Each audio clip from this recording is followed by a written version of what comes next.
ਜੀ ਸਾਰੇ ਦੋਸਤਾਂ ਨੂੰ ਜੀ ਆਇਆਂ ਨੂੰ ਹਿਸਟਰੀ ਲੈਕਚਰ ਸੀਰੀਜ਼ ਦੇ ਵਿੱਚ ਅਸੀਂ ਅੱਜ ਆਪਣਾ 20th 20ਵਾਂ ਲੈਕਚਰ ਲੈ ਕੇ ਤੇ ਤੁਹਾਡੇ ਨਾਲ ਹਾਜ਼ਰ ਹਾਂ। ਅਸੀਂ ਪੰਜਾਬ ਦੀ ਹਿਸਟਰੀ ਦੇ ਉੱਪਰ ਹੁਣ ਤੱਕ ਜਿੰਨੀ ਲੜੀ ਸਾਡੀ ਟੁਰੀ ਆਂਦੀ ਸੀ ਉਹਦੇ ਮੁਤਾਬਕ ਅਸੀਂ ਹੁਣ ਤਕਰੀਬਨ ਇਸ ਪੂਰਾ ਜਿਹੜਾ ਕੋਵਿਡ ਦਾ ਟਾਈਮ ਹੈ ਉਹਦੇ ਵਿੱਚ ਅਸੀਂ ਦੋਸਤਾਂ ਦੇ ਨਾਲ ਜੁੜੇ ਰਹੇ ਇਸ ਲੈਕਚਰ ਸੀਰੀਜ਼ ਦੀ ਰਾਹੀਂ ਤੇ ਅਸੀਂ ਇਸ ਸੀਰੀਜ਼ ਨੂੰ ਤੋਰ ਕੇ ਰੱਖਿਆ ਔਰ ਦੋਸਤਾਂ ਦੇ ਨਾਲ ਸਾਂਝੀ ਕਰਦੇ ਰਹੇ ਇਸ ਪੂਰੀ ਗੱਲਬਾਤ ਨੂੰ। ਤੇ ਦੋਸਤਾਂ ਦਾ ਜਿਹੜੇ ਸਾਡੇ ਨਾਲ ਦੋਸਤ ਮੁxtਲਿਫ ਜਗ੍ਹਾ ਤੋਂ ਜੁੜੇ ਹੋਏ ਨੇ, ਜਿਹੜੇ ਸਾਡੇ ਨਾਲ ਆ ਕੇ ਇਸ ਸੀਰੀਜ਼ ਨੂੰ ਕਾਮਯਾਬ ਕਰਨ ਦੇ ਵਿੱਚ ਸਾਡੇ ਨਾਲ ਨੇ, ਇੱਕ ਉਹ ਦੋਸਤ ਔਰ ਉਹਦੇ ਤੋਂ ਵੱਖ ਸਾਡੇ ਨਾਲ ਜਿਹੜੇ ਦੋਸਤ ਆ ਕੇ ਜਿਹੜੇ ਗੱਲ ਕਰਦੇ ਨੇ, ਸਭ ਤੋਂ ਵੱਧ ਕੇ ਜਿਹੜੇ ਆ ਕੇ ਸਾਡੇ ਨਾਲ ਦੋਸਤ ਗੱਲ ਕਰਦੇ ਨੇ ਉਹ ਵੀ ਆਪਣੀ ਜਗ੍ਹਾ ਤੇ ਜਿਹੜੇ ਨੇ ਨਾ ਉਹ ਮਾਨਯੋਗ ਨੇ। ਉਹਨਾਂ ਦੀ ਬੜੀ ਮਿਹਰਬਾਨੀ ਹੈ ਕਿ ਜਿਹੜੇ ਦੋਸਤ ਸਾਡੇ ਨਾਲ ਇਸ ਤਰ੍ਹਾਂ ਵੀ ਆ ਕੇ ਸਾਡੇ ਨਾਲ ਹੈਲਪ ਕਰਵਾਉਂਦੇ ਨੇ। ਸਾਡੇ ਅੱਜ ਦੇ ਸਪੀਕਰ ਜਨਾਬ ਸਾਡੇ ਨਾਲ ਮੌਜੂਦ ਨੇ ਤੇ ਅਸੀਂ ਹੁਣ ਉਹਨਾਂ ਦੇ ਨਾਲ ਆਪਣੀ ਗੱਲਬਾਤ ਜਿਹੜੀ ਸਾਂਝੀ ਕਰਾਂਗੇ ਤੇ ਇਸ ਦੌਰਾਨ ਅਸੀਂ ਉਹਨਾਂ ਦੇ ਨਾਲ ਥੋੜਾ ਜਿਹਾ ਆਪਣੇ ਲਿੰਕਸ ਵਗੈਰਾ ਜਿਹੜੇ ਨੇ ਨਾ ਉਹ ਸ਼ੇਅਰ ਕਰ ਲਈਏ ਤੇ ਅਸੀਂ ਜ਼ਰੂਰ ਉਹਨਾਂ ਦੇ ਨਾਲ ਤੁਹਾਡੀ ਗੱਲਬਾਤ ਜਿਹੜੀ ਸਾਂਝੀ ਕਰਵਾਉਂਦੇ ਹਾਂ ਤੇ ਆਪਣੇ ਅੱਜ ਦੇ ਟੌਪਿਕ ਦੇ ਉੱਪਰ ਜਿਹੜੀ ਨਾ ਉਹ ਗੱਲਬਾਤ ਕਰਨੀ ਆ। ਸੋ ਸਾਰੇ ਦੋਸਤਾਂ ਨੂੰ ਜੀ ਆਇਆਂ ਨੂੰ, ਬਹੁਤ ਮਿਹਰਬਾਨੀ ਕਿ ਤੁਸੀਂ ਅੱਜ ਸਾਡੇ ਨਾਲ ਸਾਡੇ ਅੱਜ 20ਵੇਂ ਲੈਕਚਰ ਜਿਹੜਾ ਉਹਦੇ ਉੱਤੇ ਹਾਜ਼ਰ ਹੋ। ਜਨਾਬ ਅੱਜ ਦੇ ਸਾਡੇ ਗੈਸਟ ਦੇਸਰਾਜ ਕਾਲੀ ਜੀ ਨੇ। ਅਸੀਂ ਉਹਨਾਂ ਦੇ ਹਵਾਲੇ ਨਾਲ ਸਾਡੇ ਬਹੁਤ ਸਾਰੇ ਦੋਸਤ ਜਾਣਦੇ ਨੇ ਕਿਉਂਕਿ ਇੱਕ ਵੱਡਾ ਨਾਂ ਹੈ ਪੰਜਾਬੀ ਸਾਹਿਤ ਦਾ, ਪੰਜਾਬੀ ਦੇ ਵਿੱਚ ਲਿਖਣ ਵਾਲਿਆਂ ਦਾ। ਤੇ ਲੇਕਿਨ ਅਸੀਂ ਇੱਕ ਤਰ੍ਹਾਂ ਦਾ ਜਿਹੜਾ ਇੱਕ ਰਸਮੀ ਤਾਰਫ ਹੈ ਉਹ ਜ਼ਰੂਰ ਤੁਹਾਡੇ ਨਾਲ ਸਾਂਝਾ ਕਰਾਂਗੇ ਤੇ ਉਸ ਤੋਂ ਬਾਅਦ ਅਸੀਂ ਜਿਹੜਾ ਹੈ ਉਹ ਜਨਾਬ ਨੂੰ ਦਾਵਤ ਦੇਵਾਂਗੇ ਕਿ ਉਹ ਵੀ ਆ ਕੇ ਸਾਡੇ ਨਾਲ ਜਿਹੜੀ ਨਾ ਆਪਣੀ ਗੱਲਬਾਤ ਸਾਂਝੀ ਕਰਨ। ਤੇ ਹਾਂਜੀ, ਦੇਸਰਾਜ ਕਾਲੀ ਜੀ ਜਿਹੜੇ ਨੇ ਜਨਾਬ, ਇਹਨਾਂ ਦੇ ਪੰਜਾਬੀ ਰਾਈਟਰ ਦੇ ਵਿੱਚ ਇਹਨਾਂ ਦੀ ਸ਼ਾਰਟ ਸਟੋਰੀ ਕਲੈਕਸ਼ਨਸ ਨੇ। ਸਭ ਤੋਂ ਵਧੀਆ ਤੇ ਵੱਡੀ ਜਿਹੜੀ ਗੱਲ ਹੈ ਮੈਂ ਤੁਹਾਡੇ ਨਾਲ ਉਹ ਸਾਂਝੀ ਕਰਾਂਗਾ ਕਿ ਹੁਣ ਤੱਕ ਇਹਨਾਂ ਦਾ ਜਿਹੜਾ ਕੰਮ ਹੈ ਉਹ ਹਿੰਦੀ, ਉਰਦੂ, ਇੰਗਲਿਸ਼, ਬੰਗਾਲੀ, ਤਾਮਿਲ, ਕਸ਼ਮੀਰੀ, ਗੁਜਰਾਤੀ ਤੇ ਰਾਜਸਥਾਨੀ ਦੇ ਵਿੱਚ ਮੁxtਲਿਫ ਜਿਹੜੀਆਂ ਇਹ ਜ਼ੁਬਾਨਾਂ ਨੇ ਇਹਨਾਂ ਦੇ ਵਿੱਚ ਹੁਣ ਤੱਕ ਉਹ ਟ੍ਰਾਂਸਲੇਟ ਹੋ ਚੁੱਕਿਆ ਹੈ। ਇਹਨਾਂ ਦੀ ਰਾਈਟਿੰਗ ਦੇ ਹਵਾਲੇ ਨਾਲ ਅਗਰ ਗੱਲ ਕਰੀਏ ਤੇ ਇਹਨਾਂ ਦੀ ਸ਼ਾਰਟ ਸਟੋਰੀ ਕਲੈਕਸ਼ਨ ਦੇ ਵਿੱਚ ਕਥਕਾਲੀ, ਫਕੀਰੀ ਔਰ ਜਿਹੜੀ ਇੱਕ ਇਹਨਾਂ ਦੀ ਹੋਰ ਹੈਵੇ ਕਲੈਕਸ਼ਨ ਉਹਦੇ ਵਿੱਚ ਯਹਾਂ ਚਾਹੇ ਅੱਛੀ ਨਹੀਂ ਬਣਤੀ। ਔਰ ਇਹਦੇ ਤੋਂ ਇਲਾਵਾ ਇਹਨਾਂ ਦੇ ਜਿਹੜੇ ਨਾਵਲਸ ਨੇ ਔਰ ਨਾਵਲ ਤੋਂ ਵੱਖ ਇਹਨਾਂ ਦਾ ਜਿਹੜਾ ਹਿਸਟੋਰੀਕਲੀ ਜਿਹੜਾ ਇਹਨਾਂ ਦੀ ਰਿਸਰਚ ਦੇ ਉੱਪਰ ਜਿਹੜਾ ਹਿਸਟੋਰੀਕਲ ਰਿਸਰਚ ਦੇ ਉੱਪਰ ਜਿਹੜਾ ਇਹਨਾਂ ਦਾ ਕੰਮ ਹੈ ਉਹ ਗਦਰ ਮੂਵਮੈਂਟ ਦੇ ਹਵਾਲੇ ਦੇ ਨਾਲ ਇਹਨਾਂ ਦਾ ਬੜਾ ਬਿਹਤਰੀਨ ਕੰਮ ਹੈ। ਔਰ ਇਹਨਾਂ ਦੇ ਜਿਹੜੇ ਮੁxtਲਿਫ ਜਿਹੜੇ ਨਾਵਲਸ ਨੇ ਉਹ ਵੀ ਬੜੇ ਲਾਜਵਾਬ ਨੇ, ਬਾਕਮਾਲ ਨੇ। ਅਸੀਂ ਪੂਰਾ ਉਹਨਾਂ ਦਾ ਬਾਇਓਡਾਟਾ ਇਹਨਾਂ ਦੀ ਜਿਹੜੀ ਹੈ ਉੱਪਰ ਤੁਸੀਂ ਕੈਪਸ਼ਨ ਦੇ ਵਿੱਚ ਅਸੀਂ ਪੂਰਾ ਉਹ ਲਿਖਿਆ ਹੋਇਆ। ਉਮੀਦ ਹੈ ਕਿ ਸਾਡੇ ਜਿਹੜੇ ਇਸ ਸਾਈਡ ਦੇ ਸਾਰੇ ਦੋਸਤ ਨੇ, ਖਾਸ ਕਰ ਸਾਡੇ ਸਟੂਡੈਂਟਸ ਨੇ, ਪਰਿਹਾੜ ਨੇ ਹਿਸਟਰੀ ਦੇ, ਉਹ ਵੀ ਇਹਨੂੰ ਵੇਖਣਗੇ ਔਰ ਇਹਨਾਂ ਬੁੱਕਸ ਦੇ ਹਵਾਲੇ ਨਾਲ ਉਹਨਾਂ ਦੇ ਬਹੁਤ ਸਾਰੀਆਂ ਟ੍ਰਾਂਸਲੇਸ਼ਨਸ ਵੀ ਮਿਲਦੀਆਂ ਨੇ ਉਹ ਕਰਨਗੇ। ਔਰ ਇਹਦੇ ਤੋਂ ਵੱਖ ਆਪਦਾ ਜਿਹੜੀ ਬਹੁਤ ਬਿਹਤਰੀਨ ਜਿਹੜੀ ਕੰਟਰੀਬਿਊਸ਼ਨ ਹੈ ਉਹ ਵੇਖਣ ਵਾਲੀ ਹੈ ਕਿ ਇਹਨਾਂ ਨੇ ਲਿਟਰੇਚਰ ਦੇ ਵਿੱਚ ਜਿਹੜੀ ਇੱਕ ਪੰਜਾਬ ਦੇ ਵਿੱਚ ਇੱਕ ਸਾਡੇ ਇਸ ਪੰਜਾਬ ਦੇ ਵਿੱਚ ਇੱਕ ਜਿਹੜੀ ਜੈਂਡਰ ਦੀ ਔਰ ਦਲਿਤ ਇਸ਼ੂ ਦੇ ਉੱਪਰ ਜਿਹੜਾ ਇਹਨਾਂ ਨੇ ਕੰਮ ਕੀਤਾ ਉਹ ਬਹੁਤ ਲਾਜਵਾਬ ਹੈ। ਉਹਦੇ ਉਹ ਇੱਕ ਡਿਫਰੈਂਟ ਟਾਈਪ ਦਾ ਇੱਕ ਟੱਚ ਹਿਸਟਰੀ ਦੇ ਵਿੱਚ ਔਰ ਇੱਕ ਪੋਲੀਟੀਕਲ ਉਸ ਚੀਜ਼ ਨੂੰ ਇਹ ਸਾਹਮਣੇ ਲੈ ਕੇ ਆਏ ਨੇ।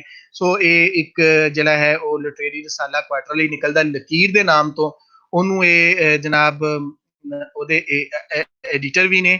ਤੇ ਅੱਜ ਸਾਡੇ ਨਾਲ ਅਸੀਂ ਸਾਡਾ ਇੱਕ ਬਹੁਤ ਹੀ ਪੁਰਾਣਾ ਜਿਹੜੀ ਅਸੀਂ ਦੋਸਤਾਂ ਦੇ ਕੋਲ ਭਾਲ ਕਰਦੇ ਸਨ ਜਿਸ ਚੀਜ਼ ਦੀ ਕਿ ਸਾਨੂੰ ਜੋਗੀਆਂ ਦੇ ਹਵਾਲੇ ਨਾਲ, ਪੰਜਾਬ ਦੇ ਵਿੱਚ ਜੋਗੀ ਰੀਤ ਜਿੱਡੀ ਤਗੜੀ ਸੀ ਉਹਦੇ ਹਵਾਲੇ ਨਾਲ ਸਾਨੂੰ ਦੋਸਤਾਂ ਨੇ ਜਿਹੜੀਆਂ ਨਾ ਉਹ ਚਾਹੀਦੇ ਸੀ, ਸਕਾਲਰਸ ਚਾਹੀਦੇ ਸਨ। ਤੇ ਉਸ ਚੀਜ਼ ਨੂੰ, ਉਸ ਲੋੜ ਨੂੰ ਪੂਰਨ ਵਾਸਤੇ ਅੱਜ ਸਾਡੇ ਨਾਲ ਸਾਡੇ ਬਹੁਤ ਹੀ ਪਿਆਰੇ ਮਿੱਤਰ, ਬਹੁਤ ਸਾਡੇ ਸੂਝਵਾਨ ਪੰਜਾਬੀ ਦੇ ਜਨਾਬ ਦੇਸਰਾਜ ਕਾਲੀ ਜੀ। ਜੀ ਆਇਆਂ ਨੂੰ ਲਾਇਲਪੁਰ ਯੰਗ ਹਿਸਟੋਰੀਅਨ ਕਲੱਬ ਦੇ ਵਿੱਚ। ਮਿਹਰਬਾਨੀ ਤੁਹਾਡੀ ਲਾਇਲਪੁਰ ਵਾਲਿਓ। ਤੁਸੀਂ ਸਾਡੇ ਅੰਗ ਸੰਗ ਵੀ ਰਹਿੰਦੇ ਨੇ। ਮੇਰੇ ਖੱਬੇ ਹੱਥ ਵੀ ਲਾਇਲਪੁਰ ਕਾਲਜ ਹੈ ਤੇ ਸੱਜੇ ਹੱਥ ਲਾਇਲਪੁਰ ਸਕੂਲ ਹੈ। ਔਰ ਆ ਪਛਾੜੀ ਮੇਰੇ ਲਾਇਲਪੁਰਿਆਂ ਦੀ ਮਠਿਆਈ ਦੀ ਦੁਕਾਨ ਵੀ ਹੈਗੀ ਆ। ਮੈਨੂੰ ਲੱਗਦਾ ਸਾਰੇ ਇੱਕ ਦੂਜੇ ਦੇ ਨੇੜੇ ਤੇੜੇ ਰਹਿੰਦੇ ਆ। ਥੈਂਕ ਯੂ ਵੈਰੀ ਮਚ ਜਨਾਬ ਅਲੀ, ਤੁਸੀਂ ਅੱਜ ਬੜੀ ਖੁਸ਼ੀ ਹੈ ਸਾਨੂੰ ਕਿ ਤੁਸੀਂ ਅੱਜ ਸਾਡੇ ਦਿਲਾਂ ਨਾਲ ਸਾਡੀ ਇਨਵੀਟੇਸ਼ਨ ਤੇ ਸਾਡੀ ਰਿਕੁਐਸਟ ਤੇ ਅੱਜ ਤੁਸੀਂ ਟਾਈਮ ਦਿੱਤਾ ਤੇ ਸਾਡੇ ਅਰੇ ਦੋਸਤ ਤੁਹਾਨੂੰ ਜਿਹੜਾ ਹੈ ਨਾ ਉਹ ਸੁਣਨਾ ਚਾਹ ਰਹੇ ਨੇ। ਤੇ ਸੋ ਅਸੀਂ ਹੁਣ ਤੁਹਾਡੇ ਗੱਲਬਾਤ ਤੋਂ ਬਾਅਦ ਹਾਜ਼ਰ ਹੁੰਨੇ, ਜਦੋਂ ਤੁਹਾਡੀ ਗੱਲਬਾਤ ਖਤਮ ਹੋਏਗੀ ਫਿਰ ਆਖਰ ਤੇ ਕੁਝ ਕੁਐਸਚਨ, ਕੋਈ ਗੱਲਾਂ ਬਾਤਾਂ ਤੁਹਾਡੇ ਨਾਲ ਸਾਂਝੀਆਂ ਕਰਾਂਗੇ ਦੋਸਤਾਂ ਦੀਆਂ। ਤੇ ਜੀ ਜਨਾਬ, ਹੁਣ ਤੁਹਾਡੇ ਕੋਲ ਹੈ ਸਕਰੀਨ। ਯਾਰ ਬਹੁਤ ਮਿਹਰਬਾਨੀ ਤਾਹੀਦ ਦੇ ਸਾਥੀ ਸਹਿਯੋਗੀ, ਉਹਨਾਂ ਦੇ ਸਾਰੇ ਮਨੀਸ਼ ਅੰਮ੍ਰਿਤਸਰ ਚ ਨੇ ਦੋਸਤ, ਔਰ ਜਿੰਨੇ ਵੀ ਸਾਰੇ ਜੁੜੇ ਹੋਏ ਨੇ ਲੋਕ, ਤੁਸੀਂ ਸ਼ਬਦ ਸਾਧਨਾ ਨਾਲ ਜੁੜੇ ਹੋਏ ਲੋਕ ਹੋ, ਤੁਸੀਂ ਇਤਿਹਾਸ ਨਾਲ ਵਾਬਸਤਾ ਹੋ, ਰਿਸਰਚ ਸਕਾਲਰ ਬਹੁਤ ਸਾਰੇ ਨੇ। ਜਿਸ ਤਰੀਕੇ ਦੇ ਨਾਲ ਮੈਂ ਦੇਖ ਰਿਹਾ ਸੀ ਪਹਿਲੀ ਇਸ ਸੀਰੀਜ਼ ਦੀਆਂ ਪਹਿਲੀਆਂ ਕੜੀਆਂ ਨੂੰ, ਖਾਸ ਕਰਕੇ ਜਦੋਂ ਪ੍ਰੋਫੈਸਰ ਰਾਜਕੁਮਾਰ ਹੰਸ ਉਹਨਾਂ ਨੂੰ ਮੈਂ ਸੁਣਿਆ, ਮੈਂ ਜਿਨ੍ਹਾਂ ਲੋਕਾਂ ਦੇ ਪੈਰਾਂ 'ਚ ਬਹਿ ਕੇ ਸੁਣੀਦਾ ਹੈ, ਰਾਜਕੁਮਾਰ ਹੰਸ ਹੋਣੀ ਉਹਨਾਂ ਚੋਂ ਨੇ, ਤਾਂ ਔਰ ਵਹੀਦ ਹੋਰੀ ਔਰ ਸਾਰੇ ਦੋਸਤ, ਇਹ ਬਹੁਤ ਹੀ ਅੱਛਾ ਇੱਕ ਐਸਾ ਉਪਰਾਲਾ ਹੈ। ਮੇਰੇ ਨਾਲ ਗੱਲ ਹੋਈ ਤੇ ਮੇਰੇ ਮਨ 'ਚ ਸੀ ਜੋ ਜਿਸ ਧਰਾਤਲ ਤੇ ਮੈਂ ਵਿਚਰ ਰਿਹਾ ਸੀ, ਜਾਂ ਜਿਹਦਾ ਪਹਿਰਾ ਕਿਤੇ ਨਾ ਕਿਤੇ ਜਿਨ੍ਹਾਂ ਸਿੱਧ ਲੋਕਾਂ ਦਾ, ਬੁੱਧ ਲੋਕਾਂ ਦਾ, ਨਾਥ ਲੋਕਾਂ ਦਾ, ਇਨੀ ਡਿਊਰਿੰਗ ਦਿਸ ਪੀਰੀਅਡ ਲੰਬੇ ਸਮੇਂ ਤੋਂ ਮੈਂ ਇਹਨਾਂ ਤੇ ਕੰਮ ਕਰ ਰਿਹਾ ਸੀ, ਪਾਣੀ ਸਟੈਂਡ ਕਰਨ ਦੀ ਕੋਸ਼ਿਸ਼ ਕਰ ਰਿਹਾ ਸੀ। ਤਾਂ ਉਹ ਮੈਂ ਕਿਹਾ ਕਿ ਮੈਂ ਇਹਨਾਂ ਲੋਕਾਂ ਦੇ ਬਾਰੇ ਕੁਝ ਉਹ ਗੱਲਾਂ ਕਰਾਂਗਾ, ਕਿਉਂਕਿ ਮੈਂ ਤਾਂ ਇਤਿਹਾਸਕਾਰ ਨਹੀਂ ਆ, ਨਾ ਮੈਂ ਕੋਈ ਅਕਾਦਮਿਕ ਬੰਦਾ ਆ ਕਿਸੇ ਯੂਨੀਵਰਸਿਟੀ ਦਾ, ਮੈਂ ਤਾਂ ਇੱਕ ਸਧਾਰਨ ਪੱਤਰਕਾਰ ਹਾਂ, ਆਪਣੀ ਰੋਜੀ ਰੋਟੀ ਫ੍ਰੀਲਾਂਸ ਦੇ ਤੌਰ ਦੇ ਉੱਤੇ ਕਮਾਉਣਾ। ਬਟ ਮੈਂ ਜੋ ਬਿਲਕੁਲ ਉਸ ਤਰੀਕੇ ਦੇ ਡਿਸਿਪਲਿਨ 'ਚ ਗੱਲ ਨਹੀਂ ਕਰਾਂਗਾ ਜਿਸ ਤਰੀਕੇ ਦੀਆਂ ਅਕਾਦਮਿਕ ਗੱਲਾਂ ਹੁੰਦੀਆਂ ਨੇ। ਕੁਝ ਆਪਣੇ ਜੀਵਨ 'ਚੋਂ ਮੇਰੀ ਜੋ ਬੁੱਧਾਂ, ਸਿੱਧਾਂ, ਨਾਥਾਂ ਨਾਲ ਮੇਰਾ ਜੋ ਵਾਸਤਾ ਪਿਆ, ਔਰ ਜੋ ਪੰਜਾਬੀਆਂ ਦਾ ਵਾਸਤਾ ਹੈ, ਮੈਂ ਆਪਣੇ ਥਰੂ ਤੁਹਾਡੀ ਗੱਲ ਕਰਾਂਗਾ ਪੰਜਾਬੀਆਂ ਦੀ, ਜਿਹੜੇ ਸ਼ਾਇਦ ਅਸੀਂ ਉਸ ਗੱਲ ਤੇ ਬਹੁਤੀ ਰਿਸਰਚ ਨਹੀਂ ਕਰਦੇ, ਸੋਚਦੇ ਨਹੀਂ, ਪਰ ਕਿਤੇ ਨਾ ਕਿਤੇ ਸਾਡੀਆਂ ਧਮਨੀਆਂ ਦੇ ਵਿੱਚ, ਸਾਡੀਆਂ ਨਾੜਾਂ ਦੇ ਵਿੱਚ ਜਿਹੜਾ ਹੈ ਉਹ ਇਹਨਾਂ ਨਾਥਾਂ ਦਾ ਥਾਟ ਜਿਹੜਾ ਹੈ, ਜਿਹੜਾ ਵਿਚਾਰ ਜਿਹੜੀ ਹੈ ਇਹਨਾਂ ਨਾਥਾਂ ਦੀ, ਉਹ ਸਾਡੇ ਕਿਤੇ ਨਾ ਕਿਤੇ ਉਹ ਦੌੜਦੀ ਰਹਿੰਦੀ ਹੈ, ਸਾਡੀ ਕਲਚਰਲ ਆਇਡੈਂਟੀਟੀਜ਼ ਦੇ ਨਾਲ ਜੁੜੀ ਹੋਈ ਹੈ, ਸਾਡੇ ਪਹਿਰਾਵਿਆਂ ਨਾਲ ਜੁੜੀ ਹੋਈ ਹੈ, ਸਾਡੀ ਕਲਰ ਸੈਂਸ ਦੇ ਨਾਲ ਜੁੜੀ ਹੋਈ ਹੈ, ਸਾਡੇ ਮਤਲਬ ਮੈਂ ਥੋੜਾ ਸਕੂਲ ਦੇ ਲੈਵਲ ਦਾ ਹੀ ਸੀ, ਤੇ ਇੱਕ ਕੋਈ ਯੋਗੀ ਮੰਗਣ ਆਇਆ ਸਾਡੇ ਪਿੰਡ, ਤੇ ਸਾਡੇ ਵੀ ਦਰਵਾਜ਼ੇ ਤੇ ਉਹਨੇ ਦਸਤਕ ਦਿੱਤੀ। ਮੇਰੇ ਪਤਾ ਨਹੀਂ ਕੀ ਮਨ 'ਚ ਹੈ, ਮੈਂ ਉਹਨੂੰ ਬੁਰਾ ਬੋਲਿਆ ਨਾ, ਮੈਨੂੰ ਲੱਗਾ ਦੁਪਹਿਰ ਸਿਖਰ ਹੈ, ਗਰਮੀ ਹੈ, ਤੇ ਮੈਂ ਬੁਰਾ ਬੋਲ ਕੇ ਉਹਨੂੰ ਘਰੇ ਜਾਣ ਲਈ ਕਹਿਤਾ। ਤੇ ਮੇਰੇ ਮਦਰ, ਅਸੀਂ ਜਿਹਨਾਂ ਲੋਕਾਂ ਨੂੰ ਕਈ ਵਾਰ ਅਨਪੜ੍ਹ ਕਹਿ ਦਿੰਦੇ ਨੇ, ਬਟ ਇੱਕ ਰਿਚ ਕਲਚਰ ਉਹਨਾਂ ਦੇ ਥਰੂ ਕਿਵੇਂ ਟਰੈਵਲ ਕਰ ਰਿਹਾ ਹੁੰਦਾ ਹੈ, ਮੈਂ ਉਹਦੇ ਹਵਾਲੇ ਨਾਲ ਫਿਰ ਗੱਲ ਕਰਾਂਗਾ। ਕਿ ਉਹਨਾਂ ਨੇ ਕਿਹਾ ਕਿ ਨਹੀਂ, ਇੰਝ ਨਹੀਂ ਕਹੀਦਾ, ਜੇ ਤੁਸੀਂ ਕੁਝ ਨਹੀਂ ਵੀ ਦੇਣਾ ਤਾਂ ਇਹਨਾਂ ਨੂੰ ਕਹੀਦਾ ਬਾਬਾ ਮਾਫ ਕਰ ਜਾਂ ਖਿਮਾ ਕਰ ਨਾ, ਐ ਨਹੀਂ, ਬੁਰਾ ਨਹੀਂ ਕਹਿਣਾ ਹੈ। ਉਹ ਮੈਂ ਮਾਂ ਨੂੰ ਆਪਣੀ ਨੂੰ, ਮੈਂ ਕਿਉਂਕਿ ਉਸ ਵੇਲੇ ਉਸ ਤਰ੍ਹਾਂ ਦਾ ਖੂਨ ਹੈ ਨਹੀਂ, ਇਹ ਠੱਗ ਹੁੰਦੇ ਆ ਹੁੰਦੇ ਆ, ਉਹ ਕਹਿੰਦੀ ਨਹੀਂ, ਆਪਾਂ ਇਹਨਾਂ ਦੀ ਵਿਹਾਰ ਤੇ ਨਹੀਂ ਜਾਣਾ, ਆਪਾਂ ਇਹਨਾਂ ਦੇ ਭੇਖ ਤੇ ਜਾਣਾ। ਯਾਨੀ ਉਹ ਭੇਖ ਜਿਹੜਾ ਯੋਗੀ ਦਾ ਭੇਖ ਹੈ, ਜਿਹੜਾ ਨਾਥ ਦਾ ਭੇਖ ਹੈ, ਅਸੀਂ ਉਸ ਭੇਖ ਦੀ ਕਦਰ ਕਰਨ ਵਾਲੇ, ਉਸ ਭੇਖ ਦਾ ਸਤਿਕਾਰ ਕਰਨ ਵਾਲੇ ਲੋਕ ਪੰਜਾਬੀ, ਇੱਧਰ ਵੀ ਤੇ ਉੱਧਰਲੇ ਪੰਜਾਬੀ ਵੀ ਬਹੁਤ ਸਾਰਾ ਸਾਨੂੰ, ਮੈਂ ਗੱਲਾਂ ਕਰਾਂਗਾ ਤੁਹਾਨੂੰ ਉਹਦੇ ਨਾਲ ਹਿਸਟੋਰੀਕਲ ਪਰਸਪੈਕਟਿਵ ਤੋਂ ਵੀ ਗੱਲਾਂ ਕਰਾਂਗੇ, ਕੁਛ ਹਵਾਲਿਆਂ ਦੀ ਗੱਲ ਜਦੋਂ ਕਰਾਂਗੇ ਹਵਾਲਿਆਂ ਦੇ ਨਾਲ, ਤਾਂ ਆਈ ਥਿੰਕ ਉੱਥੇ ਫਿਰ ਕੁਝ ਨਿਸ਼ਾਨਦੇਹੀਆਂ ਹੋਣਗੀਆਂ ਕਿ ਉਧਰੋਂ ਕਿੱਧਰੋਂ ਤੁਰਦੇ ਨੇ ਨਾਥ, ਤੇ ਕਿਵੇਂ ਪੂਰੇ ਭਾਰਤ ਦਾ ਭ੍ਰਮਣ ਹੈ ਤੇ ਪੂਰੇ ਵਿਸ਼ਵ ਦਾ ਭ੍ਰਮਣ ਨਾਥ ਦਾ ਕਿਸ ਤਰੀਕੇ ਦਾ ਹੈ, ਉਹਦੇ ਤੇ ਸਾਰੇ ਜਾਵਾਂਗੇ। ਤਾਂ ਮੇਰੇ ਜੀਵਨ ਦੇ ਵਿੱਚ ਮੈਂ ਬਚਪਨ 'ਚ ਹੈ ਔਰ ਸਕੂਲੀ ਲਾਈਫ ਤੱਕ ਹੈ, ਤਾਂ ਇੱਕ ਨਾਥ ਦਾ ਪ੍ਰਵੇਸ਼ ਹੈ, ਉਹਦਾ ਨਾਂ ਸੰਤ ਲੋਕਾ ਦਾਸ ਹੈ।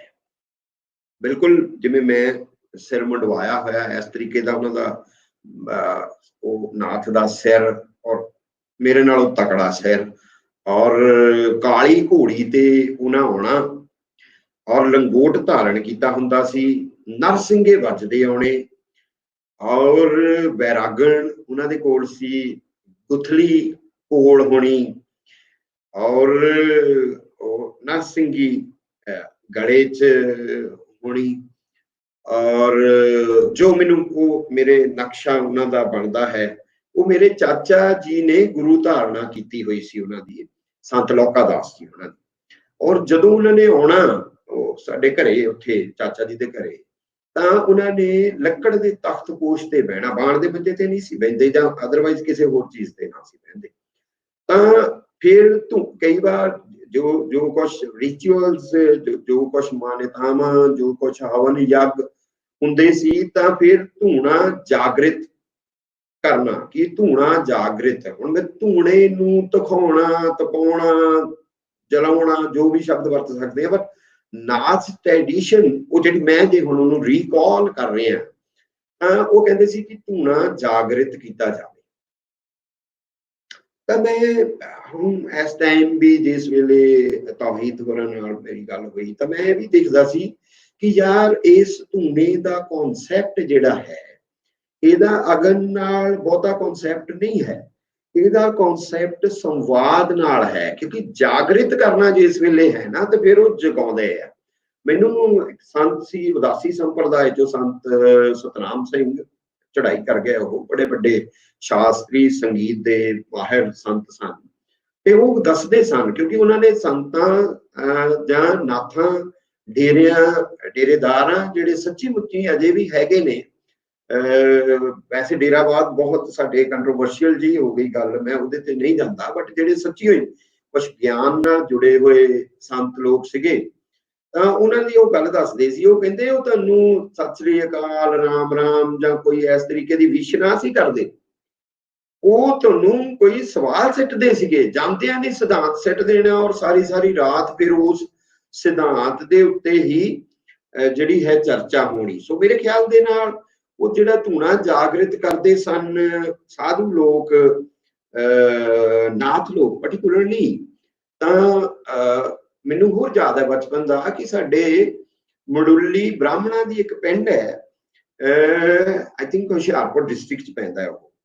ਤਾਂ ਉੱਥੋਂ ਸਾਡੇ ਪਿੰਡ ਨਾਥ ਆਉਂਦੇ ਸੀ, ਉਹਨਾਂ ਨੂੰ ਕੜਿਆਂ ਵਾਲੇ ਸੰਤ ਕਹਿੰਦੇ ਸੀ।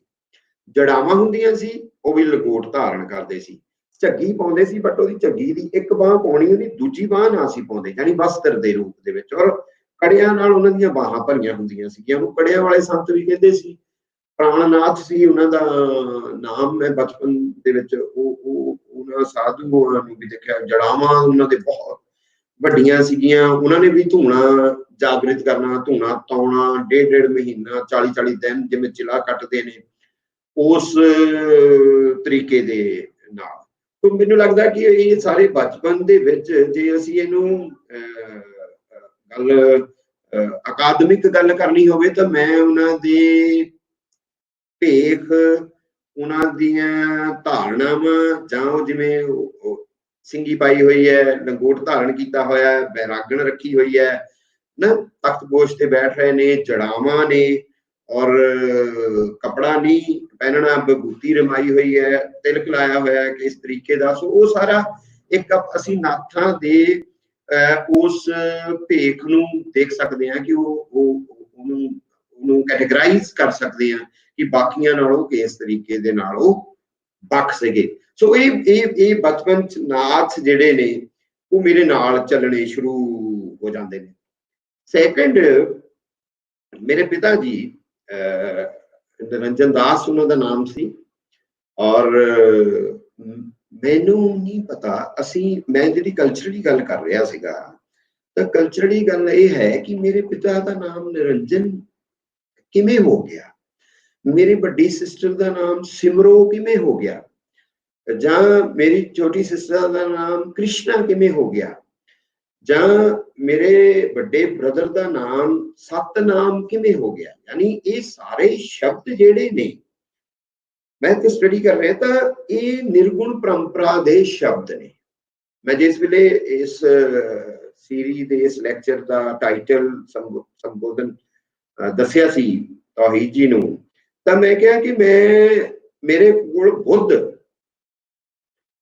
ਸਿੱਧਾਂ ਨਾਥਾਂ ਜੋਗੀਆਂ ਦੇ ਰਾਹੀਂ ਥਰੂ these people ਉਹ ਆਉਂਦੇ ਨੇ।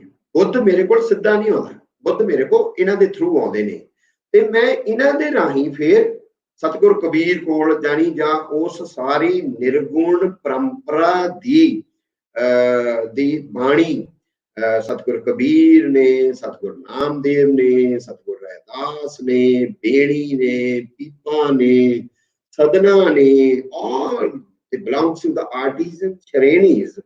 ਔਰ ਉਸ ਪੀਰੀਅਡ ਦਾ ਇੱਕ ਰਿਨਾਂਸਾ ਜਿਹਨੂੰ ਤੁਸੀਂ ਕਹਿੰਦੇ ਹੋ ਜੇ ਵੈਸਟ ਦੇ ਵਿੱਚ, ਤਾਂ ਮੈਂ ਇੱਥੇ ਦੇਖਦਾ ਕਿ ਉਸ ਤੋਂ ਵੀ ਵੱਡਾ ਇੱਕ ਜਾਗਰਤੀ ਦਾ ਤੁਹਾਡੇ ਕੋਲ ਜਿਹੜਾ ਹੈ ਉਹ ਪੀਰੀਅਡ ਹੈ ਸਾਡੇ ਕੋਲ। ਔਰ ਉਹ ਨਿਰਗੁਣ ਸਰਗੁਣ ਦੀ ਜੋ ਡਾਇਲੈਕਟਸ ਹੈ, ਜੋ ਡਾਇਲੌਗ ਹੈ, ਜੋ ਸੰਵਾਦ ਹੈ, ਤਾਂ ਇਹ ਸਾਰੇ ਸ਼ਬਦ ਨਿਰੰਜਨ, ਸਿਮਰੋ, ਕ੍ਰਿਸ਼ਨ, ਸਤਨਾਮ, ਇਹ ਸਾਰੇ ਸ਼ਬਦ ਜਿਹੜੇ ਨੇ ਉਸ ਨਿਰਗੁਣ ਟ੍ਰੈਡੀਸ਼ਨ ਚੋਂ ਮੇਰੇ ਪਰਿਵਾਰ ਚ ਆ ਰਹੇ ਨੇ। ਸੋ ਕੌਨਸ਼ੀਅਸਲੀ ਅਨਕੌਨਸ਼ੀਅਸਲੀ ਅਸੀਂ ਥਰੂ ਥੀਸ ਕਲਚਰਲ ਬਿਹੇਵੀਅਰ ਨਾਮ ਰੱਖਣਾ, ਉਹਦੇ ਥਰੂ ਵੀ ਅਸੀਂ ਇੱਕ ਟ੍ਰੈਡੀਸ਼ਨ ਦੀ ਟਰੈਵਲ ਜਿਹੜੀ ਹੈ, ਜਾਂ ਮੈਂ ਆਪਣੀ ਬੇਟੀ ਦਾ ਨਾਂ ਸ਼ਿਵਾਲਿਕਾ ਕਿਉਂ ਰੱਖਦਾ ਹਾਂ, ਸੋ ਮੈਂ ਉਸ ਵੇਲੇ ਤੱਕ ਕੌਨਸ਼ੀਅਸ ਹਾਂ, ਬਟ ਮੇਰੇ ਖਿਆਲ ਦੇ ਨਾਲ ਇਹ ਲੋਕ ਵੀ ਕਿਤੇ ਨਾ ਕਿਤੇ ਕੌਨਸ਼ੀਅਸ ਹੋਣਗੇ ਕਿ ਅਸੀਂ ਕਿਸ ਟ੍ਰੈਡੀਸ਼ਨ ਦੇ ਵਿੱਚੋਂ ਆਪਣੇ ਨਾਮਕਰਨ ਜਿਹੜੇ ਆ ਉਹ ਕਰਨੇ ਹੈਗੇ ਆ। ਸੋ ਉਹ ਉਸ ਟ੍ਰੈਡੀਸ਼ਨ ਦੀ ਗੱਲ ਜਿਹੜੀ ਕੀਤੀ ਜਾ ਸਕਦੀ। ਔਰ ਇਹ ਨਿਰਗੁਣ ਟ੍ਰੈਡੀਸ਼ਨ ਜਿਹੜੀ ਹੈ ਇਹ ਸਿੱਧਾਂ ਨਾਥਾਂ ਤੋਂ ਨਿਰਗੁਣ ਹੋ ਗਿਆ। ਸੌਰੀ ਟਰਬਲ ਜੀ ਆਈ ਸੀ ਕੋਈ, ਠੀਕ ਹੈ। ਨਿਰੰਜਨ ਸ਼ਬਦ ਜਿਹੜਾ ਹੈ ਉਹ ਗੋਰਖਨਾਥ ਤੋਂ ਸਾਡੇ ਕੋਲ ਆਉਣਾ ਸ਼ੁਰੂ ਹੋ ਜਾਂਦਾ ਹੈ। ਔਰ ਉਹਦੀ ਜੇ ਭਾਵ ਨੂੰ ਲੈਣਾ ਹੋਵੇ, ਨਿਰਅੰਜਨ ਦੇ ਭਾਵ ਨੂੰ ਲੈਣਾ ਹੈ, ਮੈਂ ਫਿਰ ਗੱਲ ਕਰਾਂਗਾ, ਪਰ ਮੈਂ ਇੱਥੇ ਜ਼ਰੂਰੀ ਹੈ ਇੱਕ, ਕਿਉਂਕਿ ਜਿਸ ਵੇਲੇ ਸਤਿਗੁਰੂ ਨਾਨਕ ਦੇਵ ਜੀ ਕਹਿੰਦੇ ਨਾ ਅੰਜਨ ਮਾਹੈ ਨਿਰੰਜਨ ਰਹੀਐ ਜੋਗ ਜੁਗਤ ਏਵ ਪਾਈਐ, ਤਾਂ ਸਾਡੇ ਬਹੁਤ ਇਹ ਕੰਟਰੋਵਰਸੀ ਰਹੀ। ਮੈਂ ਉਹਨੂੰ ਅਨਪੜ੍ਹਤਾ ਕਹਿਣਾ ਹੁੰਦਾ ਹੈ ਕਿ ਤੁਸੀਂ ਜਦ ਤੱਕ ਤੁਹਾਨੂੰ ਪੂਰਾ ਜਿਹੜਾ ਥੋੜਾ ਗਿਆਨ ਦੀ ਗੱਲ ਹੈ, ਥੋੜੀ ਜਾਣਕਾਰੀਆਂ ਦੀ ਗੱਲ ਹੈ, ਤਾਂ ਤੁਸੀਂ ਇਸ ਗੱਲ ਦੇ ਉੱਤੇ ਫਿਰ ਜੇ ਕੋਈ ਕੰਟਰੋਵਰਸੀ ਸ਼ੁਰੂ ਕਰਦੇ ਆ ਤਾਂ ਉਹਦਾ ਕੋਈ ਮਾਇਨਾ ਨਹੀਂ ਰਹਿ ਜਾਂਦਾ, ਬੇਮਾਇਨਾ ਹੁੰਦੀ ਨੇ। ਇਸ ਵੇਲੇ ਗੁਰੂ ਨਾਨਕ ਦੇਵ ਜੀ ਸਿੱਧ ਗੋਸ਼ਟ ਦੀ ਬਾਣੀ ਦੀ ਰਚਨਾ ਕਰ ਰਹੇ ਨੇ, ਡਿਬੇਟ ਚ ਨੇ, ਡਾਇਲੌਗ ਚ ਨੇ, ਸੰਵਾਦ ਚ ਨੇ, ਤਾਂ ਉਹ ਉਹਨਾਂ ਦਾ ਮਤਲਬ ਉਹ ਬਿਲਕੁਲ ਨਹੀਂ ਆ ਕਿ ਉਸ ਟ੍ਰੈਡੀਸ਼ਨ ਨੂੰ ਉਹਨਾਂ ਨੇ ਕਾਟਾ ਮਾਰ ਦਿੱਤਾ, ਕਾਟਾ ਨਹੀਂ ਮਾਰਦੇ। ਜਿਸ ਵੇਲੇ ਉਹ ਸਾਰੀ ਕਿਉਂਕਿ ਗੁਰੂ ਨਾਨਕ ਦੇਵ ਤੱਕ ਪਹੁੰਚਦੇ ਇਹਨਾਂ ਸਿੱਧਾਂ ਦੀ ਜਿਹੜੀ ਜਮਾਤ ਹੈ, ਜਿਹਨੂੰ ਆਪਾਂ ਕਹਾਂਗੇ ਸਿੱਧ ਸੰਘ ਹੈ, ਸਿੱਧ ਜਮਾਤ ਹੈ, ਤੇ ਸਿੱਧ ਲੋਕ ਨੇ, ਉਹ ਇਕੱਠੇ ਵਿਚਰਦੇ ਨੇ, ਤਾਂ ਉਹ ਉੱਥੇ ਆਣ ਕੇ ਕਿਸੇ ਵੀ ਟ੍ਰੈਡੀਸ਼ਨਸ ਦੇ ਵਿੱਚ ਆਣ ਕੇ ਮੁੜ ਕੇ ਘਾਟਾਂ ਵੀ ਆ ਜਾਂਦੀਆਂ ਨੇ, ਰਿਚੁਅਲਸ ਜ਼ਿਆਦਾ ਪੈ ਜਾਂਦੇ ਨੇ, ਕਮਜ਼ੋਰੀਆਂ ਆ ਜਾਂਦੀਆਂ, ਆਪਣੇ ਸਿਧਾਂਤ ਤੋਂ ਥਿੜਕ ਜਾਂਦੇ ਨੇ। ਸੋ ਇੱਕ ਅਸੀਂ 9ਵੀਂ ਸਦੀ ਤੋਂ ਸ਼ੁਰੂ ਮੰਨਦੇ ਹਾਂ ਜੇ ਸਾਡੇ ਹਿਸਟੋਰੀਅਨ, ਪਰ ਗੁਰੂ ਨਾਨਕ ਦੇਵ ਤੱਕ ਆਉਂਦੇ ਜਿਹੜੇ ਉਹ ਸਾਰੇ ਸਾਲ ਨੇ, ਜਿਹੜੇ ਕਿੰਨਾ ਪੀਰੀਅਡ, ਇੱਕ ਲੰਬਾ ਪੀਰੀਅਡ ਹੈ ਇਸ ਟ੍ਰੈਡੀਸ਼ਨ ਦਾ, ਸੋ ਉਹ ਜੇ ਛੱਡ ਗਏ ਨੇ ਤਾਂ ਉਹ ਸਵਾਲ ਸਿੱਧ ਗੋਸ਼ਟ ਇਹ ਹੈ ਕਿ ਭਾਈ ਤੁਸੀਂ ਆਹ ਸਾਰੀਆਂ ਚੀਜ਼ਾਂ ਜਿਹੜੀਆਂ ਲੈ ਲਈਆਂ, ਇਹ ਸਿੱਧਾਂ ਦੀਆਂ ਨਾਥਾਂ ਦੀਆਂ ਚੀਜ਼ਾਂ ਨਹੀਂ ਆ, ਨਾਥਾਂ ਦੀਆਂ ਆ ਅੰਜਨ ਮਾਹੇ ਨਿਰੰਜਨ ਰਹੀ ਹੈ। ਤੋ ਅੰਜਨ ਮਾਹੇ ਨਿਰੰਜਨ ਦਾ ਥਾਟ ਜਿਹੜਾ ਹੈ ਉਹ ਗੋਰਖ ਦਾ ਹੈ। ਸੋ ਮੈਨੂੰ ਲੱਗਦਾ ਕਿ ਕਿਤੇ ਨਾ ਕਿਤੇ ਇਸ ਬਹੁਤ ਵੱਡਾ ਸਿਧਾਂਤਿਕ ਸ਼ਬਦ ਹੈ ਨਿਰਅੰਜਨ। ਨੇਚਰ ਦੀ ਡਾਇਲੈਕਟਸ ਦੀ ਸਟੱਡੀ ਜਿਹੜਾ ਕਰਦੇ ਨੇ, ਇਹਦੇ ਤੇ ਆਪਾਂ ਗੱਲ ਕਰਾਂਗੇ ਵੀ, ਬਟ ਮੈਂ ਕਹਿ ਰਿਹਾ ਕਿ ਉਹ ਸ਼ਬਦ ਤੁਸੀਂ ਦੇਖੋ, ਇੱਕ ਕੇਸ, ਇੱਕ ਗਰੀਬ ਪਰਿਵਾਰ, ਇੱਕ ਪੇਂਡੂ ਪਰਿਵਾਰ, ਇੱਕ ਉਹਨਾਂ ਪਰਿਵਾਰਾਂ ਦੇ ਵਿੱਚ ਜਿਨ੍ਹਾਂ ਨੂੰ ਸਮਾਜ ਦੇ ਵਿੱਚ ਕੋਈ ਵਿਸ਼ੇਸ਼ ਥਾਂ ਵੀ ਨਹੀਂ ਦਿੱਤੀ ਜਾਂਦੀ, ਉਹ ਵੀ ਬੁੱਧਿਸਟ ਫਿਲਾਸਫੀ ਦੀ ਟ੍ਰੈਡੀਸ਼ਨ ਨੂੰ ਜ਼ਿੰਦਾ ਰੱਖ ਰਹੇ ਨੇ ਸਿਰਫ ਆਪਣੇ ਨਾਮਕਰਨ ਦੇ ਨਾਲ। ਉਹ ਮੇਰੇ ਪਿਤਾ ਜੀ ਉਹਨਾਂ ਨੇ ਉਹ ਫਾਰਮਲੀ ਨਹੀਂ ਸੀ ਪੜ੍ਹੇ ਹੋਏ, ਬਟ ਉਹਨਾਂ ਨੂੰ ਕਿੱਸੇ ਪੜ੍ਹਨ ਦਾ ਬਹੁਤ ਸ਼ੌਕ ਸੀ। ਉਹਨਾਂ ਨੇ ਮੈਨੂੰ ਦੱਸਿਆ, ਮੈਂ ਹੈਰਾਨ ਵੀ ਰਹਿ ਗਿਆ, ਐਸੇ ਲੋਕਾਂ ਦੀ ਉਹਨਾਂ ਦੀ ਮਿਹਨਤ, ਉਹਨਾਂ ਦੀ ਲਗਨ ਕੈਸੀ ਸੀ। ਕਹਿੰਦੇ ਕਿ ਮੈਂ ਆਪਣੇ ਨਾਨਕੇ ਪਿੰਡ ਗਏ ਹੁਣੇ, ਉਹਨਾਂ ਦਾ ਨਾਨਕਾ ਪਿੰਡ ਜਲੰਧਰ ਤੋਂ ਕੋਈ 20-25 ਕਿਲੋਮੀਟਰ ਈਸ਼ਰਵਾਲ ਨਾਲ ਹੀ ਹੈ। ਉੱਥੇ ਕੋਈ ਬਜ਼ੁਰਗ ਕਿੱਸਾ ਗਾ ਕੇ ਪੜ੍ਹਦਾ ਸੀ, ਗਾ ਕੇ ਕਿਸੇ ਪੜ੍ਹਦੇ ਸੀਗੇ, ਪਿੰਡਾਂ ਦੇ ਵਿੱਚ ਲੋਕਾਂ ਨੇ ਇਕੱਠੇ ਹੋ ਜਾਣਾ ਔਰ ਉਹਨਾਂ ਨੇ ਕਿੱਸਾ ਗਾ ਪੜ੍ਹਨਾ। ਤਾਂ ਉਹ ਆਂਦੇ ਕਿ ਮੈਂ ਉੱਥੇ ਕਿੱਸਾ ਸੁਣਿਆ ਤੇ ਮੇਰੇ ਮਨ ਚ ਆਇਆ ਕਿ ਮੈਂ ਗੁਰਮੁਖੀ ਸਿੱਖਣੀ ਹੈ। ਤਾਂ ਫਿਰ ਮੈਂ, ਉਹ ਆਂਦੇ ਕਿ ਮੈਂ ਸੁਆਹ ਖਿਲਾਰ ਲਈ ਥੱਲੇ, ਕਿਉਂਕਿ ਕੋਈ ਸਾਧਨ ਨਹੀਂ ਹੈ ਨਾ, ਸੁਆਹ ਖਿਲਾਰ ਲਈ ਥੱਲੇ, ਉਹਦੇ ਉੱਤੇ ਐੜਾ ਮੁਕਤਾ ਕਰਨਾ, ਸਿਆਰੀ ਬਿਹਾਰੀ ਪੜੂ ਕਲੈਂਕੇ ਲਾਵਾਂ ਐਦ ਲਾਵਾਂ ਕਰਨਾ ਗੁੱਟੀਆਂ ਬਿੰਤੀ। ਤਾਂ ਉਹ ਕਹਿੰਦੇ ਮੈਂ ਸਹੁੰ ਖਾ ਲਈ ਕਿ ਮੈਂ ਜਦ ਤੱਕ ਗੁਰਮੁਖੀ ਨਹੀਂ ਸਿੱਖ ਲੈਂਦਾ ਮੈਂ ਰੋਟੀ ਨਹੀਂ ਖਾਣੀ। ਗੁਰਮੁਖੀ ਸਿੱਖੀ, ਫਿਰ ਕਿੱਸਾ ਪੜ੍ਹਨਾ ਸਿੱਖਿਆ, ਫਿਰ ਕਿੱਸਾ ਗਾਉਣਾ ਸਿੱਖਿਆ, ਕਵਿਤ ਕਿੱਦਾਂ ਗਾਉਣੀ ਹੈ, ਕੋਰੜਾ ਛੰਦ ਕਿੱਦਾਂ ਗਾਉਣਾ ਹੈ, ਦੋਹਰਾ ਕਿੱਦਾਂ ਗਾਉਣਾ ਹੈ, ਜਾਂ ਹੋਰ ਛੰਦ ਜਿੰਨੇ ਵੀ ਸੀਗੇ ਉਹ ਸਾਰੇ ਦੇ ਸਾਰੇ ਛੰਦ ਕਿਵੇਂ ਗਾਉਣੇ ਆ। ਔਰ ਉਹ ਫਿਰ ਕੜੀ ਮਿਹਨਤ ਦੇ ਬਾਵਜੂਦ, ਇੱਕ ਕਾਰਖਾਨੇ ਚ ਢਲਾਈ ਦਾ ਕੰਮ ਹੋਣ ਦੇ ਬਾਵਜੂਦ, ਉਹ ਫਿਰ ਸ਼ਾਮ ਨੂੰ ਆਉਂਦੇ ਸੀ। ਮੈਨੂੰ ਇਹ ਵੀ ਯਾਦ ਹੈ, ਸਾਡੇ ਲਾਈਟ ਵੀ ਨਹੀਂ ਸੀ ਲੱਗੀ, ਤਵਾਕੜੀ ਹੁੰਦੀ ਸੀ ਲੱਕੜ ਦੀ, ਤੇ ਉਹਦੇ ਉੱਤੇ ਮਿੱਟੀ ਦੇ ਤੇਲ ਦਾ ਦੀਵਾ ਜਗਣਾ। ਤਾਂ ਉਹਨਾਂ ਨੇ ਫਿਰ ਉਸ ਦੀਵੇ ਦੀ ਲੋਚ ਘੇ ਸ਼ੱਕਰ ਰਲਾ ਕੇ ਖਾ ਕੇ ਤੇ ਗਾ ਕੇ ਫਿਰ ਸਾਨੂੰ ਪੜ੍ਹਨਾ। ਤਾਂ ਫਿਰ ਸੈਕੰਡ ਟਰਮ ਜਿਹੜੀ ਨਾਥਾਂ ਨਾਲ ਮੇਰੀ ਮੁਲਾਕਾਤ ਦੀ ਹੈ, ਉਹ ਫਿਰ ਕਿੱਸਾ ਕਾਵ ਦੇ ਥਰੂ ਹੈ। ਮਸਲਨ ਪਿਤਾ ਜੀ ਨੇ ਗੋਪੀ ਚੰਦ ਦਾ ਕਿੱਸਾ ਪੜ੍ਹਨਾ। ਗੋਪੀ ਚੰਦ ਨਾਥ ਕੋਈ ਨੇ ਰਾਜਾ ਸੀ, ਮੈਨਾਵੰਤੀ ਉਹਨਾਂ ਦੀ ਮਾਤਾ ਸੀ, ਔਰ ਉਹ ਖੁਦ ਸ਼ਾਇਰ ਸਨ। ਮੈਨੂੰ ਲੱਗਦਾ ਉਹ ਸਿੱਧ ਪਰੰਪਰਾ ਦੇ ਵਿੱਚੋਂ ਹੀ ਸ਼ਾਇਰ ਸਨ। ਉਹਨਾਂ ਦੇ ਮਾਤਾ ਜੀ, ਉਹਨਾਂ ਦੇ ਬੰਦ ਮਿਲ ਜਾਂਦੇ ਨੇ ਸਾਨੂੰ ਬਹੁਤ ਸਾਰੇ ਪੜ੍ਹਨ ਨੂੰ, ਉਹਨਾਂ ਦੇ ਮਾਤਾ ਜੀ ਦੇ, ਮੈਨਾਵੰਤੀ ਦੇ। ਔਰ ਫਿਰ ਕਿਵੇਂ ਉਹ ਵਿਆਹੇ ਵਰੇ ਰਾਜ ਕਰਦੇ ਗੋਪੀ ਚੰਦ ਨੂੰ ਕਿੱਦਾਂ ਵੈਰਾਗ ਚ ਲੈ ਕੇ ਜਾਂਦੇ ਨੇ, ਕਿਵੇਂ ਆਪਣੇ ਉਹਦੇ ਗੋਪੀ ਚੰਦ ਦੇ ਮਾਮੇ ਦੇ ਹਵਾਲੇ ਦੇ ਨਾਲ ਉਹਨਾਂ ਨੂੰ ਉਸ ਸਾਰੀ ਗ੍ਰਹਿਸਤੀ ਦੇ ਵਿੱਚੋਂ, ਉਸ ਸਾਰੀ ਦੁਨੀਆਦਾਰੀ ਦੇ ਵਿੱਚੋਂ ਕੱਢਦੇ ਨੇ। ਔਰ ਉਹ ਜਿਹੜੇ ਹਵਾਲੇ ਨੇ, ਔਰ ਉਹ ਜਿਹੜਾ ਕਿੱਸਾ ਹੈ, ਔਰ ਉਸ ਮਾਤਾ ਦਾ ਜਿਹੜਾ ਭੂਮਿਕਾ ਹੈ ਇਸ ਮਾਮਲੇ ਦੇ ਵਿੱਚ, ਉਹਨਾਂ ਨੂੰ ਜੋਗ ਨਾਥ ਦੇ, ਫਿਰ ਉਹ ਕਿਸ ਤਰੀਕੇ ਦੇ ਨਾਲ ਜਲੰਧਰੀ ਨਾਥ ਦੇ ਸ਼ਿਸ਼ ਬਣਦੇ ਨੇ। ਔਰ ਉਹਨਾਂ ਦੀ ਪੋਇਟਰੀ ਜਿਹੜੀ ਹੈ, ਔਰ ਉਸ ਪੋਇਟਰੀ ਦੇ ਵਿੱਚ ਇੱਕ ਸ਼ਬਦ ਉਹ ਵੀ ਹੈ ਜਿਸ ਵੇਲੇ ਉਹ ਪੂਰੇ ਦਾ ਪੂਰਾ ਬਿਆਨ ਕਰਦੇ ਨੇ ਕਿ ਕਿਵੇਂ ਮੇਰਾ ਮਨ ਅਜੇ ਉਸ ਪਾਸੇ ਨੂੰ ਤੁਰਦਾ ਨਹੀਂ ਆ, ਤੇ ਮਾਂ ਫਿਰ ਮੈਨੂੰ ਕਿਹੜੀਆਂ ਕਿਹੜੀਆਂ ਉਦਾਹਰਨਾਂ ਦੇ ਨਾਲ, ਕਿਹੜੇ ਕਿਹੜੇ ਸਾਰੇ ਦੇ ਸਾਰਾ ਉਹ ਇੱਕ ਯੋਗ ਦੀ ਪੂਰੀ ਦੀ ਪੂਰੀ ਉਸ ਪਰੰਪਰਾ, ਉਸ ਅਵਸਥਾ ਔਰ ਉਸ ਧਰਾਤਲ ਤੇ ਵਿਚਰਨ ਦੀਆਂ ਜੋ ਉਦਾਹਰਨਾਂ ਦਿੰਦੇ ਨੇ।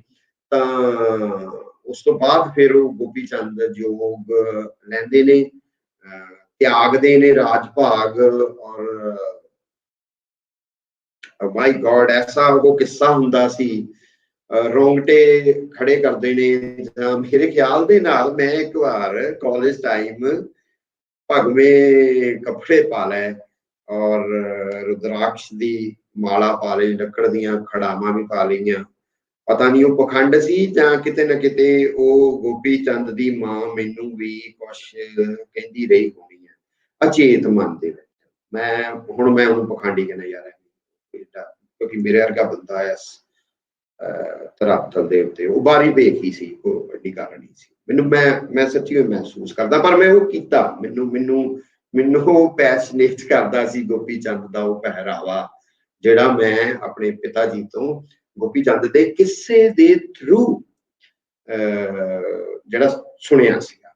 ਸੋ ਪੰਜਾਬ ਦੇ ਕੋਲ ਨਾਥ ਜਿਹੜੇ ਆ ਡਾਇਰੈਕਟਲੀ ਇਨਡਾਇਰੈਕਟਲੀ ਤਾਂ ਆਏ, ਬਟ ਕਿੱਸਾ ਕਾਵ ਦੇ ਰੂਪ ਦੇ ਵਿੱਚ ਵੀ ਬਹੁਤ ਸ਼ਿੱਦਤ ਨਾਲ ਆਏ। ਔਰ ਤੁਸੀਂ ਉੱਥੇ ਉਹਨਾਂ ਦੀ ਜਿਹੜੀ ਚੜ੍ਹਤ ਹੈ, ਤੁਸੀਂ ਹੀਰ ਚ ਦੇਖੋ, ਭਾਵੇਂ ਸੈਤੀ ਦੀ ਡਿਬੇਟ ਹੈ।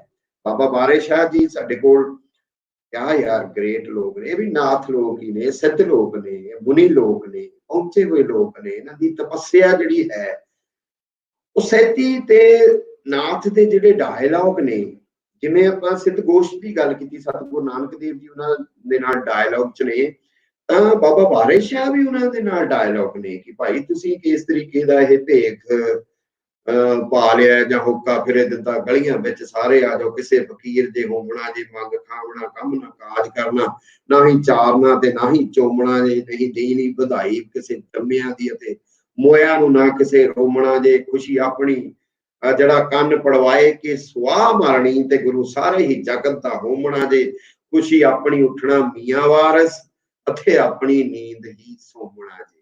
तो it's a debatable ਇਹ ਸੰਵਾਦ ਹੈ ਕਿ ਭਾਈ ਆਹ ਤਾਂ ਜੋਗੀ ਹੈ ਨਹੀਂ,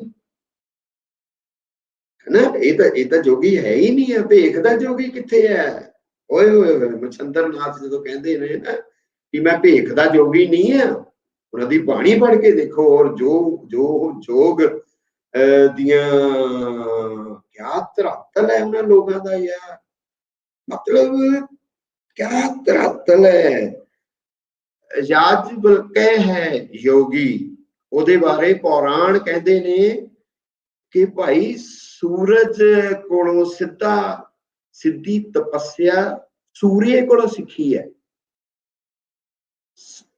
ਸਨਤ ਕੁਮਾਰ ਨੇ ਯੋਗੀ ਸਿੱਧ ਮਾਈ ਪਾਰਵਤੀ ਤੋਂ ਯੋਗ ਦੀ ਸਿੱਖਿਆ ਲਈ ਹੈ, ਜਿਨ੍ਹਾਂ ਨੇ ਆदिनाथ शिव कोलों आदिनाथ शिव कोलों जिन्हां ने सिक्ख्या लई है, माई पार्वती ते सनत कुमार उन्हां कोलों सिक्ख्या लैंदे ने। साडे पौराण साहिब दे विच पौराणां दे विच और पुराणा नाल डिबेट कीती जा सकदी है। पौराणा ते बहुत सारा कुछ जिहड़ा है वो गल्लां हो सकदियां ने, विचारां हो सकदियां ने, क्योंकि साडा ये टॉपिक नहीं है। पुराण नूं मैं किस तरीके नाल लेना, किस एंगल नाल लेना, मेरे अपने विचार ने पौराण साहित्य बारे, उपनिषद साहित्य बारे, ब्राह्मण साहित्य बारे, वैदिक पीरियड दे साहित्य बारे, बुद्ध दे साहित्य बारे, जां उस तो बाद जिहड़ा जातक कथावां ने साडीआं जिहड़ियां सारियां तो मैं पाठक हां इन्हां सारियां दा, इन्हां लोगां दा, और इन्हां नूं हिस्टोरिकल परसपैक्टिव च ही पढ़दा। मैं किसी भ्रम च नहीं पढ़ता। मान लो जे मैं रामायण पढ़दा हाँ तो रामायण दे विच जे भगवान रामचंद्र दा जो बनवास दा रूट है तो जातक कथावां दे थ्रू फिर उस रूट किवें सिल्क रूट बनता है, छोटे छोटे राजियां दी आपस विच कड़ियां जुड़दियां ने ते ओह व्यापार दा केंद्र बनता है। मैं जातक कथावां चों उहनूं अंडरस्टैंड करन दी कोशिश करदा हाँ। सो उन्हां पुराणां दे विच पौराणा च जो उन्हां बारे सिद्धां नाथां जोगियां बारे जिहड़ियां गल्लां हैन, मतलब सतगुरु गुरु गोबिंद सिंह जी भी ਉਹਦਾ ਜ਼ਿਕਰ ਕਰਦੇ ਨੇ कि अत्री दा जो पुत्र है दत्तात्रेय बहुत ਵੱਡੇ नाथ, बहुत ਵੱਡੇ सिद्ध पुरुष होए ने, अल्फ रहंदे ने और पवित्र धूनी रमाई हुई है राख उन्होंने और वो भ्रमण करते हैं। सतगुरु गोबिंद सिंह जी दी रचनावां दे विच भी उन्हां दा हवाला है। दूर पूरब दे देशां च रोम, तिब्बत, यूनान, पश्चिमी देशां च वो किस तरी दूर दूर तक मिस्र तक वो भ्रमण करते हैं और लखां लोगां नूं वो जोग दी जो है विद्या और वो सारी दी सारी लोग उन्हां कोलों ग्रहण करते हैं और उन्होंने देखदियां सा देखो क्या धरातल है इन्हां लोगों का, बड़े लोगों का। एक पुराण दे विच हवाला होता है कि वज्र प्राण ने नाथ योगी ने सिद्ध पुरुष ने और एक नाची कुड़ी जिहड़ी है वो सिर्फ उन्हां दी एक झलक मात्र आउंदी है ते समाधि च चले जाती है और उस दी समाधि तो फिर जागृत होके 500 दे करीब जिहड़ियां ओदियां सेवा करने वालियां औरतां ने, ओदियां दासियां ने, 500 दे करीब फिर वो जोगना कन्वर्ट होंदियां ने, जोगना बनदियां ने, अगे उन्हां दी नाथ अवस्था च जांदियां ने, बुद्ध अवस्था दे विच जांदियां ने। तो इन्हां लोगां दे दर्शन मात्र नाल मैं किते कोई हवाला पढ़ रहा सी, क्या यार गजब दे लोग ने कि कोई महात्मा बुद्ध जा रहे ने ते कोई एकदम ऐसे तरीके उन्हां दे दर्शन अभिलाषा दे नाल ਉਹ ਬੁੱਧਿਸਟ ਮੌਂਕ ਬਣਨ ਦੀ ਖੁਆਹਿਸ਼ ਉਹਨਾਂ ਦੇ ਚਰਨਾਂ ਦੇ ਵਿੱਚ ਆਪਣੀ ਗੱਲ ਰੱਖਦੇ ਨੇ।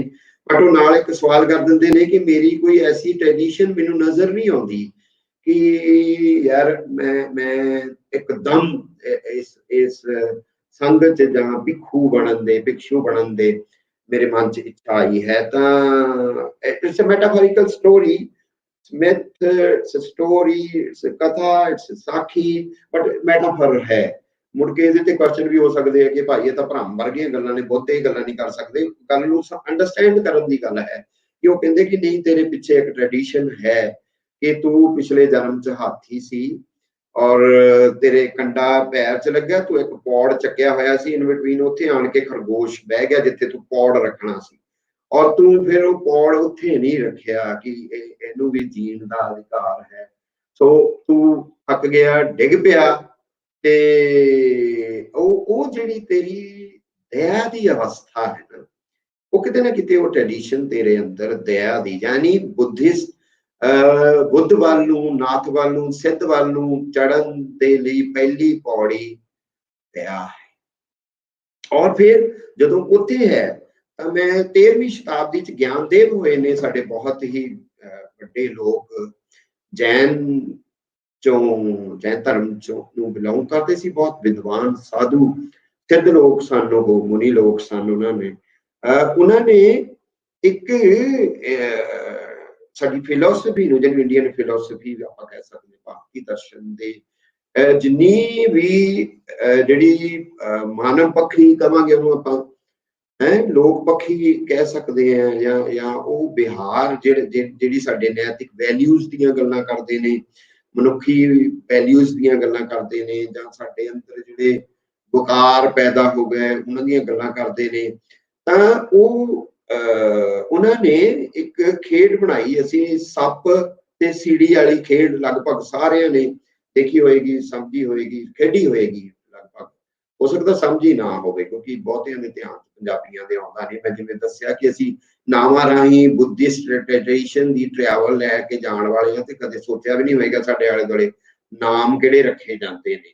ਸੋ ਉਹਦੇ ਵਿੱਚ ਸਾਰੀਆਂ ਮਤਲਬ ਪਹਿਲੀ ਟਿਆਣੀ ਤੋਂ ਲੈ ਕੇ ਉੱਪਰ ਤੱਕ 100 ਤੱਕ ਉਹ ਕਿਵੇਂ ਤੁਸੀਂ ਗੀਟੀਆਂ ਸਿੱਟਦੇ ਹੋ ਤੇ ਫਿਰ ਉਹ ਅੱਗੇ ਟਰੈਵਲ ਕਰਦੇ ਹੋ, ਤੇ ਜੇ ਤੁਹਾਨੂੰ ਕਿਤੇ ਸੱਪ ਦਾ ਡੰਗ ਵੱਜਦਾ ਆ, ਉਸ ਖਾਨੇ ਦੇ ਉੱਤੇ ਜੇ ਉਸ ਬੁੱਧ ਪੁਰਸ਼ ਦਾ ਲਿਖਿਆ ਹੋਇਆ ਦੇਖੋ ਤਾਂ ਉਹ ਆਏਗਾ ਕਿ ਤੁਸੀਂ ਹਿੰਸਾ ਦਾ ਸਭ ਤੋਂ ਪਹਿਲਾਂ ਤੁਹਾਨੂੰ 13ਵੇਂ ਨੰਬਰ ਤੇ ਡੰਗ ਵੱਜ ਜਾਏ, ਔਰ ਕਰੁਣਾ ਦੀ ਪਹਿਲੀ ਪੌੜੀ ਤੁਹਾਨੂੰ 3ਜੇ ਅੰਕ ਤੋਂ ਹੀ ਚੜ ਜਾਓਗੇ ਔਰ ਤੁਸੀਂ 99ਵੇਂ ਅੰਕ ਤੱਕ ਪਹੁੰਚ ਜਾਓਗੇ। ਪਹਿਲਾ ਕਰੁਣਾ, ਦਇਆ, ਜਿਸ ਗੱਲ ਦੀ ਬੁੱਧਿਸਟ ਲੋਕ, ਸਿੱਧ ਲੋਕ, ਨਾਥ ਲੋਕ ਬਾਰ-ਬਾਰ ਗੱਲਾਂ ਕਰਦੇ ਨੇ, ਜਹਾਂ ਦਇਆ ਤਹਾਂ ਆਪ। ਇਹ ਗੁਰਬਾਣੀ ਸਾਡੀ ਇਹ ਗੱਲਾਂ ਕਰਦੀ ਹੈ ਕਿ ਮਤਲਬ ਸਤਿਗੁਰੂ ਨਾਨਕ ਦੇਵ ਦਇਆ ਕਪਾਹ ਸੰਤੋਖ ਸੂਤ ਜਤ ਗੰਢੇ ਸੱਤ ਵੱਟ, ਦਿਸ ਇਜ਼ ਦ ਟ੍ਰੈਡੀਸ਼ਨ ਜਿਹਦੀ ਮੈਂ ਗੱਲ ਕੀਤੀ ਕਿ ਮੇਰੇ ਕੋਲ ਬੁੱਧ ਆਉਂਦੇ ਨੇ, ਇਹਨਾਂ ਲੋਕਾਂ ਰਾਹੀਂ ਸਤਿਗੁਰੂ ਨਾਨਕ ਦੇਵ ਤੱਕ ਫਿਰ ਮੈਂ ਕਿੱਦਾਂ ਇਹਨਾਂ ਤੋਂ ਪਹੁੰਚਦਾ ਆ, ਤੇ ਉਹ ਦਇਆ ਦੀ ਗੱਲ ਕਰਦੇ ਨੇ।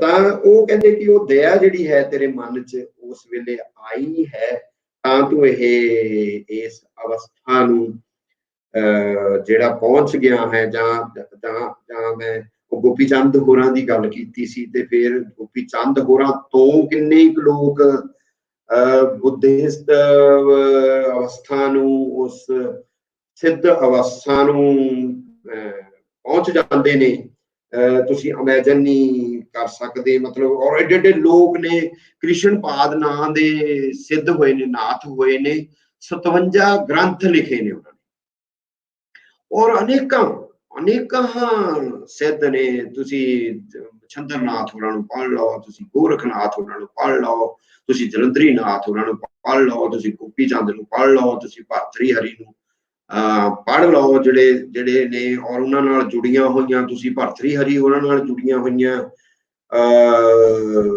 ਗੱਲਾਂ ਜਿਹੜੀਆਂ ਨੇ, ਜਿਹੜੇ ਉਹਨਾਂ ਦੇ ਜੀਵਨ ਨਾਲ ਜੁੜੇ ਹੋਏ ਨੇ, ਉਹ ਹੋਰ ਇੰਟਰਸਟਿੰਗ। ਜਿਵੇਂ ਮੈਂ ਕਿਹਾ ਕਿ ਮੇਰੇ ਜੀਵਨ ਚ ਆਲੇ ਦੁਆਲੇ ਨਾਥ ਵਿਚਰਦੇ ਰਹੇ ਨੇ, ਮੈਂ ਗੋਰਖਨਾਥ ਦੀ ਗੋਦੀ ਚ ਪਲਿਆ ਔਰ ਮੈਨੂੰ ਇਸ ਗੱਲ ਦਾ ਮਾਣ ਹੈ। ਤਾਂ ਮੈਨੂੰ ਪਤਾ ਲੱਗਾ ਕਿ ਭਰਤਰੀ ਹਰੀ ਹੋਰਾਂ ਦੀ ਇੱਕ ਜਗ੍ਹਾ ਕਿਸੇ ਦੂਰ ਜੰਗਲ ਚ ਹੁਸ਼ਿਆਰਪੁਰ ਮੈਂਗਰੋਵ ਵਾਲਾ ਦਾ ਜੰਗਲ ਹੈ, ਬੜਾ ਖਤਰਨਾਕ ਜੰਗਲ ਹੈ ਉੱਥੇ। ਉਸ ਜੰਗਲ ਚ ਮੈਂ ਵੈਸੇ ਹੀ ਜਾਣਕਾਰੀ ਲਈ ਤੁਹਾਨੂੰ ਦੱਸ ਦੂੰਗਾ, ਦਮੂਈਆਂ ਬਹੁਤ ਨੇ, ਦੋ ਮੂੰਹੇ ਸੱਪ ਜਿਹੜੇ ਨੇ ਉਹ ਬਹੁਤ ਨੇ, ਚੀਤੇ ਬਹੁਤ ਨੇ, ਬਾਕੀ ਜਾਨਵਰ ਤਾਂ ਜੰਗਲੀ ਹੁੰਦੇ ਹੀ ਹੈ, ਬਟ ਉੱਥੇ ਚੀਤੇ ਮਾਰ ਖੋਰੇ ਵੀ ਨੇ। ਪਰ ਨਹੀਂ ਰਿਹਾ ਗਿਆ ਕਿ ਯਾਰ ਭਰਤਰੀ ਹਰੀ ਦਾ ਜੇ ਉੱਥੇ ਮੰਦਿਰ ਹੈ ਔਰ ਕਿਹਾ ਜਾਂਦਾ ਕਿ ਉੱਥੇ ਉਹਨਾਂ ਨੇ ਤਪ ਕੀਤਾ ਹੈ, ਤਾਂ ਯਾਰ ਉਸ ਧਰਤੀ ਤੇ ਜ਼ਰੂਰ ਜਾਣਾ ਹੈ। ਉਸ ਧਰਤੀ ਤੇ ਅਜੇ ਵੀ ਉਹ ਆਭਾ, ਉਹ ਮੈਗਨੈਟਿਕ ਡਾਇਨਾਮਿਕ ਫੀਲਡ ਭਰਤਰੀ ਹਰੀ ਹੋਰਾਂ ਦਾ ਹੋਏਗਾ। ਤੇ ਉਹ ਮੈਂ ਆਪਣੇ ਦੋਸਤ ਨੂੰ ਮਨਾ ਲਿਆ, ਥੋੜਾ ਜਿਹਾ ਪੋਲੀਟੀਕਲ ਬੰਦਾ ਸੀ, ਨਾਲ ਬੋਡੀਗਾਰਡ ਵੀ ਸੀ ਉਹਦੇ। ਮੈਂ ਕਿਹਾ ਯਾਰ ਆਪਾਂ ਉੱਥੇ ਜ਼ਰੂਰ ਜਾਣਾ ਹੈ, ਮੈਨੂੰ ਉੱਥੋਂ ਫਿਰ ਰਾਹ ਰੂਹ ਕੱਢੋ ਤੇ ਮੈਨੂੰ ਲੈ ਕੇ ਚਲੋ। ਖੈਰ ਅਸੀਂ ਉਹ ਚਲੇ ਗਏ, ਬੜਾ ਔਖਾ ਰਾਹ ਸੀ। ਇਸ ਤਰੀਕੇ ਦੇ ਨਾਲ ਅਸੀਂ ਉਹ ਝੋ ਦੇ ਵਿੱਚ ਦੀ ਗੱਡੀ ਪਾਣੀ ਦੇ ਵਿੱਚ ਦੀ ਜਾਂਦੀ ਸੀ ਤੇ ਅੱਗੇ ਕੱਚਾ ਰਾਹ ਪੈਂਦਾ, ਤੇ ਉਹ ਡਰ ਵੀ ਜਿਹੜਾ ਤੁਹਾਨੂੰ ਮੈਂ ਇਸ਼ਾਰਾ ਕੀਤਾ, ਚੀਤਾ ਪੈਂਦਾ ਸੀ ਉੱਥੇ, ਪੈਂਦਾ ਸੀ, ਗਊਆਂ ਨੂੰ ਵੀ ਲੈ ਜਾਂਦਾ ਸੀ ਚੱਕ ਕੇ। ਉਹ ਇੱਕ ਨਹੀਂ ਸੀ, ਬਹੁਤ ਸਾਰੇ ਚੀਤੇ ਉੱਥੇ, ਇਹ ਰਿਕਾਰਡ ਹੈ ਕਿ ਉਹ ਮੈਂਗਰੋਵ ਦਾ ਜੰਗਲ। ਖੈਰ ਉਹ ਅਸੀਂ ਜੰਗਲ ਚ ਉੱਥੇ ਪਹੁੰਚੇ, ਉੱਥੇ ਜੋ ਆਪਣਾ ਅਦਬ ਭੇਟ ਕਰਨਾ ਸੀ ਉਹ ਕੀਤਾ। ਤਾਂ ਮੈਂ ਤਾਂ ਹੀ ਕਿਹਾ ਕਿ ਮੈਂ ਯਾਰ ਅਕਾਦਮਿਕ ਡਿਸਿਪਲਿਨ ਦਾ ਬੰਦਾ ਨਹੀਂ ਹਾਂ, ਤੇ ਮੈਂ ਤਾਂ ਇਹਨਾਂ ਨਾਥਾਂ ਨਾਲ ਜਿੱਦਾਂ ਵਿਚਰਿਆ ਉਹ ਗੱਲਾਂ ਮੈਂ ਤੁਹਾਡੇ ਨਾਲ ਸਹਿਜ ਤਰੀਕੇ ਦੇ ਨਾਲ। ਅਸੀਂ ਵਾਪਸ ਆ ਰਹੇ ਸੀ ਤੇ ਮਾਈ ਗੋਡ ਉੱਥੇ ਮੋਬਾਈਲ ਦਾ ਉਹ ਵੀ ਨਹੀਂ ਸੀ, ਨੈਟਵਰਕ ਵੀ ਨਹੀਂ ਸੀ, ਤੇ ਜੋ ਉਹਦੇ ਕੋਲ ਆਣ ਕੇ ਸਾਡੀ ਗੱਡੀ ਪੰਚਰ ਹੋ ਗਈ। ਸਟੱਪਣੀ ਦੇਖੀ, ਉਹ ਵੀ ਪੰਚਰ। ਓਹੋ, ਹੁਣ ਮੋਬਾਈਲ ਵੀ ਨਹੀਂ ਚੱਲ ਰਿਹਾ ਤੇ ਦੂਰ ਵੀ ਹੈ, ਉਹ ਪੈਂਡਾ ਵੀ ਔਖਾ, ਤੇ ਬੜਾ ਮੁਸ਼ਕਿਲ ਆ ਗਈ, ਕੀ ਹੋਏਗਾ। ਸ਼ਾਮ ਵੀ ਪੈ ਰਹੀ ਹੈ ਉੱਧਰੋਂ, ਅਸੀਂ ਬਾਹਰ ਖੜੇ ਹੋ ਕੇ ਮਤਲਬ ਥੋੜੀ ਜਿਹੀ ਚਿੰਤਾ ਚ ਪੈ ਗਏ, ਚਲੋ ਕੋਈ ਨਾ ਕੋਈ ਸਾਧਨ ਤਾਂ ਹੋਏਗਾ, ਕਰਾਂਗੇ। ਤੇ ਇਨ ਬਿਟਵੀਨ ਉਹ ਚੀਤਾ ਭਲਵਾਨ ਸਾਡੇ ਤੋਂ ਕੋਈ 10-12 ਫੁੱਟ ਦੀ ਦੂਰੀ ਤੇ ਉਹ ਕ੍ਰਾਸ ਕਰ ਰਿਹਾ। ਐਸਾ ਮੰਜ਼ਰ ਕਿ ਸਾਰੇ ਅਸੀਂ ਡਰ ਗਏ, ਤੇ ਸਾਡੇ ਤੋਂ ਪਹਿਲਾਂ ਉਹ ਬੋਡੀਗਾਰਡ ਡਰ ਗਏ ਜਿਨ੍ਹਾਂ ਕੋਲ ਗੰਨਾਂ ਸੀਗੀਆਂ, ਉਹ ਪਹਿਲਾਂ ਗੱਡੀ 'ਚ ਵੜ ਗਿਆ ਸਾਡੇ ਤੋਂ। ਅਸੀਂ ਕਿਹਾ ਯਾਰ ਸਾਡੇ ਨਾਲ ਬੜਾ ਸੀ। ਖੈਰ ਉਹ ਭਰਤਰੀ ਹਰੀ ਹੋਰਾਂ ਦਾ, ਤੁਸੀਂ ਉਹ ਸਾਨੂੰ ਦਾ ਸਾਰਾ ਸਾਡੇ ਦੋਸਤ ਨੇ, ਬੜੇ ਵੱਡੇ ਆਫਿਸਰ ਨੇ, ਡਾਕਟਰ ਮਨਮੋਹਨ ਸਿੰਘ ਹੋਰੀ, ਉਹਨਾਂ ਦਾ ਵੀ ਬੜਾ ਚਿੰਤਨ ਹੈ ਇਸ ਪਾਸੇ ਨੂੰ। ਉਹ ਇੱਕ ਨਾਵਲ ਲਿਖ ਰਹੇ ਨੇ, ਮੈਨੂੰ ਦੱਸ ਰਹੇ ਸੀਗੇ ਕਿ ਭਰਤਰੀ ਹਰੀ ਹੋਰਾਂ ਦੇ ਜੀਵਨ ਦੇ ਉੱਤੇ ਮੈਂ ਨਾਵਲ ਲਿਖ ਰਿਹਾ ਹਾਂ, ਤੇ ਉਹ ਸੀ ਸਾਰਾ। ਸੈਕਿੰਡ, ਮੈਂ ਕਹਿ ਰਿਹਾ ਕਿ ਮੇਰੇ ਜੀਵਨ ਦੇ ਵਿੱਚ ਹੀ ਕਿਤੇ ਕਿਤੇ ਨਾਥ ਤੁਰੇ ਫਿਰਦੇ ਸੀਗੇ, ਔਰ ਸਾਡੇ ਆਮ ਪਿੰਡਾਂ ਦੇ ਵਿੱਚ ਆਮ ਹੈ, ਅਸੀਂ ਰਿਸਰਚ ਵਾਲੇ ਧਿਆਨ ਨਹੀਂ ਦਿੰਦੇ। ਕੁਝ ਲੋਕ ਜਿਨ੍ਹਾਂ ਨੇ ਪਾਰਟੀਕੂਲਰ ਕੰਮ ਕਰਨਾ ਹੁੰਦਾ ਹੈ ਉਹ ਧਿਆਨ ਵੀ ਦਿੰਦੇ ਨੇ, ਫਿਰ ਲੱਭ ਵੀ ਲੈਂਦੇ ਨੇ ਖੋਜੀ, ਹਨਾ। ਕਾਫਰ ਬਣ ਕੇ ਵੀ ਲੱਭਣਾ ਪੈ ਜਾਵੇ ਤਾਂ ਟਿਕਾਣਾ ਲੱਭ ਲੈਂਦੇ ਨੇ, ਉਹ ਜਿਸ ਤਰੀਕੇ ਦਾ ਵੀ ਲੱਭਣਾ ਹੋਵੇ। ਤਾਂ ਮੈਂ ਦੇਖਦਾ ਸੀ ਕਿ ਸਾਡੇ ਘਰ ਦੀ ਬੈਕ ਸਾਈਡ ਦੇ ਉੱਤੇ ਕੁਝ ਪਰਿਵਾਰ ਸਨ, ਤਾਂ ਉਹ ਪਰਿਵਾਰ, ਉਹਨਾਂ ਦੀ ਕੋਈ ਟ੍ਰੈਡੀਸ਼ਨ ਹੋਏਗੀ, ਔਰ ਉਹ ਟ੍ਰੈਡੀਸ਼ਨ ਜਿਹੜੀ ਸੀ ਉਹ ਗੁੱਗਾ, ਇਹ ਕਿਵੇਂ ਲਿੰਕ ਕਰਦਾ ਹੈ, ਮੈਂ ਇਸ ਗੱਲ ਤੇ ਅਜੇ ਲੱਗਾ ਹੋਇਆ, ਮੈਂ ਖੋਜ ਕਰ ਰਿਹਾ ਕਿਵੇਂ ਲਿੰਕ ਕਰੇਗਾ ਇਹ, ਕਿ ਉਹ ਗੁੱਗੇ ਪੀਰ ਨੂੰ ਮੰਨਦੇ ਸਨ, ਔਰ ਉਹ ਜਿਹੜੀ ਟੋਲੀ ਖਵਾਉਂਦੇ ਸੀ, ਟੋਲੀ ਖਵਾਉਣਾ ਕਹਿੰਦੇ ਸੀ। ਟੋਲੀ ਖਵਾਉਣਾ ਮੀਨ ਇੱਕ ਟੋਲੀ ਸੱਦਣੀ ਹੈ, ਜਿਹੜੇ ਗੁੱਗੇ ਦਾ ਜਸ ਗਾਉਣਗੇ, ਸਾਰੀ ਰਾਤ ਉਹ ਗਾਉਂਦੇ ਸੀ। ਡੌਰੂ ਦੇ ਉੱਤੇ ਪੌਲੀ ਜੀ ਵਜਾਉਂਦੇ ਸੀ, ਜਿਹੜੀ ਘੰਟੀ ਹੁੰਦੀ ਸਾਈਕਲ ਦੀ, ਉਹਦਾ ਉਹ ਕੱਪ ਲਾ ਕੇ ਉਹਨੂੰ ਚਮਚੇ ਨਾਲ ਜਾਂ ਕਿਸੇ ਇਸ ਤਰੀਕੇ ਦੇ ਔਜ਼ਾਰ ਦੇ ਨਾਲ ਉਹ ਵਜਾਉਂਦੇ ਸਨ, ਤੇ ਸਾਰੀ ਰਾਤ ਉਹਨਾਂ ਨੇ ਉਹ ਡੌਰੂ ਤੇ ਗੁੱਗਾ ਗਾਉਣਾ। ਉਹਨਾਂ ਦੀ ਇੱਕ ਆਪਣੀ ਲੈਅ ਸੀ, ਉਹਨਾਂ ਦਾ ਇੱਕ ਆਪਣਾ ਚਿੰਤਨ ਸੀ, ਉਹਨਾਂ ਦੀ ਇੱਕ ਆਪਣੀ ਫਿਲਾਸਫੀ ਸੀ, ਉਹਨਾਂ ਦੀ ਉਸ ਸਾਰੀ ਦੀ ਇੱਕ ਸਿਧਾਂਤ ਸੀ, ਉਹਨਾਂ ਦਾ ਇੱਕ ਥਾਟ ਸੀ। ਜੇ ਉਹ ਥਾਟ ਵੀ ਨਾਥਾਂ, ਸਿੱਧਾਂ, ਜੋਗੀਆਂ ਦੇ ਥਾਟ ਦੀ, ਜਿਹਨੂੰ ਲੋਕ ਧਾਰਾਈ ਅਸੀਂ ਕਹਿ ਸਕਦੇ ਹਾਂ, ਟਰੈਵਲ ਜਿਹੜਾ ਹੈ, ਉਹਨੂੰ ਫੋਕ ਦਾ ਟਰੈਵਲ ਜਿਹੜਾ ਹੈ ਉਹਨੂੰ ਕਹਿ ਸਕਦੇ, ਬਟ ਰਿਚ ਟ੍ਰੈਡੀਸ਼ਨ ਇਨ ਇੱਧਰਲੇ ਪੰਜਾਬ 'ਚ, ਮੈਨੂੰ ਲੱਗਦਾ ਉੱਧਰਲੇ ਪੰਜਾਬ 'ਚ ਵੀ ਹੋਏਗੀ ਗੁੱਗੇ ਦੀ ਕਿਤੇ ਨਾ ਕਿਤੇ, ਜੇ ਕੋਈ ਰਮਜ਼ ਉੱਧਰ ਨੂੰ ਜਾਂਦੀ ਤਾਂ ਮੈਨੂੰ ਪੱਕਾ ਨਹੀਂ ਪਤਾ ਹੈ, ਬਟ ਇੱਧਰ ਸਾਡੇ ਸਾਰੇ ਪੰਜਾਬ ਦੇ ਵਿੱਚ ਗੁੱਗੇ ਦਾ ਇਹ ਲੋਕ ਮੰਨਦੇ ਨੇ ਤੇ ਮਨਾਉਂਦੇ ਨੇ। ਹਾਲਾਂਕਿ ਗੁੱਗਾ ਰਾਜਸਥਾਨ ਨੂੰ ਬਿਲੋਂਗ ਕਰਦਾ ਹੈ। ਸਾਡੇ ਕੋਲ ਕਿਸ ਤਰੀਕੇ ਦੇ ਨਾਲ ਉਹ ਆਇਆ ਪੰਜਾਬ ਦੇ ਵਿੱਚ, ਕਿਉਂਕਿ ਬਹੁਤ ਸਾਰਾ जट ट्राइब्स जिहड़े ने लगभग सारे परंतु कबीले उपरों दी हुंदे होए उत्थों राजस्थान इधर नूं ट्रैवल करते हैं ते हो सकता किते ना किते वो सारे लिंक क्योंकि मैं देख रहा सीगा कि कुछ दलित गोत्रां दे विच उन्हां दियां जिहड़े जठेरे ने एंसेस्टर्स जिन्हां नूं आपां कहंदे आ जठेरे ने तां उन्हां जठेरे वालियां थावां ते ਜਿਹੜੀ ਸਤੀ ਦੇ ਮੰਦਿਰ ਵੀ ਨੇ तो ਇਹਨਾਂ ਦਲਿਤ ਦੇ ਵਿੱਚ ਸਤੀ ਦੀ ਪ੍ਰਥਾ ਕਿੱਥੋਂ ਆਈ ਉਹਨੂੰ ਵੀ ਫਿਰ ਮੈਂ ਪਿੱਛੇ ਨੂੰ ਜਦੋਂ ਝਾਤ ਮਾਰਦਾ ਤਾਂ ਫਿਰ ਪਿੱਛੇ ਰਾਜਸਥਾਨ ਵੱਲ ਨੂੰ ਤੇ ਉਹ ਸਾਰੀਆਂ ਮਕਾਮੀਆਂ ਨਾਲ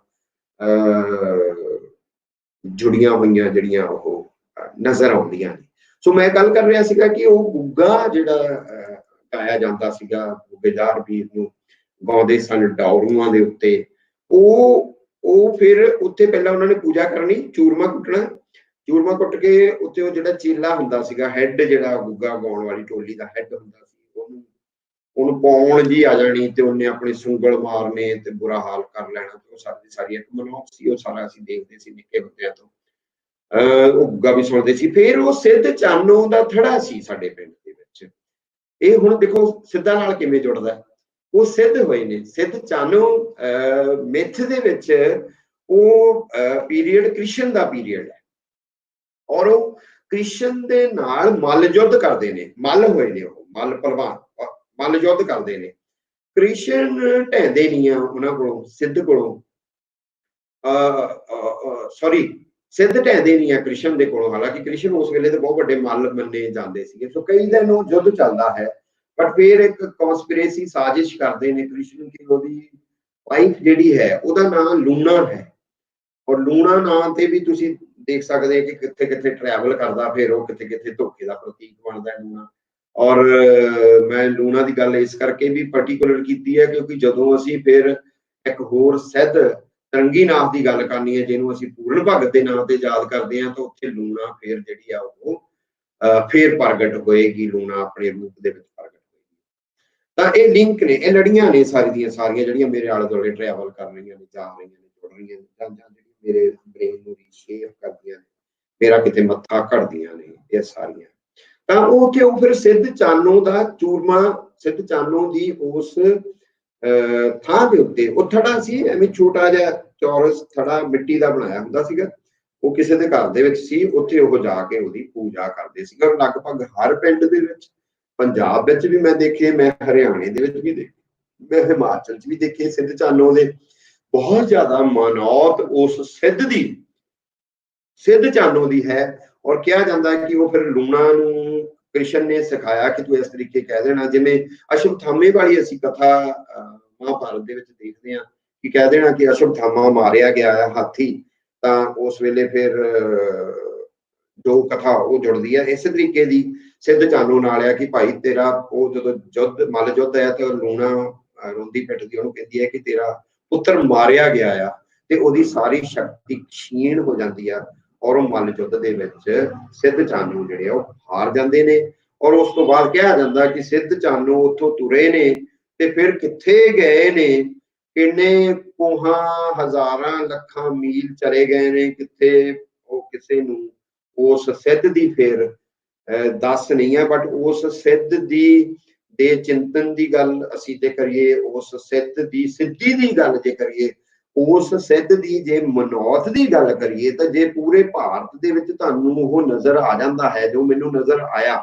ਮੈਂ ਟ੍ਰੇਸ ਕੀਤਾ ਉਹਨੂੰ ਜਾ ਕੇ ਮਤਲਬ ਇੱਕ ਸਤਲੁਜ ਦਰਿਆ ਦੇ ਨਾਲ ਪਿੰਡ ਹੈ ਨੂਰਪੁਰ ਬੇਦੀ ਦੇ ਲਾਗੇ ਪਿੰਡ ਹੈ ਇੱਕ ਰਾਮਪੁਰ ਹੈ ਮੈਂ ਜੇ ਭੁੱਲਦਾ ਨਾ ਹੋਵਾਂ ਉੱਥੇ ਸਿੱਧ ਚਾਨੋ ਦੀ ਜਗ੍ਹਾ ਹੈ ਔਰ ਉੱਥੇ ਇੱਕ ਮਾਨਤਾ ਹੈ ਕਿ ਸਿੱਧ ਚਾਨੋ ਹੋਰਾਂ ਕਰਕੇ ਹੀ ਜਿਹੜਾ ਹੈ ਉਹ ਪੂਰੇ ਪਿੰਡ ਦੇ ਵਿੱਚ ਚੋਰੀ ਨਹੀਂ ਕੋਈ ਕਰ ਸਕਦਾ ਤੇ ਉੱਥੇ ਲੋਕ ਜਿੰਦਰੇ ਦਾ ਕੋਈ ਕਨਸੈਪਟ ਹੀ ਨਹੀਂ ਆ ਉਸ ਪਿੰਡ ਦੇ ਵਿੱਚ ਔਰ ਉਹ ਬਹੁਤ ਵੱਡੀ ਉੱਥੇ ਜਗ੍ਹਾ ਔਰ ਮਨੌਤ ਹੈ ਔਰ ਮੈਂ ਗਿਆ ਹੁਣ ਛੋਟੀ ਪਹਾੜੀ ਹੈ ਕੱਚੀਆਂ ਪਹਾੜੀਆਂ ਨੇ ਬਹੁਤ ਖੂਬਸੂਰਤ ਪਹਾੜੀਆਂ ਨੇ ਉਹ ਬਟ ਉੱਥੇ ਉਹ ਇਸ ਤਰੀਕੇ ਦੀਆਂ ਮਨੌਤਾਂ ਵੀ ਨੇ ਉਸ ਸਿੱਧ ਦੀਆਂ ਤਾਂ ਤੁਸੀਂ ਦੇਖ ਸਕਦੇ ਆ ਕਿ ਉਹ ਕਿੱਡੇ ਵੱਡੇ ਲੋਕ ਹੋਣਗੇ ਜਿਹੜੇ ਲੋਕਾਂ ਦੇ ਵਿੱਚ ਅੱਜ ਵੀ ਜਿਸ ਤਰੀਕੇ ਦੇ ਨਾਲ ਉਹਨਾਂ ਦੀ ਪੂਜਾ ਹੁੰਦੀ ਹੈ ਅੱਜ ਵੀ ਸਾਡੇ ਉਹ ਗੁੱਗਾ ਮੈਨੂੰ शहर आए ਨੂੰ ਕਾਫੀ ਦੇਰ ਹੋ ਗਈ, 16 ਸਾਲ ਹੋ ਗਏ ਮੈਂ ਪਿੰਡ ਗਿਆ ਨਹੀਂ, ਬਟ ਉਹ ਅਜੇ ਵੀ ਮਨੌਤ ਉਸ ਤਰੀਕੇ ਦੀ ਚੱਲੀ ਜਾਂਦੀ ਹੈ। ਸੋ ਉਸ ਸਿੱਧ ਦੀ ਫਿਰ ਪੂਜਾ ਹੁੰਦੀ ਹੈ, ਚੂਰਮਾ ਦਿੱਤਾ ਜਾਂਦਾ, ਬੱਚਿਆਂ ਨੂੰ ਪ੍ਰਸ਼ਾਦ ਵੰਡਿਆ ਜਾਂਦਾ ਤੇ ਆਣ ਕੇ ਫਿਰ ਉਹ ਟੌਰ ਸ਼ੁਰੂ ਕਰਦੇ।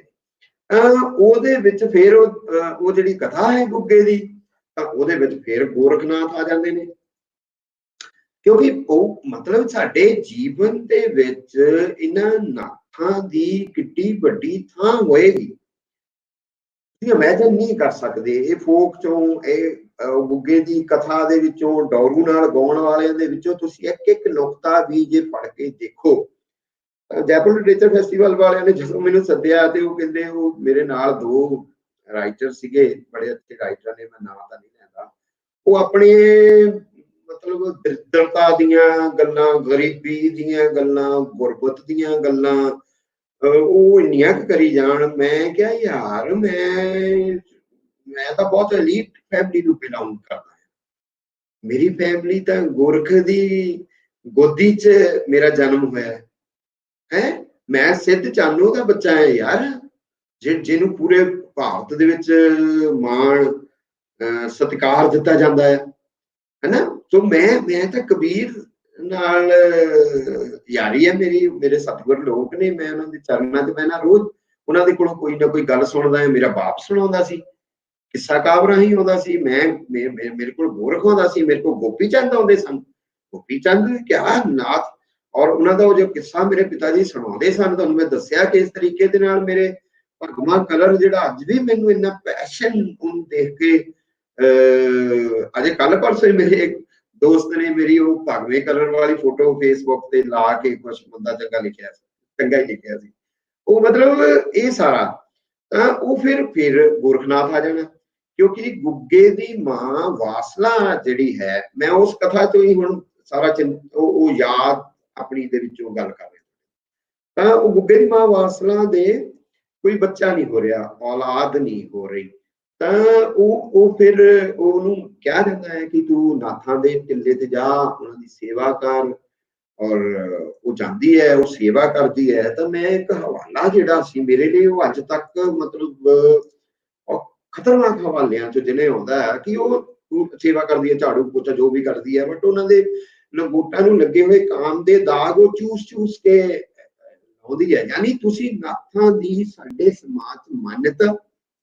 ਔਰ ਉਸ ਤੋਂ ਬਾਅਦ ਗੁੱਗੇ ਦਾ ਜਨਮ ਹੈ, ਫਿਰ ਗੁੱਗਾ ਜਿੱਦਾਂ ਯਾਰ ਵੀਰ ਹੋਇਆ ਹੈ, ਬਹਾਦਰ ਹੋਇਆ ਹੈ, ਉਹਦੀਆਂ ਲੜਾਈਆਂ ਜੰਗਾਂ, ਉਹਦਾ ਚਿੰਤਨ ਮੰਥਨ, ਉਹਦਾ ਬੁੱਧ ਪ੍ਰਬੁੱਧ, ਉਹਦੀ ਸਿੱਧ, ਉਹਦੀ ਸਾਰੀ ਮਨੌਤ, ਜਿਸ ਤਰੀਕੇ ਦੇ ਨਾਲ ਅੱਜ ਵੀ ਅਸੀਂ, ਔਰ ਫਿਰ ਉਹ ਕਿਸੇ ਨਾ ਕਿਸੇ ਤਰੀਕੇ, ਜੇ ਗੁੱਗੇ ਦੇ ਰੂਪ ਚ ਅਸੀਂ ਨਾਗ ਦੀ ਪੂਜਾ ਕਰਦੇ ਹਾਂ, ਤਾਂ ਕਿਤੇ ਨਾ ਕਿਤੇ ਨਾਗ ਟ੍ਰਾਈਬ ਨਾਲ ਉਹਦਾ ਸੰਬੰਧ ਬਣਦਾ ਹੈ ਜਾਂ ਨਹੀਂ ਬਣਦਾ, ਮੈਨੂੰ ਲੱਗਦਾ ਇਸ ਗੱਲ ਨੂੰ ਵੀ ਅਸੀਂ ਟ੍ਰੇਸ ਕਰ ਸਕਦੇ ਹਾਂ, ਇਸ ਗੱਲ ਦੇ ਪਿੱਛੇ ਵੀ ਜਾ ਸਕਦੇ ਹਾਂ। ਤਾਂ ਉਹ ਫਿਰ ਗੋਰਖਨਾਥ ਦੇ ਟਿੱਲੇ ਤੇ ਮਾਤਾ ਵਾਸਲਾ ਦਾ ਜਾਣਾ, ਔਰ ਉਹ ਨਾਥਾਂ ਦਾ ਆਸ਼ੀਰਵਾਦ ਮਿਲਣਾ, ਔਰ ਗੁੱਗੇ ਦਾ ਪੈਦਾ ਹੋਣਾ, ਔਰ ਐਡੇ ਬਹਾਦਰ ਬੰਦੇ ਦਾ ਪੈਦਾ ਹੋਣਾ, ਜਿਹਨੂੰ ਅੱਜ ਵੀ ਸਾਡੇ ਪਿੰਡਾਂ ਦੇ ਵਿੱਚ ਜਿਹੜੀ ਇੰਨੀ ਮਾਨਤਾ ਹੈ, ਬਰਸਾਤਾਂ ਦੇ ਦਿਨਾਂ ਦੇ ਵਿੱਚ ਉਹ ਸੇਵੀਆਂ ਬਣਾਈਆਂ ਜਾਂਦੀਆਂ ਨੇ, ਜਾਂ ਉਹ ਕੁਛ ਪਿੰਡ ਬਣਾਏ ਜਾਂਦੇ ਨੇ ਆਟੇ ਦੇ, ਜਿਹਦੇ ਨਾਲ ਉਹਨਾਂ ਦੀ ਮਾਨਤਾ, ਮਨੌਤ ਕੀਤੀ ਜਾਂਦੀ ਹੈ। ਬਟ ਜੇ ਮਨੌਤ ਕੀਤੀ ਜਾਂਦੀ ਹੈ, ਹਰ ਘਰ ਕਰਦਾ ਹੈ, ਉਹਦੇ ਵਿੱਚ ਕੋਈ ਕਾਸਟ ਜਾਂ ਕਰੀਡ ਜਾਂ ਕਲਰ ਦੀ ਬਿਲਕੁਲ ਨਹੀਂ ਹੈ। ਇਹਦੀ ਮਨੌਤ ਹਰ ਕੋਈ ਕਰਦਾ ਪੰਜਾਬ ਦੇ ਵਿੱਚ। ਤਾਂ ਇਸ ਟ੍ਰੈਡੀਸ਼ਨ ਦੀ ਤੁਸੀਂ ਰਿਚਨੈਸ ਜਿਹੜੀ ਹੈ, ਲੋਕਾਂ ਦੇ ਵਿੱਚ ਰਸਾਈ ਜਿਹੜੀ ਹੈ, ਇਹਨਾਂ ਸਿੱਧਾਂ ਦੀ, ਇਹਨਾਂ ਨਾਥਾਂ ਦੀ ਤੁਸੀਂ ਦੇਖ ਸਕਦੇ ਹਾਂ। ਜਿਹੜੀ ਮੇਰੇ ਆਲੇ ਦੁਆਲੇ, ਜਿਹੜੇ ਪੰਜਾਬੀਆਂ ਦੇ ਆਲੇ ਦੁਆਲੇ, ਮੈਂ ਦੇ ਹਵਾਲੇ ਦੇ ਨਾਲ ਮੈਂ ਪੰਜਾਬੀਆਂ ਦੀ ਗੱਲ ਕਰਦਾ ਹਾਂ ਕਿ ਜਿਹੜੀ ਪੰਜਾਬੀਆਂ ਦੇ ਹਵਾਲੇ ਦੇ ਨਾਲ ਚੱਲਦੀ ਹੈ ਔਰ ਅੱਗੇ ਟਰੈਵਲ ਕਰਦੀ ਹੈ। ਫਿਰ ਪਿਤਾ ਜੀ ਪੂਰਨ ਭਗਤ ਦਾ ਕਿੱਸਾ ਪੜ੍ਹਦੇ ਸਨ, ਹਨਾ, ਔਰ ਉਹ ਇੰਨਾ ਰਿਚ ਕਿੱਸਾ, ਇੰਨਾ ਅਮੀਰ ਕਿੱਸਾ। ਫਿਰ ਉਹ ਕਿਵੇਂ ਰਾਜਾ ਸਲਵਾਨ, ਕਿਵੇਂ ਉਹਦਾ ਪੂਰਨ ਭਗਤ ਦਾ 12 ਸਾਲ ਭੋਰੇ ਚ ਪੈਣਾ, ਫਿਰ ਭੋਰੇ ਚੋਂ ਬਾਹਰ ਨਿਕਲਣਾ, ਆਪਣੀਆਂ ਮਾਤਾਵਾਂ ਨੂੰ ਮਿਲਣ ਜਾਣਾ, ਤੇ ਮਾਤਾਵਾਂ ਨੂੰ ਮਿਲਣ ਜਾਂਦਾ ਹੈ, ਤੇ ਉੱਥੇ ਫਿਰ ਉਹ ਲੂਣਾ, ਜਿਹੜਾ ਮੈਂ ਪਹਿਲਾਂ ਲੂਣਾ ਸ਼ਬਦ ਦੇ ਹਵਾਲੇ ਦੇ ਨਾਲ, ਨਾਮ ਦੇ ਹਵਾਲੇ ਦੇ ਨਾਲ ਤੁਹਾਨੂੰ ਜ਼ਿਕਰ ਕੀਤਾ ਸੀਗਾ, ਔਰ ਪਰ ਜੇ ਇਸ ਲੂਣਾ ਬਾਰੇ ਫਿਰ ਬਾਅਦ ਦੇ ਵਿੱਚ ਸਾਡੇ ਸ਼ਿਵ ਕੁਮਾਰ ਬਟਾਲਵੀ ਹੋਰਾਂ ਨੇ ਬਿਲਕੁਲ ਹੀ ਅੱਡਰੇ ਕਿਸਮ ਦੀ ਐਸੀ ਰਿਚ ਕਵਿਤਾ ਜਿਹੜੀ ਜੋ ਬਾਬਲ ਪਰ ਢੂੰਡ ਲਿਆ ਆ, ਉਹਨਾਂ ਅੱਗ ਦੀ ਮੇਚ ਨੀ ਮੈਂ ਅੱਗ ਟੁਰੀ ਪਰਦੇਸ, ਇੱਕ ਛਾਤੀ ਮੇਰੀ ਹਾੜ ਤਪੇਂਦਾ, ਦੂਜੀ ਤਪਦਾ ਜੇਠ, ਜਾਂ ਮੈਂ ਪੂਰਨ ਦੀ ਮਾਂ ਪੂਰਨ ਦੇ ਹਾਣ ਦੀ, ਕਿਉਂਕਿ ਉਹ ਰਾਜਾ ਸਲਵਾਨ ਵੱਡੀ ਉਮਰ ਦਾ ਸੀ, ਲੂਣਾ ਛੋਟੀ ਉਮਰ ਦੀ ਸੀ। ਆਪਾਂ ਉਸ ਮਾਮਲੇ 'ਚ ਨਾ ਵੀ ਪਈਏ ਤਾਂ ਉਸ ਕਿਸੇ ਦੇ ਮੁਤਾਬਿਕ ਜੇ ਮੈਂ ਗੱਲ ਕਰ ਰਿਹਾ ਤਾਂ ਉਹ ਫਿਰ ਕਿਵੇਂ ਲੂਣਾ ਉਹਦੇ ਤੇ ਮੋਹਿਤ ਹੁੰਦੀ ਹੈ, ਔਰ ਜੇ ਉਹ ਉਹਨੂੰ ਨਹੀਂ ਕੋਈ ਇਸ ਤਰੀਕੇ ਦਾ ਨਜ਼ਰ ਆਉਂਦਾ ਕਿ ਪੂਰਨ ਕਿਤੇ ਡਾਵਾਂ ਡੋਲ ਹੋਵੇ, ਉਹ ਉਹਨੂੰ ਆਪਣੀ ਮਾਂ ਦੇ ਰੂਪ 'ਚ ਸਮਝਦਾ ਆ, ਤੇ ਉਹ ਫਿਰ ਉਹਨੂੰ ਕਹਿੰਦੀ ਹੈ ਕਿ ਮੈਂ ਤੇਰੇ ਤੇ ਲਾਂਛਣ ਲਾ ਕੇ, ਦੂਸ਼ਣ ਲਾ ਕੇ ਤੈਨੂੰ ਧਮਕੀ ਦਿੰਦੀ ਹੈ, ਬਟ ਉਹ ਨਹੀਂ, ਇਹਦੇ ਬਾਵਜੂਦ ਵੀ ਫਿਰ ਉਹ ਧਮਕੀ ਅਸਲੀ ਰੂਪ 'ਚ ਆਉਂਦੀ ਹੈ, ਤੇ ਕਿਵੇਂ ਫਿਰ ਪੂਰਨ ਭਗਤ ਦੇ ਬਾਹਾਂ ਤੇ ਪੈਰ ਵੱਢ ਕੇ ਤੇ ਉਹਨੂੰ ਫਿਰ ਖੂਹ ਦੇ ਵਿੱਚ ਸਿੱਟ ਦਿੱਤਾ ਜਾਂਦਾ ਹੈ, ਉਹਨੂੰ ਸਜ਼ਾ ਮਿਲਦੀ ਹੈ ਆਪਣੀ ਜਿਹੜੀ ਲੂਣਾ ਦੇ ਕਹਿਣ ਦੇ ਮੁਤਾਬਕ ਉਹ ਸਾਰੇ ਦਾ ਸਾਰਾ ਹੁੰਦਾ ਹੈ। ਔਰ ਉੱਥੇ ਫਿਰ ਪ੍ਰਗਟ ਹੁੰਦੇ ਨੇ ਗੋਰਖਨਾਥ ਜੀ, ਉੱਥੇ ਫਿਰ ਨਾਥ ਫਿਰ ਕਿਵੇਂ ਉਹਨੂੰ ਕੱਚੇ ਧਾਗੇ ਦੇ ਨਾਲ ਜਿਹੜਾ ਹੈ ਉਹ ਸੂਤ ਨਾਲ, ਕੱਚੇ ਸੂਤ ਦੇ ਨਾਲ ਉਹਨੂੰ ਬਾਹਰ ਖੂਹ ਦੇ ਵਿੱਚੋਂ ਕੱਢ ਕੇ, ਤੇ ਫਿਰ ਕਿਵੇਂ ਉਹਦੀਆਂ ਬਾਹਾਂ ਔਰ ਲਿੰਬਸ ਤੇ ਲੱਤਾਂ ਜਿਹੜੀਆਂ ਹੈ ਉਹ ਦੁਬਾਰਾ ਪੁਨਰ ਸੁਰਜੀਤ ਹੁੰਦੀਆਂ ਨੇ ਨਾਥਾਂ ਦੇ ਨਾਲ। ਸਭ ਤੋਂ ਮੈਟਾਫੋਰਿਕਲ ਕਿ ਉਹਨਾਂ ਦੀ ਮਨੌਤ ਦੀ ਗੱਲ ਹੋ ਸਕਦੀ ਹੈ, ਉਹਨਾਂ ਦੀ ਦਇਆ ਕਿਰਪਾ ਦੀ ਗੱਲ ਹੋ ਸਕਦੀ ਹੈ। ਉਹ ਚਿਕਿਤਸਕ ਸਨ, ਬਹੁਤ ਵੱਡੇ ਨਾਥ, ਬਹੁਤ ਵੱਡੇ ਚਿਕਿਤਸਕ ਸਨ, ਆਯੁਰਵੇਦ ਦੇ ਮਾਹਿਰ ਸਨ, ਉਹ ਸ਼ਾਇਰ ਸਨ, ਉਹ ਭਾਸ਼ਾ ਵਿਗਿਆਨੀ ਸਨ, ਉਹ ਸਿੱਧ ਲੋਕ, ਨਾਥ ਲੋਕ, ਉਹ ਬਹੁਤ ਵੱਡੀਆਂ ਦੇਣਾ ਨੇ, ਬਹੁਤ ਵੱਡੀ ਕੰਟਰੀਬਿਊਸ਼ਨ ਹੈ ਉਹਨਾਂ ਦੀ ਪੂਰੇ ਭਾਰਤ ਦੇ ਵਿੱਚੋਂ।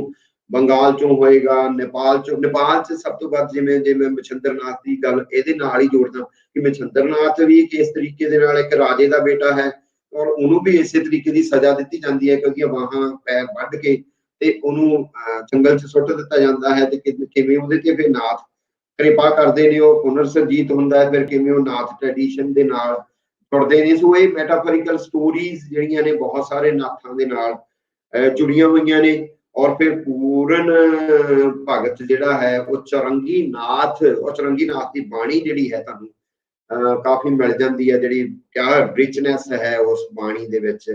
ਤਾਂ ਤੁਹਾਡੇ ਸਿਆਲਕੋਟ 'ਚ ਹੀ ਹੈ ਇਸ ਤਰ੍ਹਾਂ ਤੌਹੀਦ ਦੀ, ਸ਼ਾਇਦ ਪੂਰਨ ਭਗਤ ਹੋਰਾਂ ਦੀ, ਜੇ ਮੈਂ ਨਹੀਂ ਕੋਈ ਗਲਤ ਬਿਆਨੀ ਨਹੀਂ ਕਰ ਰਿਹਾ ਤਾਂ ਫਿਰ ਉਹ ਕਿਵੇਂ ਫਿਰ ਨਾਥ ਬਣਦਾ ਹੈ, ਕਿਵੇਂ ਫਿਰ ਯੋਗ ਕਮਾਉਂਦਾ ਹੈ, ਔਰ ਕਿਵੇਂ ਫਿਰ ਉਹ ਜਾ ਕੇ ਆਪਣੇ ਉੱਥੇ ਜਿੱਥੇ ਦਾ ਉਹ ਹੈ ਸਲਵਾਨ ਰਾਜਾ, ਉੱਥੇ ਉਹ ਜਾਂਦਾ ਹੈ। ਉਹ ਬਾਗ ਜਿਹੜਾ ਪੂਰਨ ਦਾ ਬਾਗ ਹੈ, ਜਿਹੜਾ ਸੁੱਕ ਗਿਆ ਹੈ, ਉਹ ਉੱਥੇ ਫਿਰ ਜਾ ਕੇ ਧੂਣਾ ਰਮਾਉਂਦੇ ਨੇ, ਔਰ ਉਹ ਬਾਗ ਕੁਝ ਦਿਨਾਂ ਦੇ ਵਿੱਚ ਹੀ ਹਰਿਆ ਹੋ ਜਾਂਦਾ ਹੈ, ਕਿਉਂਕਿ ਉਹ ਨਾਥ, ਉਹ ਆਭਾ ਮੰਡਲ, ਉਹਨਾਂ ਦਾ ਉਹ ਔਰਾ, ਉਹ ਤਪ, ਉਹ ਸਿੱਧ ਜਿਹੜਾ ਹੈ, ਆਈ ਥਿੰਕ ਉਹ ਕਿਤੇ ਨਾ ਕਿਤੇ ਕਾਰਜਸ਼ੀਲ ਹੈ। ਫਿਰ ਕਿਸ ਤਰੀਕੇ ਦੇ ਨਾਲ ਮਾਤਾ ਇਛਰਾ ਜਿਹੜੀ ਅੰਨੀ ਹੋ ਗਈ ਹੈ ਪਿੱਤਰ ਦੇ ਵਿਯੋਗ ਦੇ ਵਿੱਚ,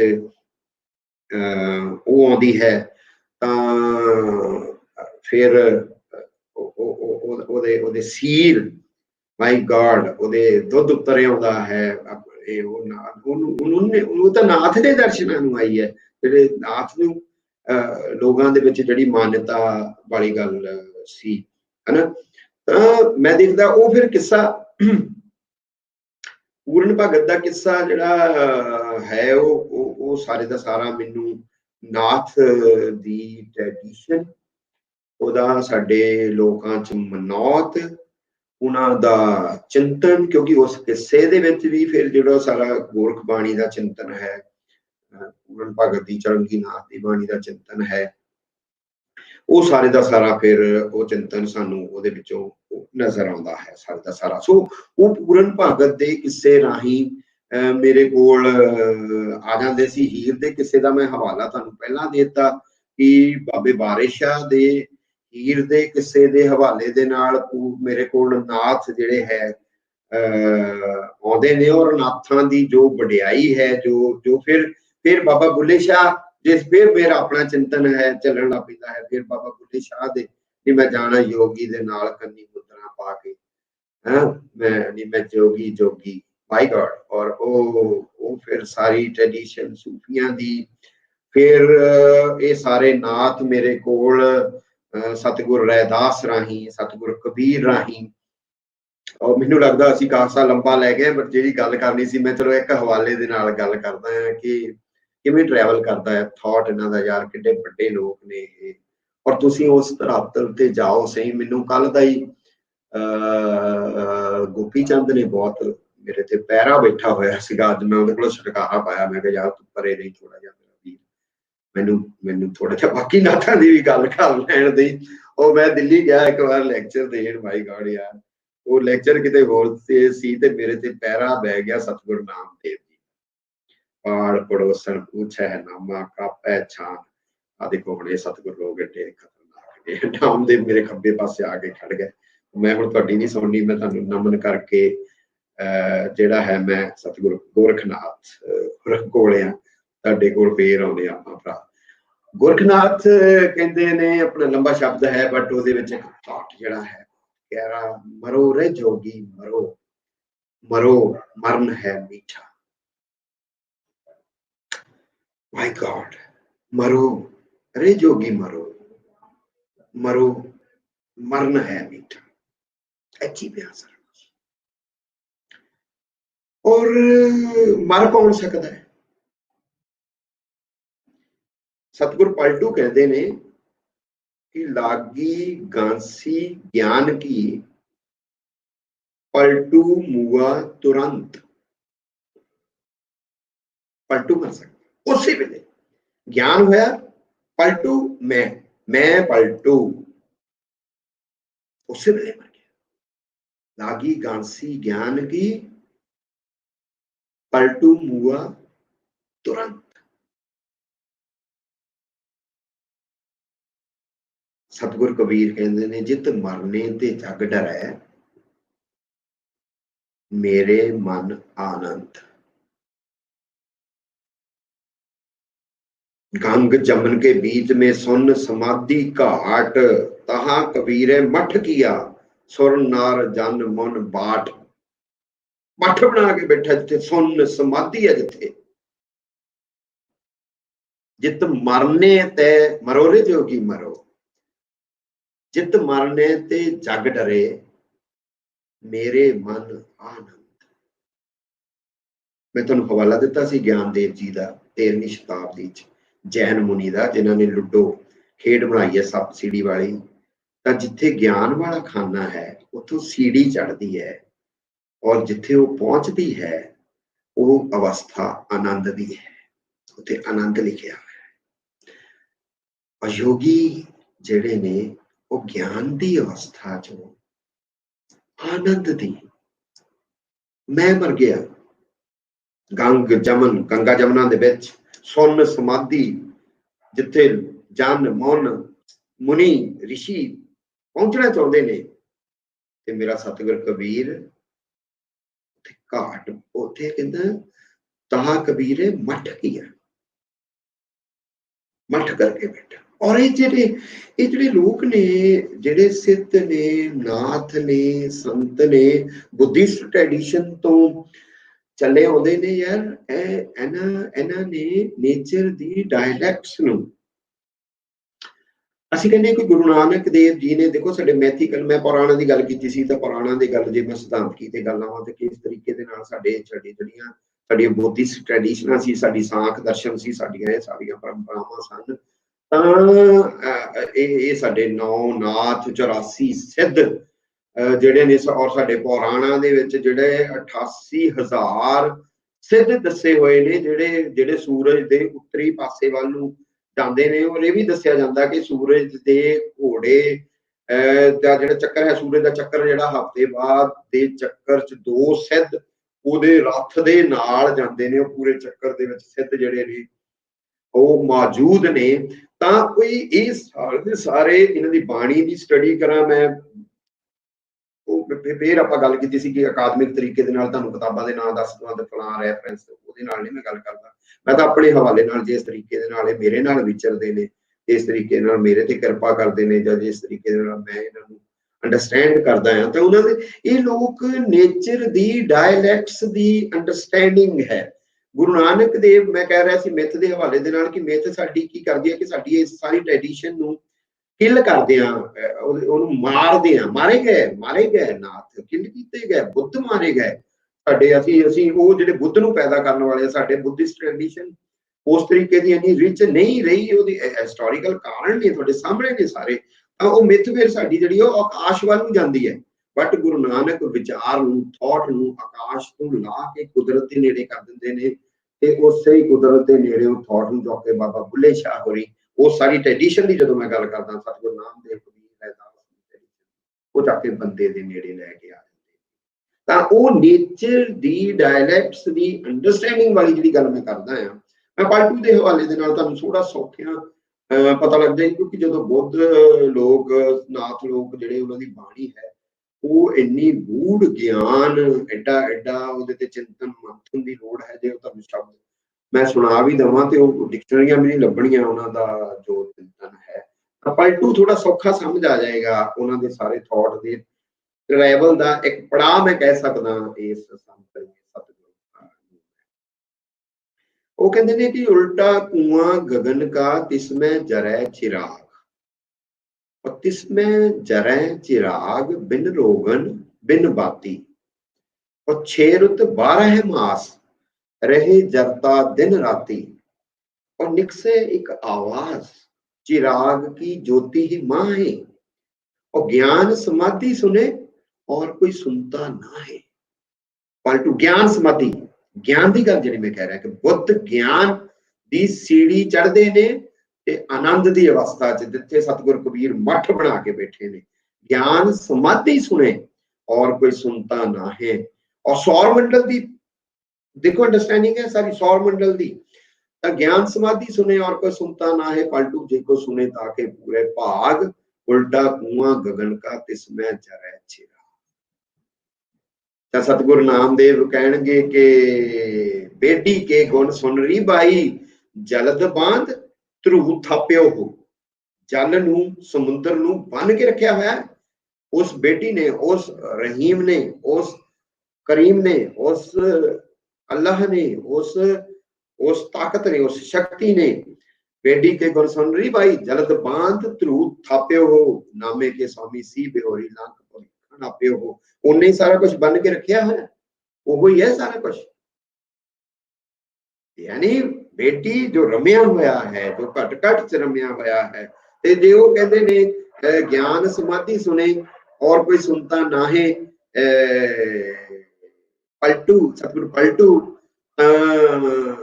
सतगुरु रैदास, मैनूं लगदा ਅਸੀਂ ਲੰਬਾ ਚੱਲ ਗਏ ਆ, ਤਾਂ ਮੈਨੂੰ ਗਿਆਨ ਤੋਂ ਹੀ ਆਉਂਦਾ ਸੀ ਕਿ ਕਰਮ ਕਾਰਣੇ ਫਲ ਕਾਰਨ ਫੂਲੀ ਬਨਰਾਈ, ਉਪਜਿਓ ਫਲ ਤੋ ਫੂਲ ਬਿਲਾਈ। ਉਹ ਗਿਆਨ ਕਾਰਣੇ ਕਰਮ ਅਭਿਆਸ, ਭਇਓ ਗਿਆਨ ਤੋ ਕਰਮੈ ਨਾਸ। तो ये सारी की सारी ये सारी ट्रेडिशन मैं देख रही थी। सतगुरु रविदास होरां दी एक बहुत बड़ी रचना आरती है, राग धनासरी च है। तो मैं सतगुरु गोरखनाथ होरां दी आरती देख रहा सीगा, राग धनासरी च है। एक लाइन दोवां दी सेम है, पीरियड देखो कितना, वो 9वीं 10वीं 11वीं 12वीं शताब्दी का सारा पीरियड चले आ रहा। नाथ ट्रेडिशन का ये 15वीं 16वीं शताब्दी का चलिया जा रहा है, सारे का सारा संत ट्रेडिशन का। एक लाइन है कि नाम तेरे की जोत जगाई, भयो जियारो पवन सगला। सेम लाइन, नाम तेरे की जोत जगाई, भयो जियारो पवन सगलारे। और वो नाम की है, वो गुर की है, वो सारी ट्रेडिशन की है। जेड़ी जेड़ी जेड़ी ट्रेडिशन दी मैं थोड़े नाल गल कीती सी कि बुद्धा तो बुद्ध मेरे कोल सिद्धा नाथां जोगियां राही आउंदे ने ते मैं इन्हां दे चरनां च बह के सतगुर कबीर, सतगुर नामदेव, सतगुर रैदास, सदना सैन, बेणी, इन्हां सारे संत लोकां दे कोल, बाबा बुल्ले शाह, बाबा फरीद, मैं एक ਜਿਹੜੀ ਜਿਹੜੀ ਤੁਹਾਡੇ ਨਾਲ ਅਰਥਰੀ ਹਰੀ ਦੀ ਗੱਲ ਕਰ ਰਿਹਾ ਸੀ, ਮੈਂ ਉਹਨਾਂ ਦਾ ਇੱਕ ਸ਼ਲੋਕ ਡਿਸਕਸ ਕਰਕੇ ਮੈਨੂੰ ਲੱਗਦਾ ਫਿਰ ਤੌਹੀਦ ਹੋਰੀ ਦੇਖਣਗੇ ਕੀ ਹੈ ਕਿ ਉਹ ਕਹਿੰਦੇ ਨੇ ਕਿ ਦੁਖੀ ਰਾਜਾ, ਦੁਖੀ ਪਰਜਾ, ਦੁਖੀ ਬਾਹਮਣ, ਦੁਖੀ ਬਣੀਆਂ। ਦੁਖੀ ਰਾਜਾ, दुखी प्रजा, दुखी ब्राह्मण, दुखी बनिया, सुखी एक राजा भरतरी, जिन गुर का शब्द प्रवणिया। गुर शब्द घड़िए शब्द सच्ची टकसाल। भरतरी हरी शब्द पहला इस्तेमाल कर चुके ने, शब्द ट्रैवल कर रहा है, शब्द मीन शब्द नहीं है।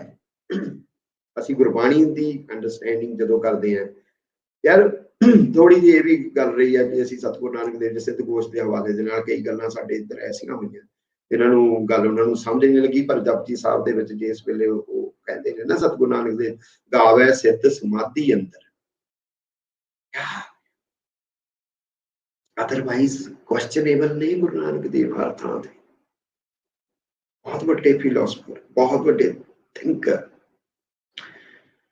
और ये लोग फिर बारी बारी मैनू पता है अपना अपना पैरा बिठाने की कोशिश करते होंगे मेरे ते, मैं फिर उत्ते आ जाता भरतरी हरी ते दुखी राजा दुखी। तां उही थॉट फिर मैनू बाबा शेख फरीद साडे सतगुर बाबा दी बाणी जिहड़ी सूफियां दे जिहड़े ने, और देखो साडे कोल एक होर भी अन्याय होया है, मैं ओहदा हवाला भी दे देवां कि असीं, मैं नो डाउट बाबा फरीद बहुत साडे प्रथम उन्होंने कहा जाता है, बट वो प्रथम नहीं हन। नाथां ने पंजाबी च बाणी जिहड़ी है वो पहला रची है। नाथां दा पंजाबी साहित्य दे विच, पंजाबी लिटरेचर च कंट्रीब्यूशन असीं उन्हां नूं नहीं गौलिया, साडे चिंतकां ने बहुत अन्याय कीता होया, सानूं इह गौलना चाहीदा। बाबा फरीद दी अपनी अपनी वड्डे लोक ने, वो सारे लोक ही ने, बट वो टाइम पीरियड ਦੇ ਵਿੱਚ ਜਦੋਂ ਅਸੀਂ ਇਤਿਹਾਸਕਾਰ, ਤੁਸੀਂ ਸਾਰੇ ਮੈਨੂੰ ਲੱਗਦਾ ਬਹੁਤ ਸਾਰੇ ਇਤਿਹਾਸਕਾਰ ਜੁੜੇ ਹੋਏ ਹੋ, ਤੁਹਾਡਾ ਕੰਮ ਹੈ ਇਹ, ਮੇਰੇ ਵਰਗੇ ਦਾ ਕੰਮ ਨਹੀਂ ਹੈ, ਬਟ ਮੈਂ ਨਿਸ਼ਾਨਦੇਹੀ ਤਾਂ ਕਰਦਾ ਹਾਂ ਇੱਕ ਪਾਠਕ ਹੋਣ ਦੇ ਨਾਤੇ ਸਤਿਗੁਰਾਂ ਦਾ। ਤਾਂ ਉਹ ਹੀ ਦੁਖੀ ਰਾਜਾ ਦੁਖੀ ਪਰਜਾ ਤੋਂ ਤੇ ਸੁਖੀ ਕੌਣ? ਰਾਜਾ ਭਰਤਰੀ, ਜਿਹਨੇ ਗੁਰੂ ਦੇ ਸ਼ਬਦ ਨਾਲ ਜੁੜ ਗਿਆ। ਔਰ ਸ਼ਬਦ ਕੀ ਹੈ? ਜੋ ਘਟ ਰਿਹਾ ਹੈ, ਜੋ ਬ੍ਰਹਿਮੰਡ ਚ ਘਟ ਰਿਹਾ ਹੈ, ਜੋ ਬ੍ਰਹਮੰਡੇ ਸੋਈ ਪਿੰਡੇ, ਜੋ ਪਿੰਡ ਚ ਘਟ ਰਿਹਾ ਹੈ। सो वो सारा नेचर दा पासार जो है दैट इज शब्द, और गुरु दा शब्द भरतरी ने जान लिया तां वो सुखी है। और सतगुर फरीद कहते ने कि माई गॉड फरीदा कुछ ना बुझे कुछ न सिझे, दुनिया गुज्जी पा है, सारी दुनिया कुछ नहीं सिझ रहा, कुछ नहीं जान पा रहा है, एक गुज्जी अगन च मच रहे ने। फरीदा मैं जानिया दुख, मैं दुख सवाया जग, कोठे चढ़ के देखिया घर घर इह अग। दुनिया गुज्जी पा है, गुज्जी अगन दे विच दुनिया जिहड़ी आ ओह मच रही है, कुछ ना पता लगदा, कुछ नहीं बच सकदे। बट फिर कहंदे ने कि साईं मेरे चंगा कीता, सुखी राजा भरतरी, इधरों सतगुर फरीद, साईं मेरे चंगा कीता, नहीं तां हम भी तंजा आहे। मैं भी इस अगन दे विच ही मचना सीगा, मेरे ते किते उठ फरीदा सुत्तिया तू दुनिया देखण जा, जे कोई मिल जाए बख्शिया तां तू भी बख्शिया जा। सो ये बख्शे हुए लोग जिहड़े ने ओ किथे भरतरी हरी किहड़ी सदी दे विच बैठे ने, बाबा फरीद किहड़ी सदी दे विच बैठे ने। मैनूं लगदा इन्हां बख्शे होए लोगां दा चिंतन दा धरातल, इन्हां दे हिरदे दा, इन्हां दियां आत्मावां दा ਇਹ ਕਿਸੇ ਉਸੇ ਪੜਾਅ ਚ ਉਸ ਸਥਾਨ ਤੇ ਵਿਚਰਦੇ ਹੋਣੇ ਆ ਜਿੱਥੇ ਸੁੰਨ ਸਮਾਧੀ ਘਾਟ ਹੈ ਤੇ ਜਿੱਥੇ ਸਤਿਗੁਰ ਕਬੀਰ ਨੇ ਮੱਠ ਕੀਤਾ ਹੋਇਆ। ਔਰ ਉਸ ਅਵਸਥਾ ਦੇ ਮਾਈ ਗॉड ਕਿਤੇ ਅੱਖਾਂ ਮੀਟ ਕੇ ਦਰਸ਼ਨ ਕਰਕੇ ਦੇਖੋ ਇਹਨਾਂ ਲੋਕਾਂ ਦੇ। ਮੈਨੂੰ ਲੱਗਦਾ ਟਾਈਮ ਮੈਂ ਜ਼ਿਆਦਾ ਲੈ ਲਿਆ, ਤੋਹੀਦ ਜੀ ਹੁਣੀ ਸੁਣ ਰਹੇ ਹੋਣੇ ਮੇਰੇ ਵੀਰ, ਜੇ ਕੋਈ ਕੁਐਸਚਨ ਸਵਾਲ ਹੋਣਗੇ ਤਾਂ ਤੋਹੀਦ ਜੀ। ਜੀ ਜੀ ਸਰ, ਤੁਸੀਂ ਗੱਲ ਆਪਣੀ ਕੰਪਲੀਟ ਕਰੋ। ਟਾਈਮ ਤੇ ਕੋਈ ਨਹੀਂ, ਟਾਈਮ ਤੇ ਅਸੀਂ ਜਦੋਂ ਗੱਲ ਤੁਹਾਡੀ ਕੰਪਲੀਟ ਹੋਵੇਗੀ ਤੁਸੀਂ ਸਾਨੂੰ ਦੱਸ ਦੇਣਾ। ਕੁਐਸਚਨ ਤੇ ਆ ਗਏ ਨੇ ਔਰ ਤੁਸੀਂ ਆਪਣੀ ਗੱਲ ਜਿਹੜੀ ਹੈ ਨਾ ਉਹ ਕੰਕਲੂਡ ਕਰ ਲਓ। ਮੈਨੂੰ ਲੱਗਦਾ ਆਪਾਂ ਸਵਾਲਾਂ ਤੇ ਜਦੋਂ ਕਰਾਂਗੇ ਤੇ ਮੇਰੇ ਮਨ ਚੋਂ ਵੀ ਹੁਣ ਕੁਛ, ਕਿਉਂਕਿ ਮੇਰੇ ਪੈਰਾ ਜਿਹਾ ਹੋ ਗਿਆ, ਫਿਰ ਮੈਂ ਆਪਣਾ ਵੀ, ਮੇਰੀ ਹਾਲਤ ਵੀ ਮਾੜੀ ਹੋ ਜਾਂਦੀ ਹੈ, ਤੰਗ ਬਹੁਤ ਅੱਛਾ ਜੀ, ਚਲੋ ਚਲੋ ਚਲੋ। ਇੱਕ ਤੇ ਪਹਿਲਾਂ ਜੋਗੀ ਨੇ ਨਾਗ ਪਾਲ ਕੇ ਰੱਖਦੇ ਨੇ, ਇਹਨਾਂ ਤੋਂ ਡਰਨਾ ਚੰਗਾ। ਅੱਛਾ ਜੀ, ਪਾਣੀ ਸੈਯਦ ਕਾਸ਼ਿਫ ਸਾਹਿਬ, ਤੁਹਾਡਾ ਸੈਯਦ ਕਾਸ਼ਿਫ ਸਾਹਿਬ ਲਿਖ ਰਹੇ ਨੇ ਕਿ ਪਲੀਜ਼ ਕੰਟੀਨਿਊ। ਅਸੀਂ ਸਰ ਜਾਰੀ ਰੱਖਨੇ ਆ ਉਹਨਾਂ ਦੀ, ਕਿਉਂਕਿ ਆਪਣਾ ਦੇਸਰਾਜ ਕਾਲੀ ਜੀ ਨੇ ਕਿਹਾ ਕਿ ਜੀ ਤੁਸੀਂ ਗੱਲਬਾਤ ਕਰੋ ਤਾਂ ਕਿ ਮੈਂ ਫਿਰ ਉਹ ਹੋਰ ਵੀ ਜਿਹੜੇ ਚੀਜ਼ਾਂ ਵਿੱਚੋਂ ਕੋਈ ਰਹਿ ਗਈਆਂ ਨੇ ਉਹ ਕੁਐਸਚਨ ਰਾਹੀਂ ਅਸੀਂ ਉਹ ਗੱਲਬਾਤ ਕਰਾਂਗੇ। ਲੈਕਚਰ ਹੋ ਗਿਆ ਨਹੀਂ, ਚੱਲ ਰਹੀ ਹੈ, ਤੁਸੀਂ ਉਹ ਅਸੀਂ ਕੁਐਸਚਨਾਂ ਰਾਹੀਂ, ਕਿਉਂਕਿ ਉਹ ਕਹਿ ਰਹੇ ਨੇ ਕਿ ਅਸੀਂ ਇੱਕ ਤਰ੍ਹਾਂ ਉਹ ਹੋਰ ਬਿਹਤਰ ਕਰ ਸਕਾਂਗੇ। ਸੋ ਪਹਿਲਾਂ ਸੁਖਦੇਵ ਸੋਲ ਸਾਹਿਬ ਨੇ ਇੱਕ, ਡਾਕਟਰ ਸਾਹਿਬ ਨੇ ਇੱਕ ਗੱਲ ਲਿਖ ਕੇ ਭੇਜੀ ਸੀ ਕਿ ਜੋਗੀ ਉੱਤਰ ਪਹਾੜੋਂ ਆਇਆ ਤੇ ਚਰਖੇ ਦੀ ਘੂਕ ਸੁਣ ਕੇ, ਇਹਦੇ ਬਾਰੇ ਕੋਈ ਗੱਲ ਕਰੋ। ਕਿਉਂਕਿ ਮੈਂ ਘੱਟ ਹੀ ਉਤਰਦੇ ਆਏ ਤਾਂ ਲੋਕਾਂ ਨੇ ਕਿਤੇ ਲਾ ਲਿਆ ਹੋਣਾ। ਦੇਖੋ ਫੋਕ ਦੇ ਵਿੱਚ ਦੇਖੋ ਜੋਗੀ ਜਿਹੜੇ ਨਾ, ਜੋਗੀ ਦਾ ਮੈਂ ਫੋਕ ਦੀਆਂ ਗੱਲਾਂ ਕੀਤੀਆਂ ਨੇ, ਸਾਡੇ ਟ੍ਰੈਡੀਸ਼ਨ ਦੇ ਵਿੱਚ ਜੋਗੀ ਦਾ ਕੈਸਾ ਆਮਦ ਹੈ ਸਾਡੇ। ਮੈਂ ਮਾਤਾ ਵਾਸਲਾ ਦੇ ਹਵਾਲੇ ਦੇ ਨਾਲ ਜਿਹੜੀ ਗੱਲ ਕੀਤੀ, ਉਹ ਬਹੁਤ ਗਹਿਰੀ ਗੱਲ ਸੀ ਕਿ ਅਸੀਂ ਜੋਗੀ ਨੂੰ ਕਿੱਥੋਂ ਤੱਕ ਉਹਦੇ ਰਾਂਝਾ ਜੋਗੀ ਮੈਂ ਜੋਗਿਆਣੀ ਜਿਸ ਵੇਲੇ ਕਹਿੰਦੇ ਨੇ, ਹਾਲਾਂਕਿ ਜੋਗੀਆਂ ਦੇ ਵਿੱਚ ਟ੍ਰੈਡੀਸ਼ਨ ਹੈ, ਨਾਥਾਂ 'ਚ ਟ੍ਰੈਡੀਸ਼ਨ ਹੈ ਕਿ ਉਹ ਨਾਥ ਹੀ ਉਹ ਹੁੰਦਾ ਹੈ ਜਿਹੜਾ ਕਾਮ ਦੇ ਉੱਤੇ ਆਪਣੀਆਂ ਉਹ ਸਾਰੀਆਂ ਜਿਹੜੀਆਂ ਉਹਨਾਂ ਦੀਆਂ, ਜੇ ਮੈਂ ਉਹ ਜਾਵਾਂ, ਉਹ ਸਾਰੇ ਉਹਨਾਂ ਦੀ ਜੋ ਯੋਗ ਸਾਧਨਾਵਾਂ ਨੇ, ਉਹਨਾਂ ਦੇ ਜੋ ਪ੍ਰਾਣਾਯਾਮ ਨੇ, ਜਾਂ ਜੋ ਵੀ ਜੋ ਸਾਧਨਾ ਉਹ ਕਰਦੇ ਸੀਗੇ, ਯੋਗ ਆਸਣ ਕਰਦੇ ਸੀਗੇ ਸਾਰੇ, ਤਾਂ ਉਹਦੇ ਵਿੱਚ ਸਭ ਤੋਂ ਵੱਡਾ ਹੀ ਇਹ ਸੀ ਕਿ ਉਹਨਾਂ ਨੇ ਆਪਣੀ ਉਹ ਕਾਮ ਜਿਹੜਾ ਹੈ, ਕਾਮ ਕ੍ਰੋਧ ਲੋਭ ਹੰਕਾਰ ਦੇ ਵਿੱਚੋਂ ਵੀ ਕਾਮ ਪਹਿਲੇ ਨੰਬਰ ਦੇ ਉੱਤੇ ਹੀ ਹੁੰਦਾ ਸੀ, ਜਿਹਨੂੰ ਉਹਨਾਂ ਨੇ ਕਾਬੂ ਪਾਉਣਾ ਸੀਗਾ। ਔਰ ਉਹ ਸਭ ਤੋਂ ਵੱਧ ਹਠ ਯੋਗ ਜਿਹੜਾ ਸੀਗਾ ਸ਼ਾਇਦ ਉਸ ਮਾਮਲੇ ਦੇ ਵਿੱਚ ਸੀ। ਬਟ ਫਿਰ ਵੀ ਸਾਡੇ ਫੋਕ ਦੇ ਵਿੱਚ, ਸਾਡੇ ਲੋਕਾਂ ਦੇ ਵਿੱਚ ਮੈਨੂੰ ਲੱਗਦਾ ਐਸੀ ਉਹਨਾਂ ਦੇ ਪ੍ਰਤੀ, ਜਿਵੇਂ ਬਾਬਾ ਬੁੱਲੇ ਸ਼ਾਹ ਮੈਂ ਤੁਹਾਨੂੰ ਹੁਣੇ ਦੱਸ ਕੇ ਹਟੇ ਆ ਵੀ, ਰਾਂਝਾ ਜੋਗੀ ਮੈਂ ਜੋਗਿਆਣੀ ਹਨਾ, ਜਾਂ ਮੈਂ ਜਾਣਾ ਜੋਗੀ ਦੇ ਨਾਲ, ਅਸੀਂ ਕਿੰਨੀਆਂ ਕਵਾਲੀ ਸੁਣੀ ਹੈ, ਕੰਨੀ ਮੁੰਦਰਾਂ ਪਾ ਕੇ ਜੋਗੀ ਜਾਂਦੇ ਨਹੀਂ, ਬਟ ਲੋਕਾਂ ਦੇ ਵਿੱਚ ਜੋਗੀ ਲਈ ਪ੍ਰੇਮ ਕਿੰਨਾ ਹੋਏਗਾ ਯਾਰ। ਕੈਨਟ ਇਮੈਜਿਨ ਕਿ ਘੂਕ ਸੁਣ ਕੇ ਜੋਗੀ ਆ ਗਿਆ ਹਨਾ, ਉਹਦੀ ਘੂਕਰ ਜਿਹੜੀ ਹੈ ਉਹਦੇ ਅੰਦਰਲੀ ਕਿਤੇ ਉਹ ਹੈ ਜਿਹੜੀ ਜੋਗੀ ਨੂੰ ਰੀਕਾਲ ਕਰਦੀ ਹੈ, ਉਹ ਮਤਲਬ ਔਰ ਉਹਦੇ ਵਿੱਚ ਇੱਕ ਮੈਨੂੰ ਲੱਗਦਾ ਉਹਦੇ ਵਿੱਚ ਇੱਕ ਅਧਿਆਤਮ ਵੀ ਛੁਪਿਆ ਹੋਇਆ ਹੈ। ਅਸੀਂ ਮੈਂ ਗੱਲ ਕਰ ਰਿਹਾ ਸੀ, ਦੇਖੋ ਇਟਸ ਵੈਰੀ ਇੰਟਰਸਟਿੰਗ। ਹੁਣ ਸਾਡੇ ਟ੍ਰੈਡੀਸ਼ਨ ਦੇ ਵਿੱਚ ਕੀ ਕੀ ਗੱਲਾਂ ਪਈਆਂ ਹੁੰਦੀਆਂ ਨੇ, ਸਾਨੂੰ ਲੱਗਦਾ ਹੁੰਦਾ ਉਹ ਸਧਾਰਨ ਲੋਕ ਨੇ, ਜਿਹੜੇ ਸਾਡੇ ਮੇਰੇ ਮਾਂ-ਬਾਪ ਦੇ ਬਜ਼ੁਰਗ, ਸਾਡੇ ਜਿਹੜੇ ਪਿੰਡਾਂ ਦੇ ਲੋਕ ਨੇ, ਜਿਹੜੇ ਬਹੁਤੇ ਐਜੂਕੇਸ਼ਨ ਵਾਲੇ ਨਹੀਂ, ਬਟ ਟ੍ਰੈਡੀਸ਼ਨਲੀ ਉਹ ਐਸੀਆਂ ਗੱਲਾਂ ਚੱਕ ਰਹੇ ਹੁੰਦੇ ਨੇ, ਲੈ ਕੇ ਆ ਰਹੇ ਹੁੰਦੇ, ਜਿਹੜੀ ਫਿਲਾਸਫੀ ਦੇ ਸਿਖਰ ਹੁੰਦੇ ਨੇ। ਮੈਂ ਇੱਕ ਸੈਕਿੰਡ ਲਈ ਪਾਣੀ ਮਾੜਾ ਜਿਹਾ ਪੀ ਲਵਾਂ, ਮੈਨੂੰ ਕਰਨ ਪਾਣੀ ਦੇ ਇਹ ਸਮਝ ਸਕੋ, ਕਿਉਂਕਿ ਮੈਂ ਨੀਟ ਪਾਣੀ ਪੀਂਦਾ ਨਹੀਂ।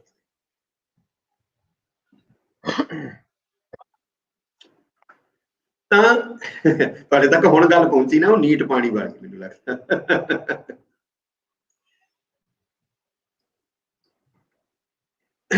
ਤਾਂ ਮੈਂ ਦੇਖ ਰਿਹਾ ਸੀ ਕਿ ਮਹਾਭਾਰਤ ਦੇ ਵਿੱਚ ਕ੍ਰਿਸ਼ਨ ਆਪਣੇ ਨਾ ਰੂਪ ਦੱਸਦੇ ਨੇ कि मैं धन में कुबेर हूँ, नागों में अनंत नाग हूँ, वेदों में सामवेद हूँ, मंत्रों में गायत्री महामंत्र हूँ, या मैं वो फिर दसदे ने सिद्धों में मैं कपिल मुनि हूँ। कपिल होए ने सिद्ध साडे बहुत बड़े सिद्ध होए ने, वो कृष्ण अपने रूप दसदे ने कि मैं इन्हां रूपां दे विच विचरदा हां।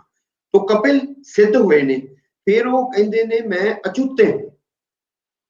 अचूते जो डिस्चार्ज नहीं हुंदा, मैं अचुत, हे अचुत हे प्राणनाथ। गुरबाणी की तुक मैं सुना रहा तुहानू, श्री गुरु ग्रंथ साहब दे विच दर्ज बाणी, हे अचुत, उस परमात्मा नू, उस शक्ति नू अचुत रूप दे विच भी देखिया जांदा।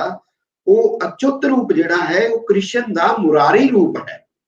ਤਾਂ ਮੈਂ ਆਪਣੇ ਮਾਤਾ ਜੀ ਨੂੰ ਬੀਜੀ ਮੇਰੇ ਚੱਲ ਵਸੇ, ਉਹ ਸੁਹਾਗ ਘੋੜੀਆਂ ਉਹਨਾਂ ਲੋਕਾਂ ਦੇ ਕੋਲ ਸੀਗੇ ਸਿੱਠਣੀਆਂ, ਈਵਨ ਸਿੱਠਣੀਆਂ ਐਸੀਆਂ ਗੁੱਝੀਆਂ ਸਿੱਠਣੀਆਂ ਹੁੰਦੀਆਂ ਸੀਗੀਆਂ, ਸਾਡੀ ਸੋਸ਼ੋ ਪੋਲੀਟੀਕਲ ਇਕਨੋਮਿਕਲ ਕੰਡੀਸ਼ਨ ਸਾਹਮਣੇ ਇੱਕ ਸਿੱਠਣੀ ਸਾਹਮਣੇ ਰੱਖ ਦਿੰਦੀਆਂ ਸੀ ਬੀਬੀਆਂ, ਤੇ ਬੇਦੀ ਦੇ ਤੋਤੇ ਨਾ ਗਹਿਣ ਸਾਲਿਆ ਲਾੜਿਆ, ਪੇ ਦੀਆਂ ਕੁੜੀਆਂ ਤੂੰ ਗਿਣਵੇ। ਉਹ ਬੇਦੀ ਦੇ ਉੱਤੇ ਤੋਤੇ ਲਾਏ ਹੁੰਦੇ ਸੀ, ਜਿੰਨੇ ਉਹ ਕੁੜੀ ਦੇ ਭਰਾ ਹੁੰਦੇ ਸੀ, ਉਹ ਲਾੜਾ ਗਿਣਦਾ ਸੀਗਾ ਵੀ 8 ਭਰਾ ਨੇ ਤਾਂ 8 ਇੰਨਾ ਦਾਜ ਦੇਣਗੇ। ਤਾਂ ਬੁੱਢੀ ਸਿੱਠਣੀ ਮਾਰਦੀ ਹੈ ਵੀ ਬੇਦੀ ਦੇ ਤੋਤੇ ਨਾ ਗਿਣ ਸਾਲਿਆ ਲਾੜਿਆ, ਪੇ ਦੀਆਂ ਕੁੜੀਆਂ ਤੂੰ ਗਿਣ, ਤੈਨੂੰ ਵੀ ਦੇਜ ਦੇਣਾ ਪੈ ਜਾਂਦਾ। ਦੇਖੋ ਇਹ ਕਿਆ ਸੋਸ਼ਲ ਕਿਆ ਐਸਾ ਚਿੰਤਨ। ਉਹ ਮੇਰੇ ਬੀਜੀ ਨਾ ਉਹਨੇ ਸੁਹਾਗ ਗਾਉਣੇ, ਘੋੜੀਆਂ ਮੁੰਡੇ ਦੇ ਵਿਆਹ ਤੇ ਗਾਉਂਦੇ ਨੇ, ਆਪਾਂ ਸਾਰੇ ਜਾਣਦੇ, ਤੇ ਸੁਹਾਗ ਕੁੜੀ ਦੇ ਵਿਆਹ ਤੇ। ਤਾਂ ਉਹ ਇੱਕ ਸੁਹਾਗ ਮੈਨੂੰ ਯਾਦ ਆ ਰਿਹਾ ਹੁਣ ਕਿ ਨੀਵੇਂ ਨੀਵੇਂ ਆਜਾ ਬਾਲਮਾ ਵੇ ਮੈਂ ਕੰਨਿਆ ਕੁਆਰੀ ਆ। ਹੁਣ ਕ੍ਰਿਸ਼ਨ ਰੂਪ ਦੇਖੋ ਜਿਹੜਾ ਕਹਿੰਦਾ ਮੈਂ ਕਪਲ, ਹਾਂ ਸਿੱਧ ਦੇ ਵਿੱਚ ਹੁਣ ਉਹਦਾ ਸਿੱਧ ਰੂਪ ਆਉਂਦਾ ਹੈ, ਉਹ ਕਿ ਫੋਕ ਚ ਸੁਹਾਗ ਚ ਪੇਂਡੂ ਅਨਪੜ੍ਹ ਔਰਤ ਦੇ ਗਾਏ ਹੋਏ ਸੁਹਾਗ ਦੇ ਵਿੱਚ ਉਹਦੇ ਤੱਕ ਵੀ ਟਰੈਵਲ ਕੀਤਾ ਹੋਏਗਾ ਕਿਤੇ। ਨੀਵੇਂ ਨੀਵੇਂ ਆਜਾ ਬਾਲਮਾ ਵੇ ਮੈਂ ਕੰਨਿਆ ਕੁਆਰੀ ਹੈ, ਉਹ ਕਹਿੰਦੇ ਜੇ ਤੂੰ ਕੰਨਿਆ ਕੁਆਰੀ ਗੋਰੀਏ ਮੈਂ ਵੀ ਕ੍ਰਿਸ਼ਨ ਮੁਰਾਰੀ ਹਾਂ। ਸੋ ਕ੍ਰਿਸ਼ਨ ਦਾ ਮੁਰਾਰੀ ਰੂਪ ਜਿਹੜਾ ਰੂਪ ਉਹ ਸਿੱਧ ਕਪਿਲ ਦੇ ਵਿੱਚੋਂ ਲੈ ਰਿਹਾ ਹੈ, ਸਾਡੇ ਸਿੱਧ ਦੇ ਵਿੱਚੋਂ ਨਾਥ ਜੋਗੀ ਦੇ ਵਿੱਚੋਂ ਲੈ ਰਿਹਾ ਹੈ, ਉਹ ਮੁਰਾਰੀ ਰੂਪ ਸਾਡੀ ਸੁਹਾਗ ਦੀਆਂ ਇਹਨਾਂ ਦੋ ਲਾਈਨਾਂ ਚ ਕਿਆ ਫਿਲਾਸਫੀਕਲ ਰੂਪ ਹੈ ਉਹਦਾ। ਕੰਨਿਆ ਕੁਆਰੀ ਕਹਿਣਾ ਆਪਣੇ ਆਪ ਨੂੰ, ਤੇ ਉਹਦਾ ਇਹ ਕ੍ਰਿਸ਼ਨ ਮੁਰਾਰੀ ਕਹਿਣਾ ਜੋ ਅਚੁੱਤ ਹੈ। ਔਰ ਅਚੁੱਤ ਕਿਵੇਂ ਹੋਣਾ ਫਿਰ? ਸਾਰਾ ਸਾਡੇ ਕਠ ਉਪਨਿਸ਼ਦ ਹੈ, ਤੁਹਾਡੀ ਬੜਾ ਵੱਡਾ ਉਪਨਿਸ਼ਦ ਹੈ, ਬਹੁਤ ਹੀ ਰਿਚ ਉਪਨਿਸ਼ਦ ਹੈ, ਜਿਹਦੇ ਵਿੱਚ ਉਹ ਸਾਰਾ ਤੁਸੀਂ ਉਹ ਯੋਗ, ਉਹ ਆਸਣ, ਉਹ ਸਾਰੀ ਸਿਧਾਂਤਕੀ ਜਿਹੜੀ ਅਚੁੱਤ ਰੂਪ ਦੀ ਹੈ ਕਿ ਔਰ ਮੈਂ ਗੋਰਖ ਪੜ੍ਹ ਰਿਹਾ ਸੀਗਾ ਕੱਲ, ਮੈਂ ਉਹਦਾ ਹਵਾਲਾ ਦਿੱਤਾ ਸਤਿਗੁਰ ਗੋਰਖਨਾਥ ਜੀ ਦਾ। ਉਹ ਕਹਿੰਦੇ ਕਿ ਯੋਗੀ ਉਹ ਆ ਜਿਹੜਾ ਆਪਣੇ ਜਿਹੜਾ ਪ੍ਰਵਾਹ ਹੈ, ਸ਼ਕਤੀ ਦਾ ਪ੍ਰਵਾਹ ਹੈ, ਐਨਰਜੀ ਦਾ ਪ੍ਰਵਾਹ ਹੈ, ਉਹਨੂੰ ਇਸ ਪਾਸੇ ਵਗਣ ਦੀ ਬਜਾਏ ਇੱਥੇ ਅਟਕਾਉਂਦਾ ਤੇ ਫਿਰ ਇੱਥੋਂ ਚਾਨਣ ਫੁੱਟ ਕੇ ਉੱਪਰ ਨੂੰ ਲੈ ਕੇ ਜਾਂਦਾ ਹੈ ਸ਼ਕਤੀ ਦੇ ਪ੍ਰਵਾਹ ਨੂੰ। ਸੋ ਉਹ ਅਚੁੱਤ ਰੂਪ ਹੈ ਜੋ ਗੋਰਖ ਆਪਣੀ ਬਾਣੀ ਦੇ ਵਿੱਚ ਚਿਤਰ ਰਹੇ ਨੇ।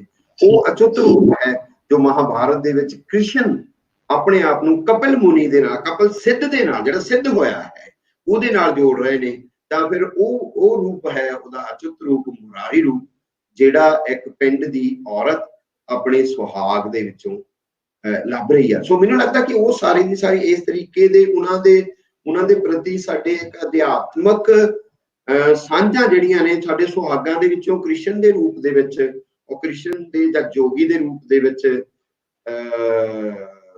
ਜਿਹੜਾ ਹੈ ਉਹ ਸਾਨੂੰ ਬਹੁਤ ਸਾਰੀਆਂ ਉਦਾਹਰਨਾਂ ਮਿਲਦੀਆਂ ਨੇ। ਬਹੁਤ ਸਾਰੇ ਸੁਹਾਗ ਘੋੜੀਆਂ ਜਿਹੜੀਆਂ ਉਹ ਯੋਗੀਆਂ ਦੇ ਰੂਪ ਦੇ ਵਿੱਚ ਉਹਨੂੰ ਦੇਖ ਰਹੇ ਨੇ। ਤਾਂ ਉਹ ਸਾਂਝ ਜਿਹੜੀ ਹੈ ਉਹ ਇੱਕ ਅਧਿਆਤਮਕ ਸਾਂਝ ਮੈਂ, ਜੋ ਵੀ ਉੱਤਰ ਪਹਾੜੋਂ ਆਇਆ ਚਰਖੇ ਦੀ ਘੂਕ ਸੁਣ ਕੇ, ਉਹ ਘੂਕ ਉਹਦੀ ਅਧਿਆਤਮਕ ਭੁੱਖ ਦੀ ਮੈਨੂੰ ਲੱਗਦਾ ਹੈ ਕੋਈ ਹੈ ਸੰਬੰਧ ਉਹਦਾ ਬਣਦਾ ਹੈ, ਮੈਂ ਮਹਿਸੂਸ ਕਰ ਸਕਦਾ। हाँ जी, दूसरा सर अमनदीप बल जी होरा वालों क्वेश्चन है कि तुसी जिला can you tell us something about dialogue Guru Nanak दा विद भारती जोगी दे नाल कोई डायलॉग है? ਯਾਰ ਦੇਖੋ ਸਿੱਧ ਗੋਸ਼ਟ ਬਾਣੀ ਜਿਹੜੀ ਹੈ ਸਾਰੀ ਦੀ ਸਾਰੀ ਉਹ ਗੁਰੂ ਨਾਨਕ, ਅਸੀਂ ਸਾਖੀਆਂ ਦੇ ਵਿੱਚੋਂ ਵੀ ਉਹਨਾਂ ਦਾ ਲੈਂਦੇ ਹਾਂ। ਮੇਰੇ ਨਾਲ ਖਿਆਲ ਨਾਲ ਇਹਨਾਂ ਦਾ ਸਾਖੀ ਦਾ ਹਵਾਲਾ ਇਹਨਾਂ ਨੇ ਦਿੱਤਾ ਹੈ। ਤਾਂ ਜਿਹੜਾ ਹੈ ਨਾ ਬਾਬੇ ਦੀ ਜਿਹੜੀ ਸਿੱਧ ਗੋਸ਼ਟ ਹੈ, ਮੈਂ ਪਹਿਲਾਂ ਆਪਣੀ ਗੱਲਬਾਤ ਦੇ ਵਿੱਚ ਕੀਤਾ ਸੀਗਾ ਕਿ ਉਹ ਟ੍ਰੈਡੀਸ਼ਨ ਕਿੱਥੋਂ ਤੁਰੀ ਉਸ ਵੇਲੇ ਤੇ ਕਿੱਥੇ ਤੱਕ ਪਹੁੰਚ ਗਈ ਸੀ। ਬਹੁਤ ਸਾਰੀਆਂ ਖਰਾਬੀਆਂ, ਬਹੁਤ ਸਾਰੇ ਕੁਐਸਚਨ ਜਿਹੜੇ ਬਾਅਦ ਦੇ ਵਿੱਚ ਖੜੇ ਹੋ ਜਾਂਦੇ ਨੇ। ਮੈਂ ਤੁਹਾਨੂੰ ਬਾਬੇ ਬਾਰਿਸ਼ ਸ਼ਾਹ ਦੇ ਹਵਾਲੇ ਦੇ ਨਾਲ ਵੀ ਗੱਲ ਕੀਤੀ ਹੈ ਕਿ ਉਹ ਫਿਰ ਉਹ ਸਾਰੀ ਦੀ ਸਾਰੀ ਆ ਜਾਂਦੀ ਹੈ। ਬਟ ਜਿਹੜੀ ਟ੍ਰੈਡੀਸ਼ਨ ਦੀ ਰਿਚਨੈਸ ਜਿੱਥੇ ਪਈ ਹੈ, ਜਿਸ ਥਾਟ ਦੇ ਉੱਤੇ ਰਿਚਨੈਸ, ਇਸ ਥਾਟ ਦੇ ਵਿੱਚ ਰਿਚਨੈਸ ਪਈ ਹੈ, ਤਾਂ ਉੱਥੇ ਸਤਿਗੁਰੂ ਨਾਨਕ ਦੇਵ ਆਣ ਉੱਥੇ ਉਹਨਾਂ ਨੇ ਉਹਦੀ ਸਾਰੀ ਸੈਲੀਬ੍ਰੇਸ਼ਨ ਹੀ ਹੈ ਸਤਿਗੁਰੂ ਨਾਨਕ ਦੇਵ ਜੀ ਦੀ ਸਿੱਧ ਗੋਸ਼ਟ ਦੇ ਵਿੱਚ। ਮੈਂ ਪਹਿਲਾਂ ਵੀ ਜ਼ਿਕਰ ਕੀਤਾ ਕਿ ਜਦੋਂ ਉਹ ਅੰਜਨ ਮਾਹੇ ਨਿਰੰਜਨ ਰਹੀਏ ਕਹਿੰਦੇ ਆ, ਤਾਂ ਨਿਰੰਜਨ ਸ਼ਬਦ ਮੈਂ ਆਪਣੇ ਪਿਤਾ ਜੀ ਦੇ ਨਾਮ ਦੇ ਹਵਾਲੇ ਤੋਂ ਗੱਲ ਕਰਕੇ ਕੀਤੀ ਸੀ ਕਿ ਉਹ ਨਿਰੰਜਨ ਸ਼ਬਦ ਗੋਰਖਬਾਣੀ ਤੋਂ ਤੁਰਿਆ ਹੋਇਆ ਉਹ ਨਿਰੰਜਨ ਸਿਧਾਂਤ ਹੈ। ਉਹ ਪੂਰੇ ਦਾ ਪੂਰਾ ਇੱਕ ਨਿਰਗੁਣ ਸਿਧਾਂਤ ਜਿਹੜਾ ਬੁੱਧਿਸਟ ਸਿਧਾਂਤ ਹੈ, ਉਹ ਬੁੱਧਾਂ ਤੋਂ ਤੁਰ ਕੇ ਸਿੱਧਾਂ ਰਾਹੀਂ ਹੁੰਦਾ ਹੋਇਆ, ਗੋਰਖ ਰਾਹੀਂ ਹੁੰਦਾ ਹੋਇਆ, ਸਤਿਗੁਰ ਕਬੀਰ ਰਾਹੀਂ ਹੁੰਦਾ ਹੈ, ਸਤਿਗੁਰ ਨਾਨਕ ਰਾਹੀਂ ਹੁੰਦਾ ਹੋਇਆ, ਫਿਰ ਉਹ ਬਾਬਾ ਬੁੱਲੇ ਸ਼ਾਹ ਜਾਂ ਸੂਫੀਆਂ ਦੇ ਵਿੱਚ ਟਰੈਵਲ ਕਰ ਜਾਂਦੇ ਨੇ। ਸਾਡੇ ਦੁੱਖਾਂ ਤੇ ਇਹ ਵਾਪਰਿਆ ਕਿ ਅਸੀਂ ਸਤਿਗੁਰੂ ਨਾਨਕ ਦੇਵ ਔਰ ਨਾਥਾਂ ਨੂੰ ਇਸ ਤਰੀਕੇ ਖੜੇ ਕਰਤਾ, ਇੱਕ ਦੂਜੇ ਦੇ ਜਿੱਦਾਂ ਵਿਰੋਧ ਦੇ ਵਿੱਚ ਖੜੇ ਕਰਤਾ। ਗੱਲ ਸੰਵਾਦ ਦੀ ਸੀ। ਸਤਿਗੁਰੂ ਨਾਨਕ ਦੇਵ ਤਾਂ ਕੁਛ ਸੁਣੀਏ ਕੁਛ ਕਹੀਏ ਵਾਲੀ ਗੱਲ ਹੀ ਕਰਦੇ ਨੇ। ਉਹ ਸਾਰੇ ਦਾ ਸਾਰਾ ਜਦੋਂ ਅਸੀਂ ਸਿੱਧ ਗੋਸ਼ਟ ਗੁਰੂ ਨਾਨਕ ਦੇਵ ਜੀ ਦੀ ਬਾਣੀ ਪੜਾਂਗੇ, ਤੇ ਜੇ ਅਸੀਂ ਉਹ ਸਾਰਾ ਸਿੱਧ ਸਾਹਿਤ ਪੜਿਆ ਹੋਏਗਾ, ਹਨਾ, ਅਸੀਂ ਗੋਰਖ ਪੜਿਆ ਹੋਏਗਾ, ਅਸੀਂ ਮਛੰਦਰ, ਅਸੀਂ ਜਲੰਧਰੀ, ਅਸੀਂ ਗੋਪੀ, ਅਸੀਂ ਭਰਤਰੀ, ਉਹ ਸਾਰੇ ਦੇ ਸਾਰੇ ਨਾਥ ਪੜੇ ਹੋਣਗੇ, ਤਾਂ ਸਾਨੂੰ ਪਤਾ ਲੱਗ ਜਾਏਗਾ ਕਿ ਸਤਿਗੁਰੂ ਨਾਨਕ ਦੇਵ, ਦੇਖੋ ਮਛੰਦਰ ਨਾਥ ਹੋਰੀ ਲਿਖਦੇ ਨੇ ਪ੍ਰਾਣ ਸੰਗਲੀ, ਉਹਨਾਂ ਦਾ ਇੱਕ ਗ੍ਰੰਥ ਹੈ। ਤੇ ਹਾਲਾਂਕਿ ਇੱਥੇ ਕੰਟਰੋਵਰਸ਼ੀਅਲ ਹੈ, ਇਹ ਹਿਸਟਰੀ ਦੇ ਮਾਹਿਰ ਲੋਕ ਜਾਂ ਧਰਮ ਸਿੱਖਿਆ ਦੇ ਮਾਹਿਰ ਲੋਕ ਜ਼ਿਆਦਾ ਇੱਥੇ ਸਿਆਣਪ ਨਾਲ ਗੱਲਾਂ ਕਰ ਸਕਦੇ ਨੇ, ਮੇਰੇ ਵਰਗਾ ਇਸ ਮਾਮਲੇ 'ਚ ਅਨਪੜ੍ਹ ਆਦਮੀ ਘੱਟ ਕਰ ਸਕਦਾ। ਬਟ ਜੇ ਗ੍ਰੰਥ ਜੋ ਯੋਗ ਸਿੱਧੀਆਂ ਨਾਲ ਜੁੜਿਆ ਹੋਇਆ ਪ੍ਰਾਣ ਸੰਗਲੀ ਹੈ, ਤਾਂ ਗੁਰੂ ਨਾਨਕ ਦੇਵ ਜੀ ਦੇ ਗ੍ਰੰਥ ਦਾ ਨਾਮ ਵੀ ਪ੍ਰਾਣ ਸੰਗਲੀ ਹੈ। ਉਹਨੂੰ ਓਨ ਕਰਦੇ ਨੇ ਜਾਂ ਨਹੀਂ ਕਰਦੇ, ਇਹ ਨਹੀਂ ਮੈਂ ਕਹਿੰਦਾ, ਕੁਝ ਓਨ ਕਰਦੇ ਨੇ ਕੁਝ ਨਹੀਂ ਕਰਦੇ, ਉੱਤੇ ਡਿਬੇਟ ਹੈ। ਬਟ ਉਹ ਪਟਿਆਲਾ ਯੂਨੀਵਰਸਿਟੀ ਵੱਲੋਂ ਬੜਾ ਵੱਡਾ ਗ੍ਰੰਥ ਛਪਿਆ ਹੋਇਆ ਪ੍ਰਾਣ ਸੰਗਲੀ ਜਿਹੜੇ ਹੈ, ਉਹ ਕਿੱਦਾਂ ਸਾਊਥ ਤੋਂ ਮਿਲਿਆ, ਉਹਦੀ ਇੱਕ ਆਪਣੀ ਹਿਸਟਰੀ ਹੈ। ਬਟ ਜੇ ਪ੍ਰਾਣ ਸੰਗਲੀ ਉਹ ਵੀ ਲਿਖ ਰਹੇ ਨੇ, ਪ੍ਰਾਣ ਸੰਗਲੀ ਉਹ ਵੀ ਲਿਖ ਰਹੇ ਨੇ, ਤੇ ਇਹਦਾ ਮਤਲਬ ਕਿਤੇ ਨਾ ਕਿਤੇ ਤਾਂ ਕੋਈ ਵੱਡਾ ਸੰਬੰਧ ਐਸਾ ਜਿਹੜਾ ਹੈ ਉਹ ਬਣਦਾ ਹੀ ਹੈ। ਔਰ ਸਤਿਗੁਰੂ ਨਾਨਕ ਦੇਵ ਜੀ ਦੀ ਬਾਣੀ ਦੇ ਵਿੱਚ ਬਹੁਤ ਸਾਰੇ ਐਸੇ ਸ਼ਬਦ, ਸਿਧਾਂਤਕ ਸ਼ਬਦ ਜਿਹਨਾਂ ਨੂੰ ਮੈਂ ਕਹਾਂਗਾ, ਜਿਹੜੇ ਤੁਹਾਨੂੰ ਨਾਥ ਟ੍ਰੈਡੀਸ਼ਨ ਦੇ ਵਿੱਚੋਂ ਮਿਲ ਜਾਂਦੇ ਜੀ।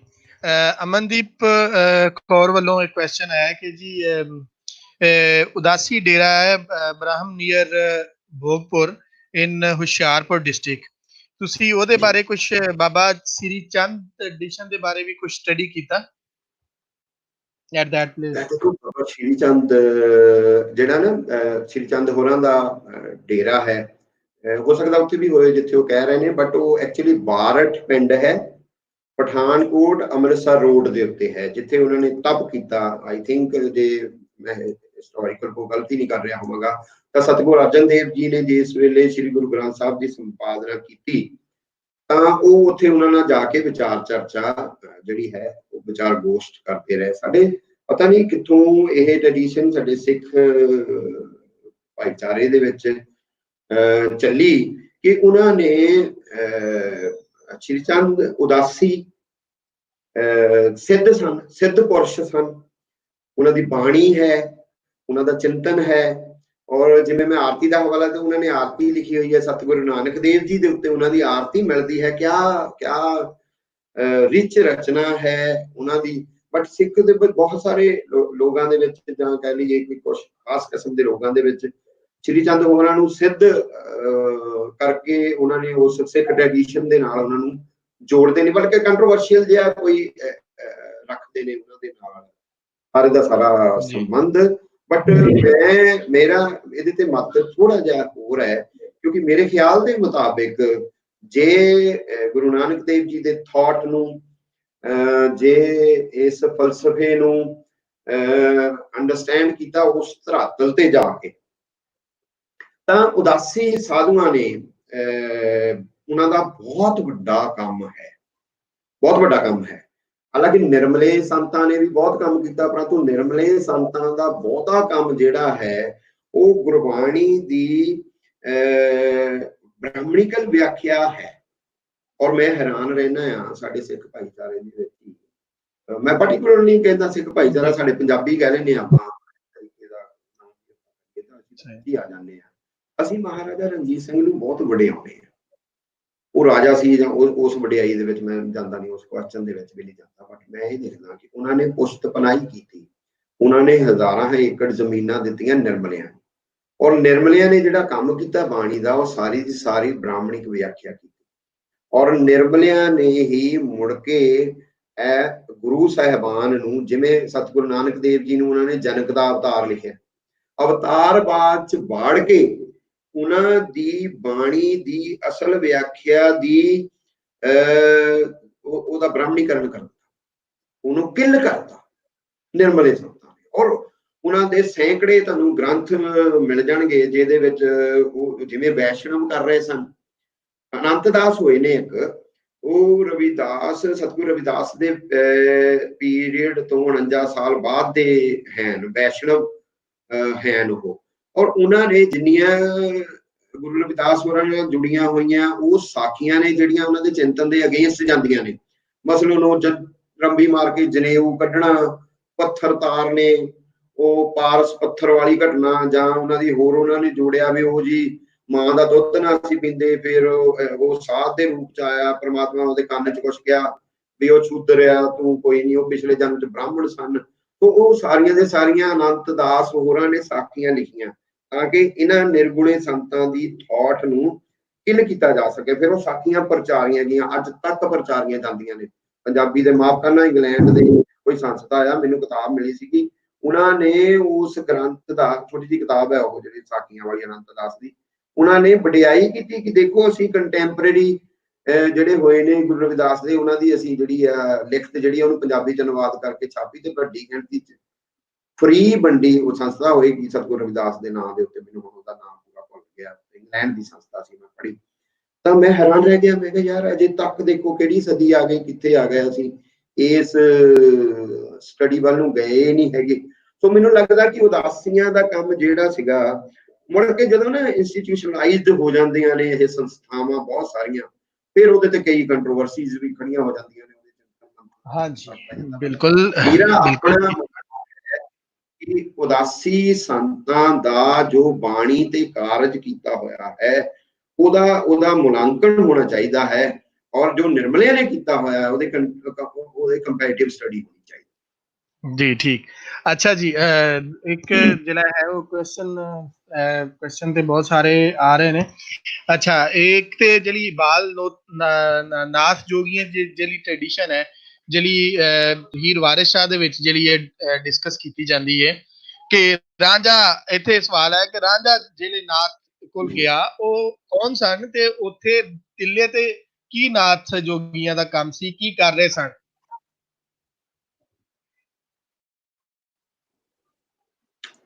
ਨਾਥਾਂ ਨੇ ਮੋਇਆ ਕੰਮ ਥੋੜੀ, ਉਹ ਇੰਟਰਸਟਿੰਗ। ਮੈਂ ਤੁਹਾਨੂੰ ਫੋਕ ਚੋਂ ਹੀ ਇਹਦੀ ਗੱਲ ਦੱਸਦਾ। ਕਹਿੰਦੇ ਕਿ ਉਹ ਕਹਿੰਦੇ ਨੇ ਜੱਟ ਲੈ ਗਿਆ ਚੋਰ। ਮੈਂ ਫਿਰ ਕਹਿ ਦੇਣਾ, ਮੈਨੂੰ ਲੱਗਦਾ ਵਿੱਚ ਲਿੰਕ ਥੋੜਾ ਜਿਹਾ ਹੋਇਆ ਸੀ ਕਿ ਜੱਟ ਮਚਲਾ ਤੇ ਖੁਦਾ ਨੂੰ ਲੈ ਗਿਆ ਚੋਰ। ਰਾਂਝਾ ਜਦੋਂ ਸਾਰੀ ਮਾਰ ਮੂਰ ਖਾ ਜਾਂਦਾ ਆ ਤੇ ਰਾਂਝਾ ਜਾਂਦਾ ਜੋਗੀ ਦੇ ਟਿੱਲੇ ਤੇ ਉਹ ਬੈਠ ਕੇ ਉਹਦੇ ਨਾਲ ਗੱਲਬਾਤ ਕਰ ਰਿਹਾ, ਇੰਨੇ ਦੇਰ ਨੂੰ ਨਾ ਉਹ ਵੀ ਜੋਗ ਦੇ ਦੋ, ਤੇ ਉਹ ਮਨਾ ਕਰਦੇ ਕਿ ਨਹੀਂ ਯਾਰ ਦੁਨੀਆਦਾਰ ਨੂੰ ਜੋਗ ਨਹੀਂ ਦਿੱਤਾ ਜਾਂਦਾ ਹੈ, ਜੇ ਉਹ ਸਾਡੇ ਸਾਰਾ ਮਨਾ ਕਰਦੇ, ਉਹਨੂੰ ਬਹੁਤ ਬੁਰੀ ਤਰ੍ਹਾਂ ਨਾਲ ਮਨਾ ਹੋ ਜਾਂਦਾ ਹੈ ਕਿ ਪਰਖ ਕੇ ਜੋਗੀ ਐ ਥੋੜੀ ਸੀ ਗਿਆ ਤੇ ਜੋਗੀ ਬਣ ਗਿਆ। ਬਟ ਉਹ ਕਿੱਸਾਕਾਰ ਦੀ ਐਸੇ ਖੂਬਸੂਰਤੀ ਵੀ ਆ ਉਹ। ਪਰ ਉਹ ਫਿਰ ਕੀ ਹੈ ਕਿ ਉਹ ਜਾਨੂੰ ਇੱਕ ਜੋਗੀ ਆ ਜਾਂਦਾ ਚੇਲਾ ਤੇ ਲੋਟਾ ਹੱਥ 'ਚ ਫੜਿਆ ਹੋਇਆ ਪਾਣੀ ਦਾ, ਜੋ ਆਂਦਾ ਗੁਰੂ ਜੀ, ਇਹਨਾਂ ਨੇ ਪੁੱਛਿਆ ਨਾ, ਮੈਂ ਫੋਕ 'ਚ ਤੁਹਾਨੂੰ ਉਦਾਹਰਨ ਦੇ ਰਿਹਾ, ਤੇ ਗੁਰੂ ਜੀ ਤਿਆਰ ਹੋ ਜਾਓ ਇਸ਼ਨਾਨ ਕਰਨ ਲਈ। ਕਹਿੰਦਾ ਯਾਰ ਗੁਰੂ ਆ ਕਿ ਬਟੇਰਾ, ਲੋਟਾ ਪਾਣੀ ਦਾ ਰੱਖਿਆ, ਕੋਲ ਦਰਿਆ ਵਗਣ ਡਿਆ, ਤੂੰ ਕਿਹੜੇ ਚੱਕਰਾਂ 'ਚ ਪਿਆ? ਤੇ ਦਰਿਆ ਤੇ ਇਹਨੂੰ ਇਸ਼ਨਾਨ ਕੋਲ ਚੱਕਦਾ, ਆਪਣੇ ਮੋਢੇ ਦੇ ਘਦਾੜੇ ਚੱਕ ਲੈਂਦਾ ਗੁਰੂ ਨੂੰ ਤੇ ਚੱਕ ਕੇ ਦਰਿਆ 'ਚ ਵੜ ਜਾਂਦਾ, ਉੱਧਰ ਡੂੰਘੇ ਥਾਂ ਲੈ ਜਾਂਦਾ। ਕਹਿੰਦਾ ਲੈ ਹੁਣ ਦੱਸ ਬਈ ਜੋਗ ਦੇਣਾ ਕਿ ਸੁਰਗਵਾਸ ਹੋਣਾ? ਉਹ ਜੱਟ ਮਚਲਾ ਦੇ ਖੁਦਾ ਨੂੰ ਲੈ ਕੇ ਉਹ ਕਹਿੰਦਾ ਯਾਰ ਆ ਕੀ ਚੱਕਰ? ਕਹਿੰਦਾ ਮੈਂ ਛੱਡ ਦੇਣਾ ਤੈਨੂੰ ਇੱਥੇ, ਤੈਨੂੰ ਡੋਬ ਕੇ ਮਾਰ। ਉਹ ਕਹਿੰਦਾ ਯਾਰ ਚੱਲ ਮੈਂ ਤੈਨੂੰ, ਚੱਲ ਬਾਹਰ ਚੱਲ, ਤੈਨੂੰ ਮੈਂ ਜੋਗ ਦੇ ਦਿੰਦਾ। ਕਹਿੰਦਾ ਨਾ, ਇੱਥੇ ਹੀ ਗੇਮ ਕਰ। ਉਹ ਕਹਿੰਦਾ ਕਨਪਟੇ ਜੋਗੀ ਕਹਿੰਦੇ ਸੀ ਨਾ ਉਹਨਾਂ ਨੂੰ, ਕਨਪਟੇ, ਉਹ ਇੱਥੋਂ ਕੱਚ ਦੀਆਂ ਮੁੰਦਰਾਂ ਪਾਉਂਦੇ ਸਨ। ਤਾਂ ਉਹ ਕਹਿੰਦਾ ਮੈਂ ਮੁੰਦਰਾਂ ਬਾਹਰ ਪਈਆਂ ਯਾਰ, ਕੰਨ ਪਾੜਾਂਗਾ ਤਾਂ ਤੈਨੂੰ ਜੋਗ ਦੇਵਾਂਗਾ ਨਾ, ਮੰਤਰ ਫੇਰ ਦੇਵਾਂਗਾ, ਪਹਿਲਾਂ ਕੰਨ ਪਾੜਾਂਗਾ। ਹੁਣ ਮੈਂ ਤੁਹਾਨੂੰ ਰਿਚੁਅਲ ਦੀ ਗੱਲ ਵਿੱਚ, ਇਹਨਾਂ ਨੂੰ ਮੈਨੂੰ ਲੱਗਦਾ ਜੋ ਇਹਨਾਂ ਦਾ ਸੁਭਾਅ ਸੀਗਾ ਪਤਾ ਲੱਗ ਜਾਏਗਾ ਕੀ ਕਰਦੇ। ਤਾਂ ਉਹ ਕਹਿੰਦਾ ਭਰਾਵਾ ਤੇਰਾ ਬਾਹਰ ਨਿਕਲ ਕੇ ਤੇਰਾ ਕੀ ਭਰੋਸਾ, ਤੂੰ ਆਪਣੀਆਂ ਮੁੰਦਰਾਂ ਲਾ ਤੇ ਇਹਨਾਂ ਨਾਲ ਮੇਰਾ ਕੰਨ ਪਾੜ। ਮਾਈ ਗੋਡ, ਹੁਣ ਰਾਂਝਾ ਵੀ ਏਡਾ ਇੰਟੈਲੀਜੈਂਟ ਆਦਮੀ, ਸੋ ਉਹਨੇ ਕੰਨ ਪਾੜਤਾ। ਚਲੋ ਉਹ ਫਸ ਗਿਆ, ਗੁਰੂ ਹੁਣ ਉਹ ਤਾਂ ਮਾਰੂ, ਕਹਿੰਦਾ ਮੈਂ ਚੱਕ ਕੇ ਤੈਨੂੰ ਮਾਰਨਾ। ਮੈਂ ਚੱਟਿਆ, ਉਹਨੇ ਚੱਕ ਲਿਆ, ਉਹਨੂੰ ਤਾਂ ਚੱਕ ਲਿਆ। ਉਹ ਕਹਿੰਦਾ ਮਾਰੂ ਮੈਂ, ਚੱਠਾ ਹੀ ਹੋਣਾ ਮੈਨੂੰ ਲੱਗਦਾ ਉਹ ਨਹੀਂ। ਮੈਂ ਕਿਹਾ ਚੱਠਿਆਂ ਚੋਂ ਤਾਂ ਨਹੀਂ ਸੀ? ਨਹੀਂ ਉਹ ਖੈਰ ਉਹ ਚੱਕ ਕੇ ਗਏ, ਉਹ ਕਹਿ ਕੰਨ ਪਾੜ ਦੇ। ਕਹਿੰਦਾ ਚਲੋ ਉਹਨੂੰ ਕੰਨ ਪਾੜਤੇ। ਕਹਿੰਦਾ ਹੁਣ ਕਹਿੰਦਾ ਮੰਤਰ, ਕਹਿੰਦਾ ਨਹੀਂ ਨਹੀਂ ਨਹੀਂ, ਤੂੰ ਮੈਨੂੰ ਇਹ ਕਹਿ ਕਿ ਤੈਨੂੰ ਹੀਰ ਦਿੱਤੀ, ਮੰਤਰ ਨਹੀਂ, ਤੂੰ ਇਹ ਕਹਿ ਤੈਨੂੰ ਹੀਰ ਦਿੱਤੀ। ਉਹ ਫਿਰ ਉਹ ਕਹਿੰਦਾ ਕਿ ਫਿਰ ਗੁਰੂ ਹੈ ਨਾ, ਸਿੱਧ ਹੈ, ਕਹਿੰਦਾ ਕੱਲੀ ਹੀਰ ਹੀ ਨਹੀਂ, ਤੈਨੂੰ 5 ਪੀਰ ਵੀ ਦਿੱਤੇ। ਇਹ ਗੁਰਮੰਤਰ ਨੇ ਇਹਨਾਂ ਲੋਕਾਂ ਦੇ, 5 ਪੀਰ ਵੀ ਦਿੱਤੇ ਤੈਨੂੰ ਨਾਲ। ਉਹ ਫਿਰ ਉਹ 5 ਪੀਰ ਅੱਲਾ ਮੁਹੰਮਦ ਚਾਰ ਯਾਰ ਹਾਜੀ ख्वाजा कुतुब फरीद ਦੇ ਚਿੰਤਨ ਫਿਰ ਕਿਤੇ ਕਿਤੇ ਜਾ ਕੇ ਜੁੜਦਾ ਉਹਨਾਂ 5 ਮਲੰਗਾਂ ਦੇ ਨਾਲ, ਉਹਨਾਂ 5 ਬਕਾਰਾਂ ਦੇ ਨਾਲ, ਉਹਨਾਂ 5 ਜੇ ਮੈਂ 5 ਦੇ ਚਿੰਤਨ ਨੂੰ ਬਾਬੇ ਸ਼ੇਖ ਫਰੀਦ ਕੋਲ ਲੈ ਕੇ ਆਉਣਾ ਆ, ਤੇ ਉਹ ਕਹਿੰਦੇ ਕਿ ਫਰੀਦਾ ਜੇ ਤੈਂ ਮਾਰਨ ਜਿਨ੍ਹਾਂ ਨੂੰ ਤੂੰ ਮਾਰਨਾ ਚਾਹੁੰਦਾ ਹੈ, ਮੁੱਕੀਆਂ ਤੇਰੇ ਮਰਿਆ ਮਰੀਆਂ। ਜਦ ਤਿਨਾਂ ਨੇ ਮਾਰਿਆ ਘੁੰਮ, ਕਾਮ ਕ੍ਰੋਧ ਲੋਭ ਮੋਹ ਹੰਕਾਰ, ਜਦ ਤਿਨਾਂ ਨੂੰ ਉਹਨਾਂ ਨੇ ਤੈਨੂੰ ਘੁੰਮ ਕੇ ਮਾਰਿਆ, ਆਪ ਨੜੇ ਘਰ ਜਾਈਏ ਨੋ ਰੀਡ ਥਾਈ ਸੈਲਫ, ਇੱਧਰ ਨੂੰ ਗਲਮੇ ਥਾਣੀ, ਆਪ ਨੜੇ ਘਰ ਜਾਈਏ ਪੈਰ ਤਿਨਾਂ ਦੇ ਚੁੰਮ, ਤੂੰ ਉਹਨਾਂ ਦੇ ਪੈਰ ਚੁੰਮ ਲਏਗਾ ਜੇ ਆਪਣੀ ਅੰਡਰਸਟੈਂਡ ਕਰੇਗਾ ਇੱਧਰੋਂ ਦੀ ਉਹਨਾਂ 5 ਚੀਜ਼ਾਂ। ਸੋ ਮੈਨੂੰ ਲੱਗਦਾ ਕਿ ਇਹ ਤਬੀ ਲੋਕ ਹੁੰਦੇ ਨੇ ਗਿਆਨੀ। ਜਿਵੇਂ ਮੈਂ ਪੜ੍ਹ ਰਿਹਾ ਸੀ, ਉਹ ਕਹਿੰਦਾ ਯਾਰ ਮੈਨੂੰ ਕੋਈ ਕਹਿਣ ਲੱਗਾ, ਕਹਿੰਦਾ ਤੂੰ ਜਿਹੜਾ ਸਹਿਸੂਤ ਜਿਹਾ ਲਿਖਦਾ ਇਹਦਾ ਕੀ ਫਾਇਦਾ ਹੈ? ਮੈਂ ਕਿਹਾ ਯਾਰ ਫੁੱਲ ਖਿੜਨ ਦਾ ਕੀ ਫਾਇਦਾ ਹੈ?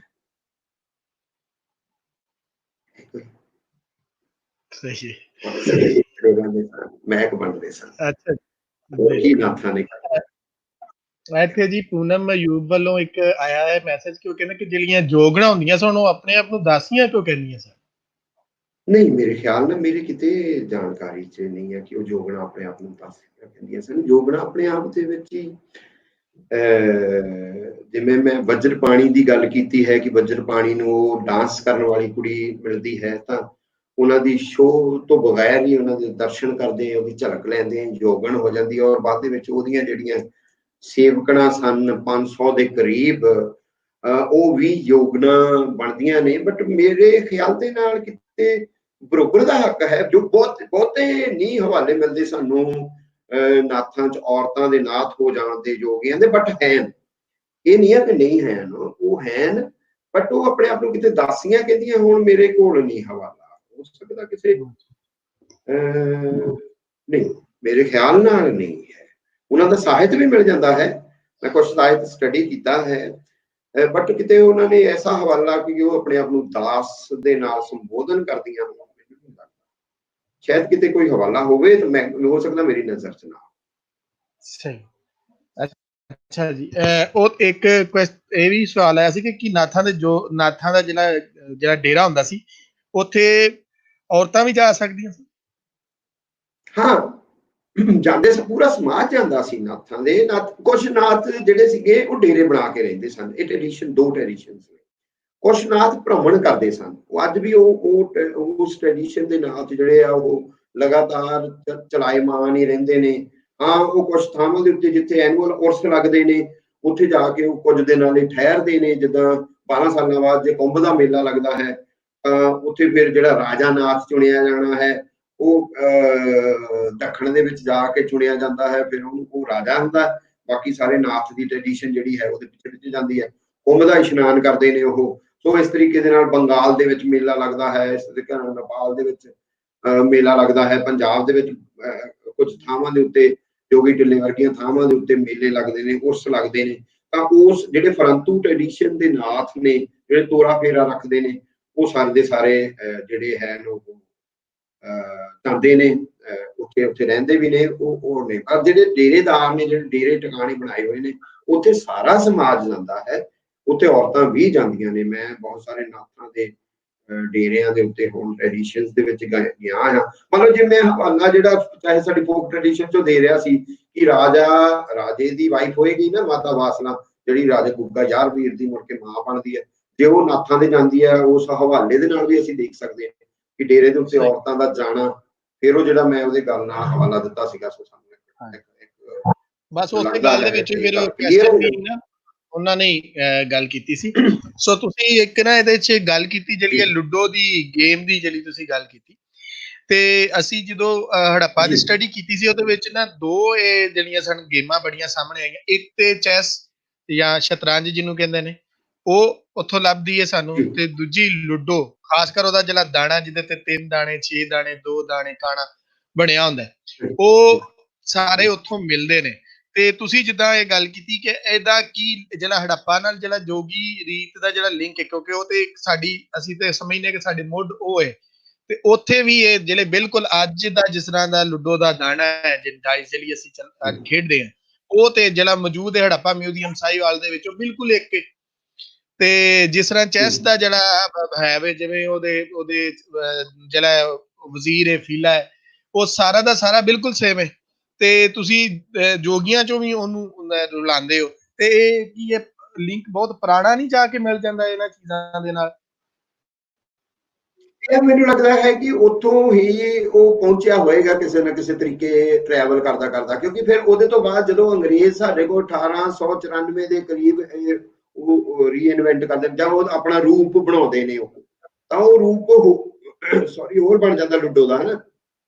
ਉਹ ਸਬਸਿਡੀ ਵਾਲਾ ਰੂਪ ਜਿਹੜਾ ਮੈਂ 13ਵੀਂ ਸ਼ਤਾਬਦੀ ਦੇ ਵਿੱਚ ਗਿਆਨਦੇਵ ਉਹਨਾਂ ਦੇ ਹਵਾਲੇ ਨਾਲ ਗੱਲ ਕਰ ਰਿਹਾ, ਉਹ ਰੂਪ ਨਹੀਂ ਰਹਿੰਦਾ ਪਿਆ, ਕਿਉਂਕਿ ਉਹ ਰੂਪ ਤੁਹਾਨੂੰ ਇੱਕ ਇੱਕ ਪੁਆਇੰਟ ਦੇ ਉੱਤੇ ਤੁਹਾਨੂੰ ਉਹ ਸਾਡੀ ਫਿਲਾਸਫੀ ਦੇ ਵਿੱਚ ਜਿਹੜੀਆਂ ਨੈਤਿਕ ਵੈਲਿਊਜ਼ ਨੇ, ਤੁਸੀਂ ਕਾਮ ਕ੍ਰੋਧ ਲੋਭ ਮੋਹ ਹੰਕਾਰ ਦੇ ਵਿੱਚ ਕਿਸ ਤਰੀਕੇ ਦੇ ਨਾਲ ਜਾਂ ਹਿੰਸਾ ਕਰਦੇ ਹੋ ਤਾਂ ਤੁਹਾਨੂੰ ਉੱਥੇ ਸੱਪ ਡੰਗਦਾ ਹੈ, ਉਹ ਤੁਹਾਨੂੰ ਲੈ ਕੇ ਨਾਗਲੋਕ ਤੱਕ, ਪਤਾਲ ਤੱਕ ਲੈ ਕੇ ਚਲਿਆ ਜਾਂਦਾ ਹੈ। ਤਾਂ ਉਹ ਜਿਹੜੀ 13ਵੀਂ ਸ਼ਤਾਬਦੀ ਦੀ ਆ, ਉਹ ਬਿਲਕੁਲ ਉਹ ਦਾਣੇ ਜਿਹੜੇ ਤੁਸੀਂ ਗੱਲ ਕਰਦੇ ਹੋ ਜਿਹਦੇ ਉੱਤੇ ਉਹ ਨੇ, ਉਹ ਉਸੇ ਤਰੀਕੇ ਦਾ ਹੈ। ਉਹਦੇ ਵਿੱਚ ਵੀ ਜੋ ਜੋ ਮਿਲਦਾ ਸਾਡੇ ਕੋਲ, ਜਿਹੜਾ ਜਿਸ ਰੂਪ ਦੇ ਵਿੱਚ ਵੀ ਪੇਂਟਿੰਗ ਦੇ ਰੂਪ ਦੇ ਵਿੱਚ ਮੇਰੇ ਕੋਲ ਆਇਆ ਸੀ, ਮੈਂ ਸਟੱਡੀ ਕਰ ਰਿਹਾ ਸੀ, ਪਰ ਉਹਦੇ ਵਿੱਚ ਉਹ ਨਵਾਂਪਣ ਇਹ ਭਰ ਦਿੰਦੇ ਨੇ ਕਿ ਉਹਨੂੰ ਸਾਡੀ, ਅਸੀਂ ਨੈਤਿਕ ਤੌਰ ਦੇ ਉੱਤੇ, ਆਤਮਿਕ ਤੌਰ ਦੇ ਉੱਤੇ, ਅਸੀਂ ਗਿਆਨ ਰੂਪ ਦੇ ਤੌਰ ਦੇ ਉੱਤੇ ਕਿਸ ਤਰੀਕੇ ਦੇ ਨਾਲ ਜੀਵਨ ਜਾਪਣ ਆਪਣਾ ਕਰਨਾ ਆ। ਸਭ ਤੋਂ ਪਹਿਲਾ ਡੰਗ ਉੱਤੇ ਵੱਜਦਾ ਆ ਉਸ ਲੁੱਡੋ ਦੇ ਉੱਤੇ ਹਿੰਸਾ ਤੇ ਸਭ ਤੋਂ ਪਹਿਲੀ ਸੀੜੀ ਜਿਹੜੀ ਆ ਉਹ ਕਰੁਣਾ ਤੇ ਦਇਆ ਦੇ ਉੱਤੇ ਚੜ੍ਹਦੀ ਆ ਉਹ।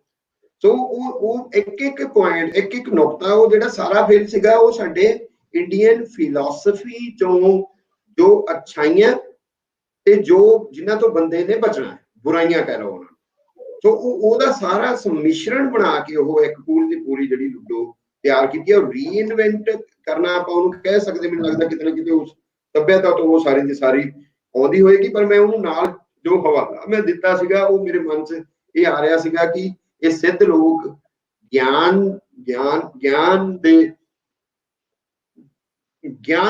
ਦੀ ਅਵਸਥਾ ਵਾਲੇ ਲੋਕ ਨੇ, ਔਰ ਉਸ ਲੁੱਡੋ ਦੇ ਵਿੱਚ ਗਿਆਨ ਦੇ ਪੁਆਇੰਟ ਤੋਂ ਇੱਕ ਪੌੜੀ ਚੜ੍ਹਦੀ ਆ, ਜਿਹੜੀ ਕਿਤੇ ਨਾ ਉਹ ਆਨੰਦ ਲੋਕ ਦੇ ਵਿੱਚ, ਉੱਥੇ ਜਿਹੜਾ ਪੁਆਇੰਟ ਬਣਦਾ ਆਨੰਦ ਲੋਕ ਦੇ ਵਿੱਚ ਲੈ ਜਾਂਦੀ ਆ। ਉਹਨਾਂ ਨੂੰ ਫਿਰ ਸਵਰਗ ਲੋਕ ਦੀ ਲੋੜ ਨਹੀਂ ਹੁੰਦੀ, ਉਹ ਉਸ ਜਿੱਤ ਮਰਨੇ ਤੇ ਜਗ ਡਰੇ ਮੇਰੇ ਮਨ ਆਨੰਦ, ਫਿਰ ਜਿੱਥੇ ਸਤਿਗੁਰ ਕਬੀਰ ਆਣ ਕੇ ਕਹਿੰਦੇ।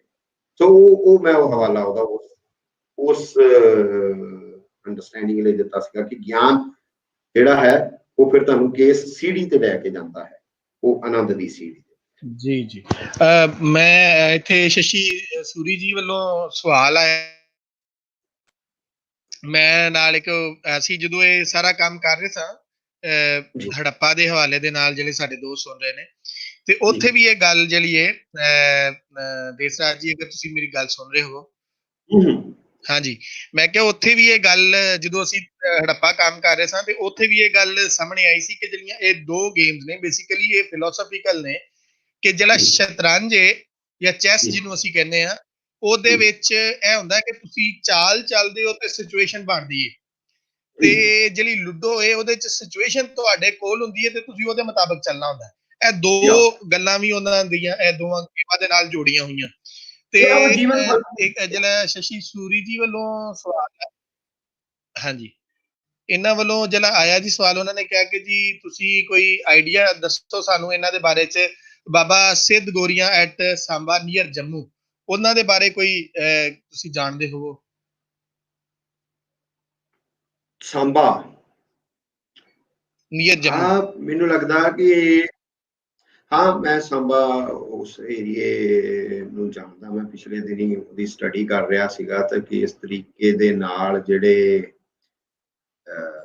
ਇੱਕ ਬ੍ਰਾਹਮਣਿਕ ਟ੍ਰੈਡੀਸ਼ਨ ਨਾਲ ਦੇਵੀ ਜੁੜੀ ਹੋਈ ਹੈ, ਜਿਹਦਾ ਉਰਸ ਉੱਥੇ ਸਾਲਾਨਾ ਮਨਾਇਆ ਜਾਂਦਾ ਸੀ। ਪਰ ਉਸ ਸਿੱਧ ਜਗ੍ਹਾ ਬਾਰੇ ਮੇਰੇ ਮਤਲਬ ਕਦੇ ਹਵਾਲਾ ਆਇਆ ਨਹੀਂ ਮੇਰੇ ਖਿਆਲ ਦੇ ਨਾਲ। ਬਟ ਹਾਂ, ਇੱਕ ਸਟੱਡੀ ਮੈਨੂੰ ਭੇਜੀ ਸੀ ਪ੍ਰੋਫੈਸਰ ਰਾਜਕੁਮਾਰ ਹੰਸ ਹੋਰਾਂ ਨੇ, ਉਹ ਕਿਤੋਂ ਭੇਜੀ ਸੀ। ਉਹ ਆਰਟੀਕਲ ਸੀ ਜਿਹੜਾ ਸਾਂਬੇ, ਉਹ ਸਾਂਬਾ ਜ਼ਿਲ੍ਹੇ ਦੇ ਆਲੇ ਦੁਆਲੇ ਦੀ ਜਿਹੜੀ ਹੈ ਸਿੱਧ ਪਰੰਪਰਾਵਾਂ, ਸਿੱਧ ਸ਼ਰਾਈਨਸ ਨੇ ਜਿਹੜੀਆਂ, ਉਹ ਕਿਸ ਤਰੀਕੇ ਦੇ ਨਾਲ ਉਹ ਰਾਜਿਆਂ ਦੇ ਉਹ ਟ੍ਰੈਡੀਸ਼ਨ ਹੈ, ਉਹਨਾਂ ਦੀ ਸੇਵਾ ਕਰਦੇ ਆ।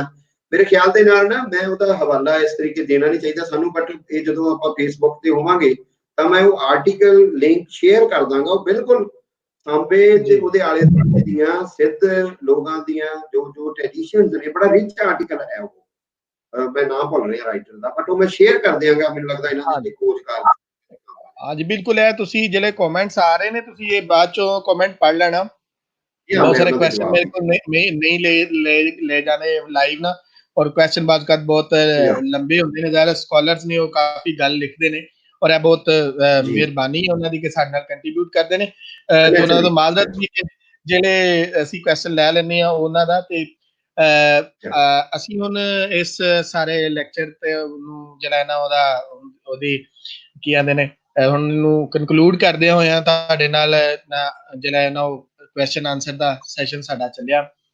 ਤੇ ਆਖਰ ਤੇ ਜਿਹੜੀ ਮੈਂ ਇੱਕ ਅਗਰ ਤੁਹਾਨੂੰ ਕਰਨਾ ਪਵੇ ਕਿ ਤੁਸੀਂ 2 ਲਾਈਨਾਂ ਦੇ ਵਿੱਚ ਇਹ ਜਿਹੜਾ ਸਿਲਸਿਲਾ ਪੰਜਾਬ ਦੇ ਵਿੱਚ ਤੁਸੀਂ ਜਿਸ ਤਰ੍ਹਾਂ ਸਿੱਧ ਜੋਗੀਆਂ ਰਾਹੀਂ ਜਿਹੜੇ ਉਹ ਬੁੱਧਾ ਤੱਕ ਤੇ ਫਿਰ ਤੁਸੀਂ ਜਿਹੜਾ ਨਾ ਭਗਤ ਕਬੀਰ ਤੱਕ ਆਉਂਦੇ, ਅਗਰ ਤੁਸੀਂ ਇਹਨੂੰ 1-2 ਲਾਈਨਾਂ ਚ ਦੱਸੋ ਕਿ ਇਹ ਕੀ ਸਿਲਸਿਲਾ ਜਿਹੜਾ ਨਾਲ ਜੋੜਿਆ ਹੋਇਆ, ਇੰਜ ਜਿਹੜਾ ਇਹ ਪਰੋਇਆ ਹੋਇਆ ਇਸ ਧਾਗੇ ਦੇ ਵਿੱਚ, ਇਹਨੂੰ ਅਗਰ ਅਸੀਂ 2 ਲਾਈਨਾਂ 4 ਚ ਦੱਸ ਸਕੀਏ। ਮੈਂ ਬਿਲਕੁਲ। ਔਰ ਖੈਰ ਮੈਂ ਇਹ ਕਹਿਣਾ, ਇਹ ਆਪਾਂ ਕਿਉਂਕਿ ਹਿਸਟੋਰੀਕਲ ਪਰਸਪੈਕਟਿਵ ਚ ਗੱਲਾਂ ਕਰ ਰਹੇ ਸੀ ਤਾਂ ਉਹ ਸਾਰੀ ਟ੍ਰੈਡੀਸ਼ਨ ਨੂੰ ਆਪਾਂ ਉਸ ਤਰੀਕੇ ਨਾਲ ਦੇਖ ਰਹੇ ਸੀਗੇ। ਪਰ ਮੈਂ ਇਹ ਕਹਿਣਾ ਕਿ ਇਹ ਜਿਹੜੇ ਲੋਕ ਹੁੰਦੇ ਨੇ, ਇਹ ਇੱਕੋ ਹੀ ਧਰਾਤਲ ਤੇ ਵਿਚਰ ਰਹੇ ਹੁੰਦੇ ਨੇ, ਕਿਸੇ ਵੀ ਸਦੀ ਚ ਆਏ ਹੋਣ, ਕਿਸੇ ਵੀ ਟ੍ਰੈਡੀਸ਼ਨ ਨਾਲ ਜੁੜੇ ਹੋਏ ਹੋਣ। ਇਹਨਾਂ ਦਾ ਧਰਾਤਲ ਜਿਹੜਾ ਹੈ ਜਿੱਥੇ ਇਹ ਵਿਚਰਦੇ ਨੇ,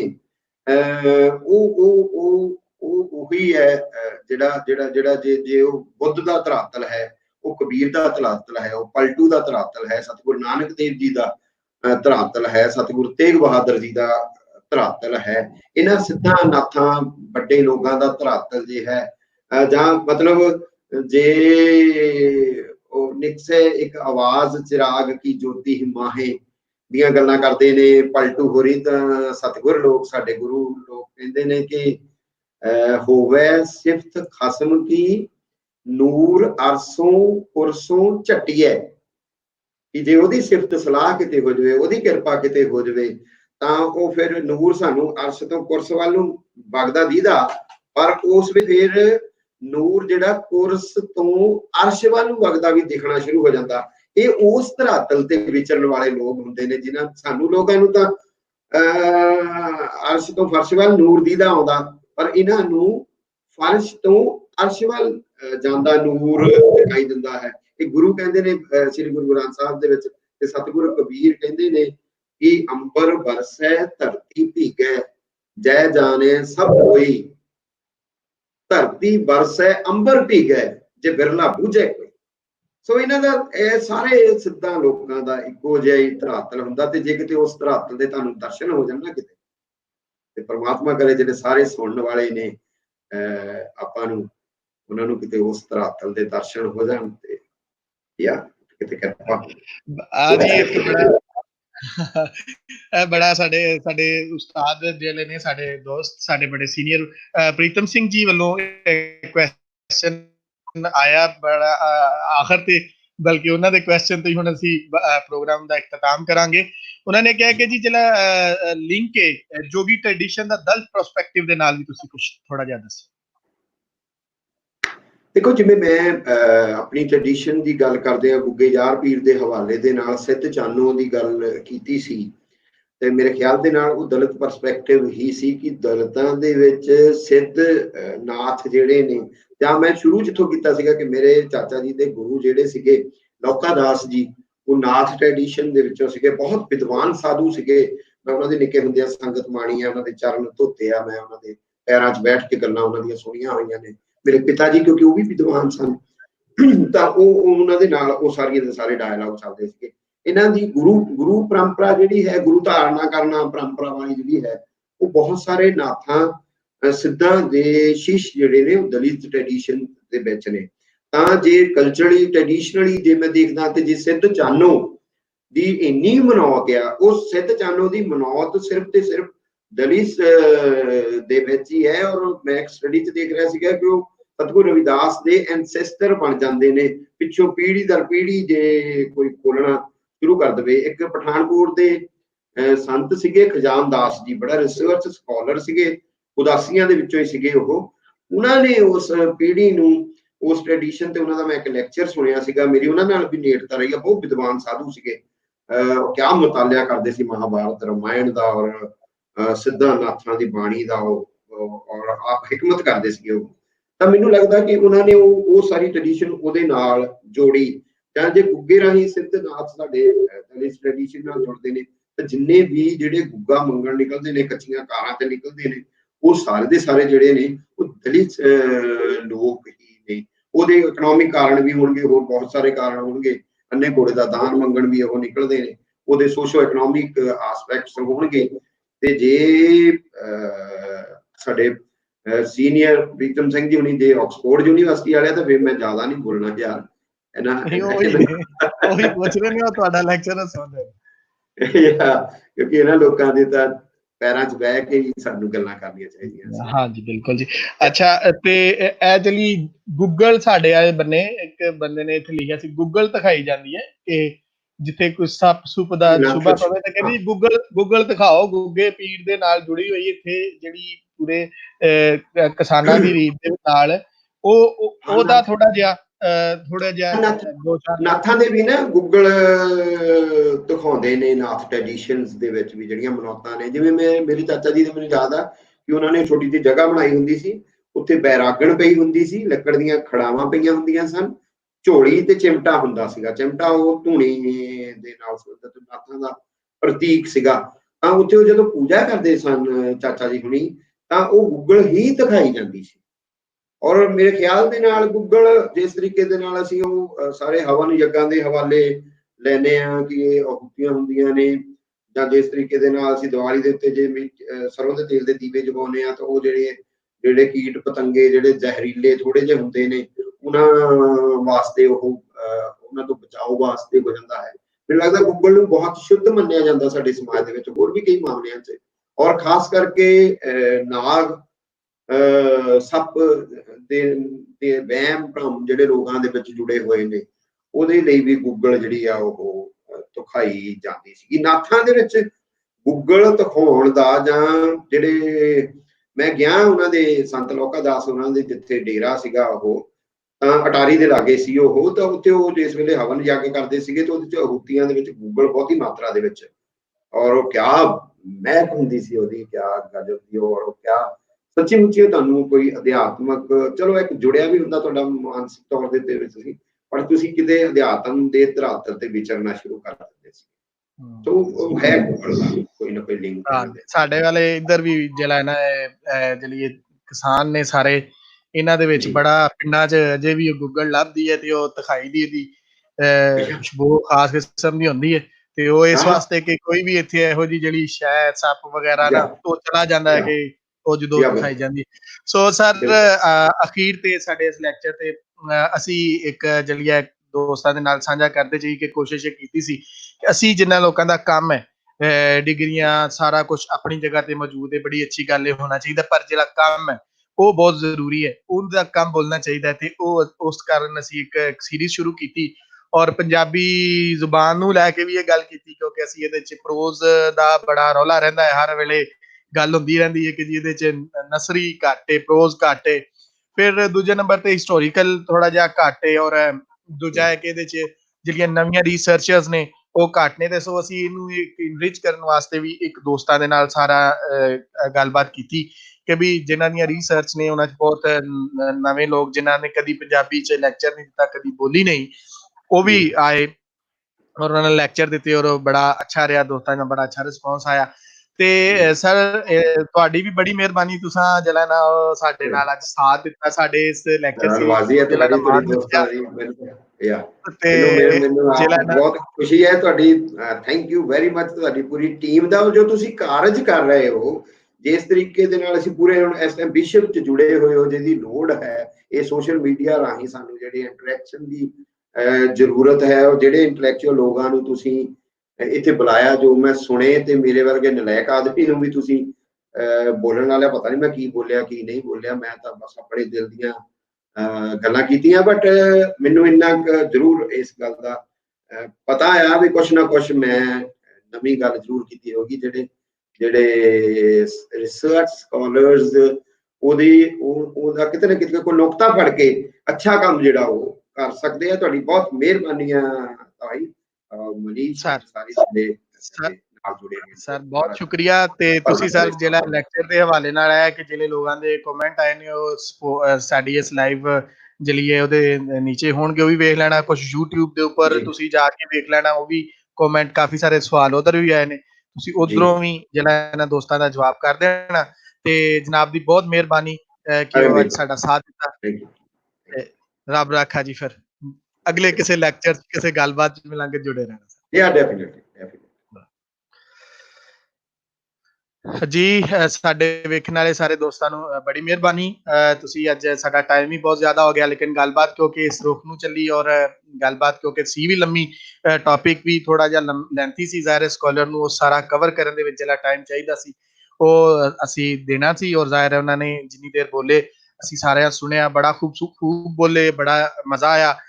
ਹਿਸਟਰੀ ਦੇ ਸਟੂਡੈਂਟ ਦੇ ਹੋਣ ਦੇ ਨਾਤੇ ਮੈਨੂੰ ਬਹੁਤ ਸਾਰੀਆਂ ਨਵੀਆਂ ਗੱਲਾਂ ਮਿਲੀਆਂ ਔਰ ਮੇਰਾ ਖਿਆਲ ਹੈ ਕਿ ਮੇਰੇ ਵੇਖਣ ਵਾਲਿਆਂ ਨੂੰ ਵੀ ਸਾਰਿਆਂ ਨੂੰ ਕੋਈ ਨਵੀਆਂ ਗੱਲਾਂ ਜ਼ਰੂਰ ਮਿਲੀਆਂ ਹੋਣਗੀਆਂ। ਪੰਜਾਬ ਦੇ ਇਸ ਜਿਹਨੂੰ ਅਸੀਂ ਕਹਿ ਸਕਦੇ ਹਾਂ ਕਿ ਅਣਗੌਲਿਆ ਜਿਹੜਾ ਬੰਨਾ ਸੀ, ਉਹਦੇ ਉੱਤੇ ਦੇਸਰਾਜ ਹੋਰਾਂ ਦੀ ਐਡੀ ਵਧੀਆ ਗੁਫ਼ਤਗੂ ਹੋਈ ਕਿ ਉਹਦੇ ਨਾਲ ਇੱਕ ਰੈਫਰੈਂਸ ਜਿਹੜੀ ਗੱਲਬਾਤ ਉਹ ਕੀਤੀ ਕਿ ਫਲਾਂ ਗੱਲ ਇਸ ਤਰ੍ਹਾਂ ਦੇ ਉੱਤੇ ਸਾਡੇ ਤਰੀਕਦਾਨਾਂ ਵਾਸਤੇ ਰੈਫਰੈਂਸ ਇੱਕ ਬੜੀ ਜ਼ਰੂਰੀ ਜੀ ਚੀਜ਼ ਹੁੰਦੀ ਹੈ ਕਿ ਅਸੀਂ ਉਹਨਾਂ ਨੂੰ ਵੇਖ ਸਕੀਏ।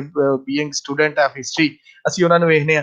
ਤੇ ਤੁਹਾਡੇ ਸਾਰਿਆਂ ਦਾ ਵੀ ਬਹੁਤ ਸ਼ੁਕਰੀਆ ਕਿ ਤੁਸੀਂ ਸਾਡੇ ਨਾਲ ਜਿਹੜਾ ਹੈ ਉਹ ਜੁੜੇ ਰਹੇ ਔਰ ਗੱਲਬਾਤ ਸੁਣਦੇ ਰਹੇ ਸਾਡੀ। ਸੋ ਹੁਣ ਸਾਡਾ 22 ਤਰੀਕ ਵਾਲੇ ਦਿਨ ਪਰਸੋਂ 9 ਵਜੇ ਪਾਕਿਸਤਾਨੀ ਟਾਈਮ ਦੇ ਮੁਤਾਬਕ 9 ਵਜੇ ਔਰ ਇੰਡੀਅਨ 9:30 ਔਰ ਬਾਕੀ ਦੁਨੀਆ ਦੇ ਹਿੱਸਿਆਂ ਦੇ ਵਿੱਚ ਆਪਣੇ ਮੁਤਾਬਕ ਜਿਹੜਾ ਇਹਨਾਂ ਨੂੰ ਤੁਸੀਂ ਵੇਖ ਸਕਦੇ ਹੋ। ਯਾਨੀ ਪਰਸੋਂ ਜਿਹੜਾ ਹੈ 9 ਵਜੇ ਅਸੀਂ 22 ਤਰੀਕ ਨੂੰ ਕਰਨਵੀਰ ਸਿੰਘ ਹੋਰਾਂ ਦੇ ਨਾਲ ਗਦਰ ਪਾਰਟੀ ਦੇ ਉੱਪਰ ਇੱਕ ਗੱਲਬਾਤ ਜਿਹੜੀ ਹੈ ਨਾ ਉਹ ਕੀਤੀ ਜਾਏਗੀ। ਤੇ ਉਸ ਹਵਾਲੇ ਨਾਲ ਪੋਸਟਰ ਵੀ ਅਸੀਂ ਸ਼ੇਅਰ ਕਰ ਦਿਆਂਗੇ ਤੁਹਾਡਾ ਉਹਨਾਂ ਦਾ ਕੱਲ, ਤੇ ਨਾਲ ਦੀ ਨਾਲ ਉਹਨਾਂ ਦੇ ਹਵਾਲੇ ਨਾਲ ਕੋਈ ਜੋ ਉਹਨਾਂ ਲਿਖਿਆ ਜਾਂ ਉਹ ਉੱਪਰ ਜੋ ਅਸੀਂ ਉਹਨਾਂ ਦੀ ਬਾਇਓ ਲਾਈ ਹੁੰਦੀ ਹੈ ਸਾਰੇ ਦੋਸਤਾਂ ਨੂੰ ਇਹ ਵੀ ਗੁਜ਼ਾਰਿਸ਼ ਕਰਨੀ ਸੀ ਕਿ ਪਲੀਜ਼ ਉਹਨੂੰ ਗੌਰ ਨਾਲ ਪੜਿਆ ਕਰੋ। ਉਹਦੇ ਵਿੱਚ ਉਹਨਾਂ ਦੇ ਲਿੰਕਸ ਦਿੱਤੇ ਹੁੰਦੇ ਨੇ ਜਿੱਥੇ ਉਹਨਾਂ ਦੇ ਪੇਪਰ ਹੋਣ, ਜੋ ਉਹਨਾਂ ਨੇ ਕੀਤਾ ਹੋਏ, ਜੋ ਆਪਣੇ ਹਵਾਲੇ ਨਾਲ ਉਹਨਾਂ ਨੇ ਸ਼ੇਅਰ ਕੀਤਾ ਹੋਇਆ ਤੁਹਾਡੇ ਨਾਲ, ਉਹ ਲਾਜ਼ਮੀ ਪੜਿਆ ਕਰੋ, ਉਹ ਬਹੁਤ ਜ਼ਬਰਦਸਤ ਹੁੰਦਾ ਹੈ। ਤੇ ਅਸੀਂ ਪਰਸੋਂ 22 ਤਰੀਕ ਵਾਲੇ ਦਿਨ ਮਿਲਨੇ ਆ ਕਰਨਵੀਰ ਸਿੰਘ ਦੇ ਲੈਕਚਰ ਦੇ ਨਾਲ ਜਿਹੜਾ ਗਦਰ ਪਾਰਟੀ ਦੇ ਉੱਤੇ ਹੈ। ਉਹ ਪੋਸਟਰ ਸ਼ੇਅਰ ਹੋ ਜਾਏਗਾ ਐਗਜ਼ੈਕਟ, ਤੁਸੀਂ ਉੱਥੋਂ ਦਾ ਟੌਪਿਕ ਵੀ ਵੇਖ ਸਕਦੇ ਆ। ਤੇ ਪਰਸੋਂ ਤੱਕ ਹੀ ਫਿਰ ਸਾਰੇ ਦੋਸਤਾਂ ਨੂੰ ਰੱਬ ਰਾਖਾ, ਮਿਲਨੇ ਆ ਪਰਸੋਂ ਜੀ ਤੇ 22 ਤਰੀਕ ਨੂੰ।